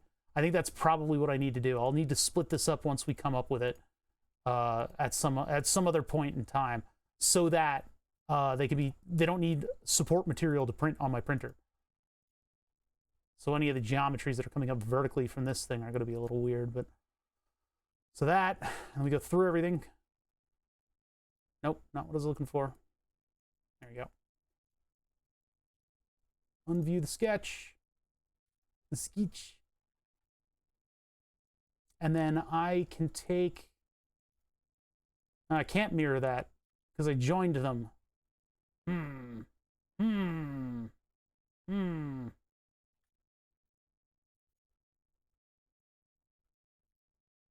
New body.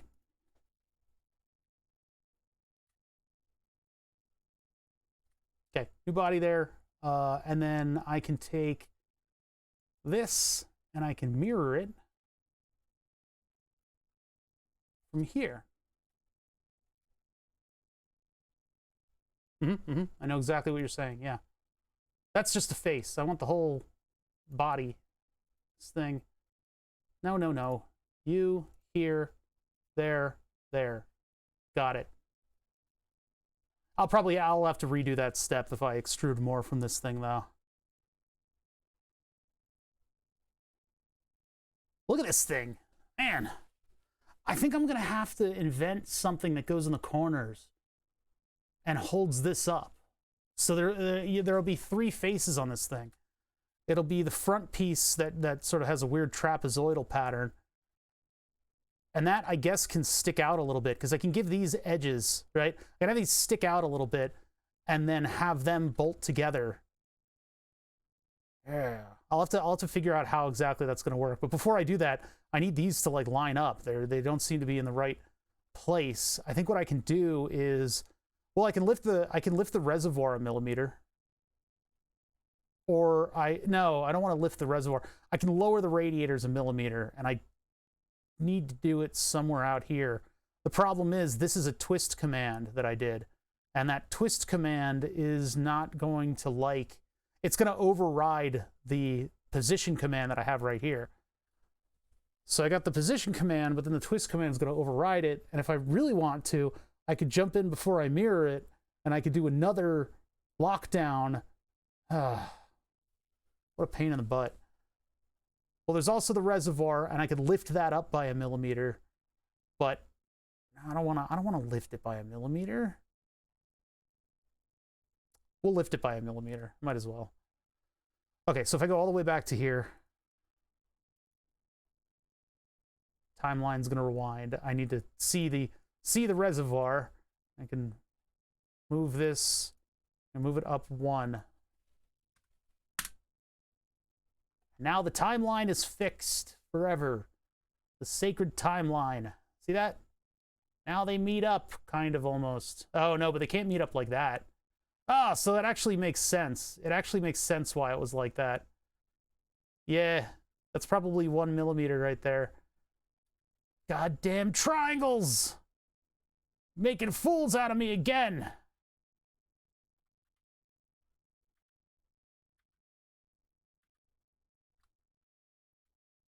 Appearance menu. Just for fun. Just for fun. Make sure it's the whole body. I go dish one. We'll just get an impression of what we've done. Close that appearance menu. Let's get all the components in here. I probably should save like a view that makes everything visible. We want everything but the bits power thing.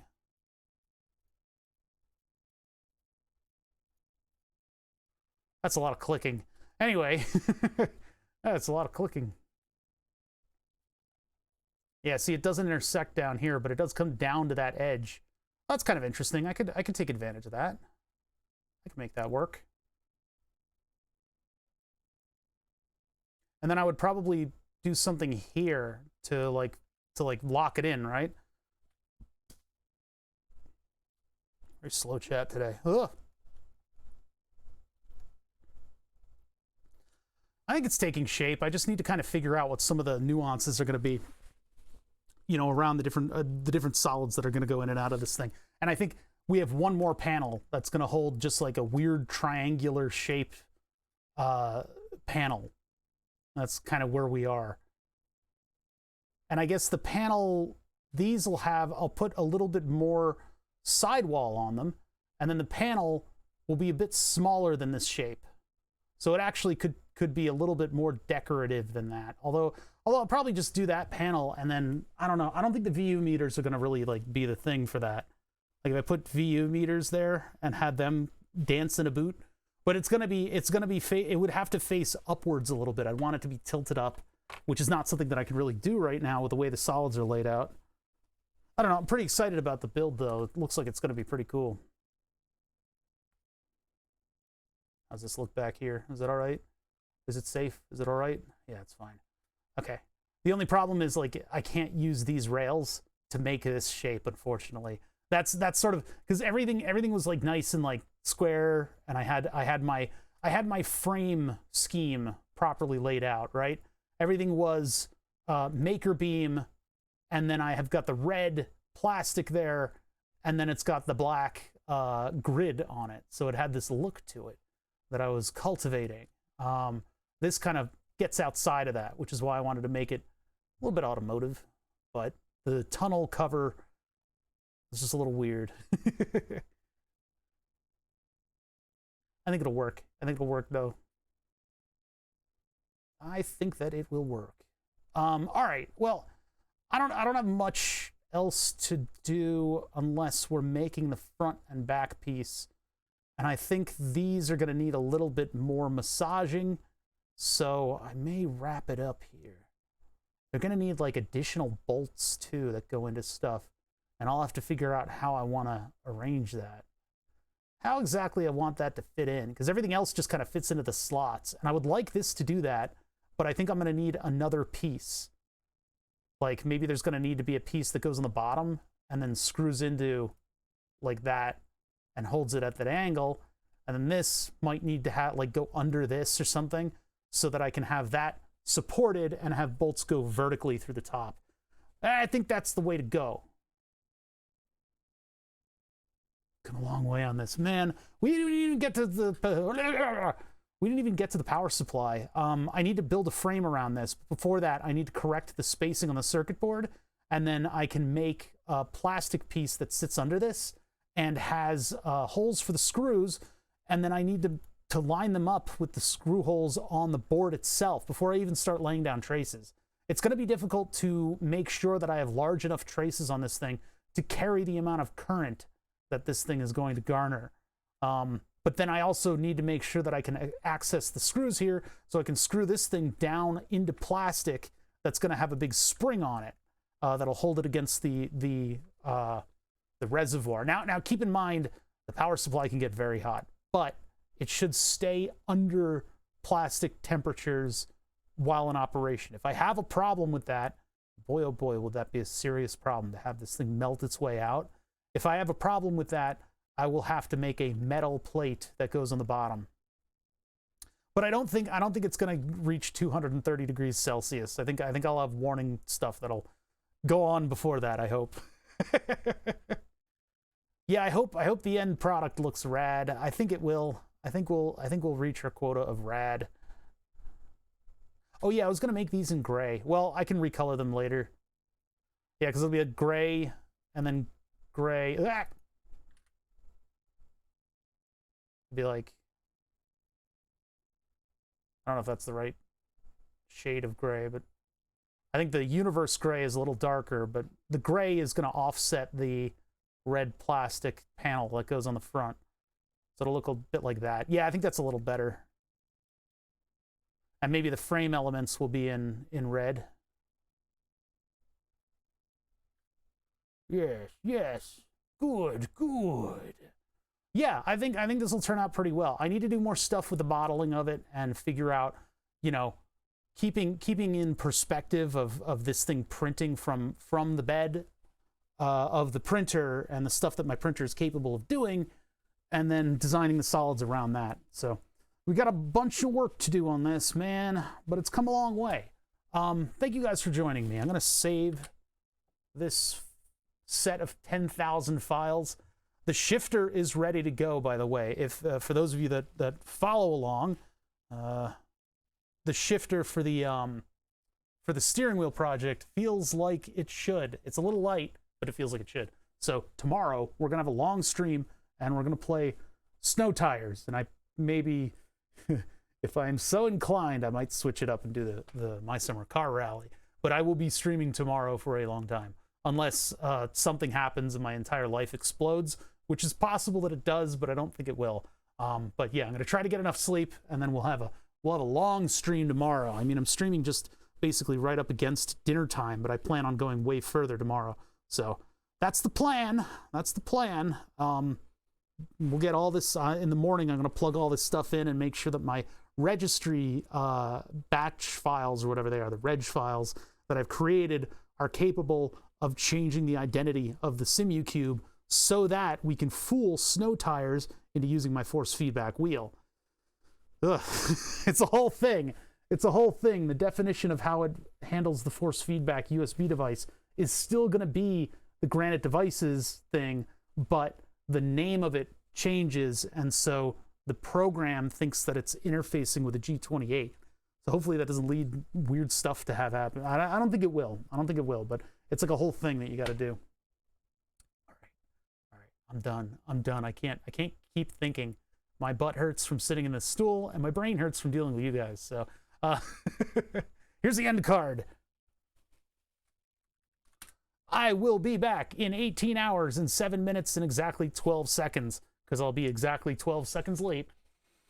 But anyway, I'll be back in about 18 hours, and we will play games and try not to get too wound up, right? That's the whole point of the Saturday stream, is that I can relax. So I'll catch you guys then if you're around, and otherwise, after that, we'll be back to projects on Tuesday. I'm going to work on this thing a little bit on my own. Until then, I bid you farewell. I'm going to guess that, like, Davies is streaming right now, right? That was a thing that I built that makes that noise. That wasn't, I didn't just make that. That wasn't my butt. My butt did not make that noise. Well, Sark is actually, oh, he's doing sniper stuff. Okay. Yeah, Davies is doing MSC. So yeah, if you guys are interested, DHAVES is doing stuff, gaming. Basically everybody on my list is playing games right now. So Queen Ella is doing Rust. I don't want to watch that. Anyway, you guys disperse. You guys know where you're going. And I will catch you tomorrow for some driving. See you then.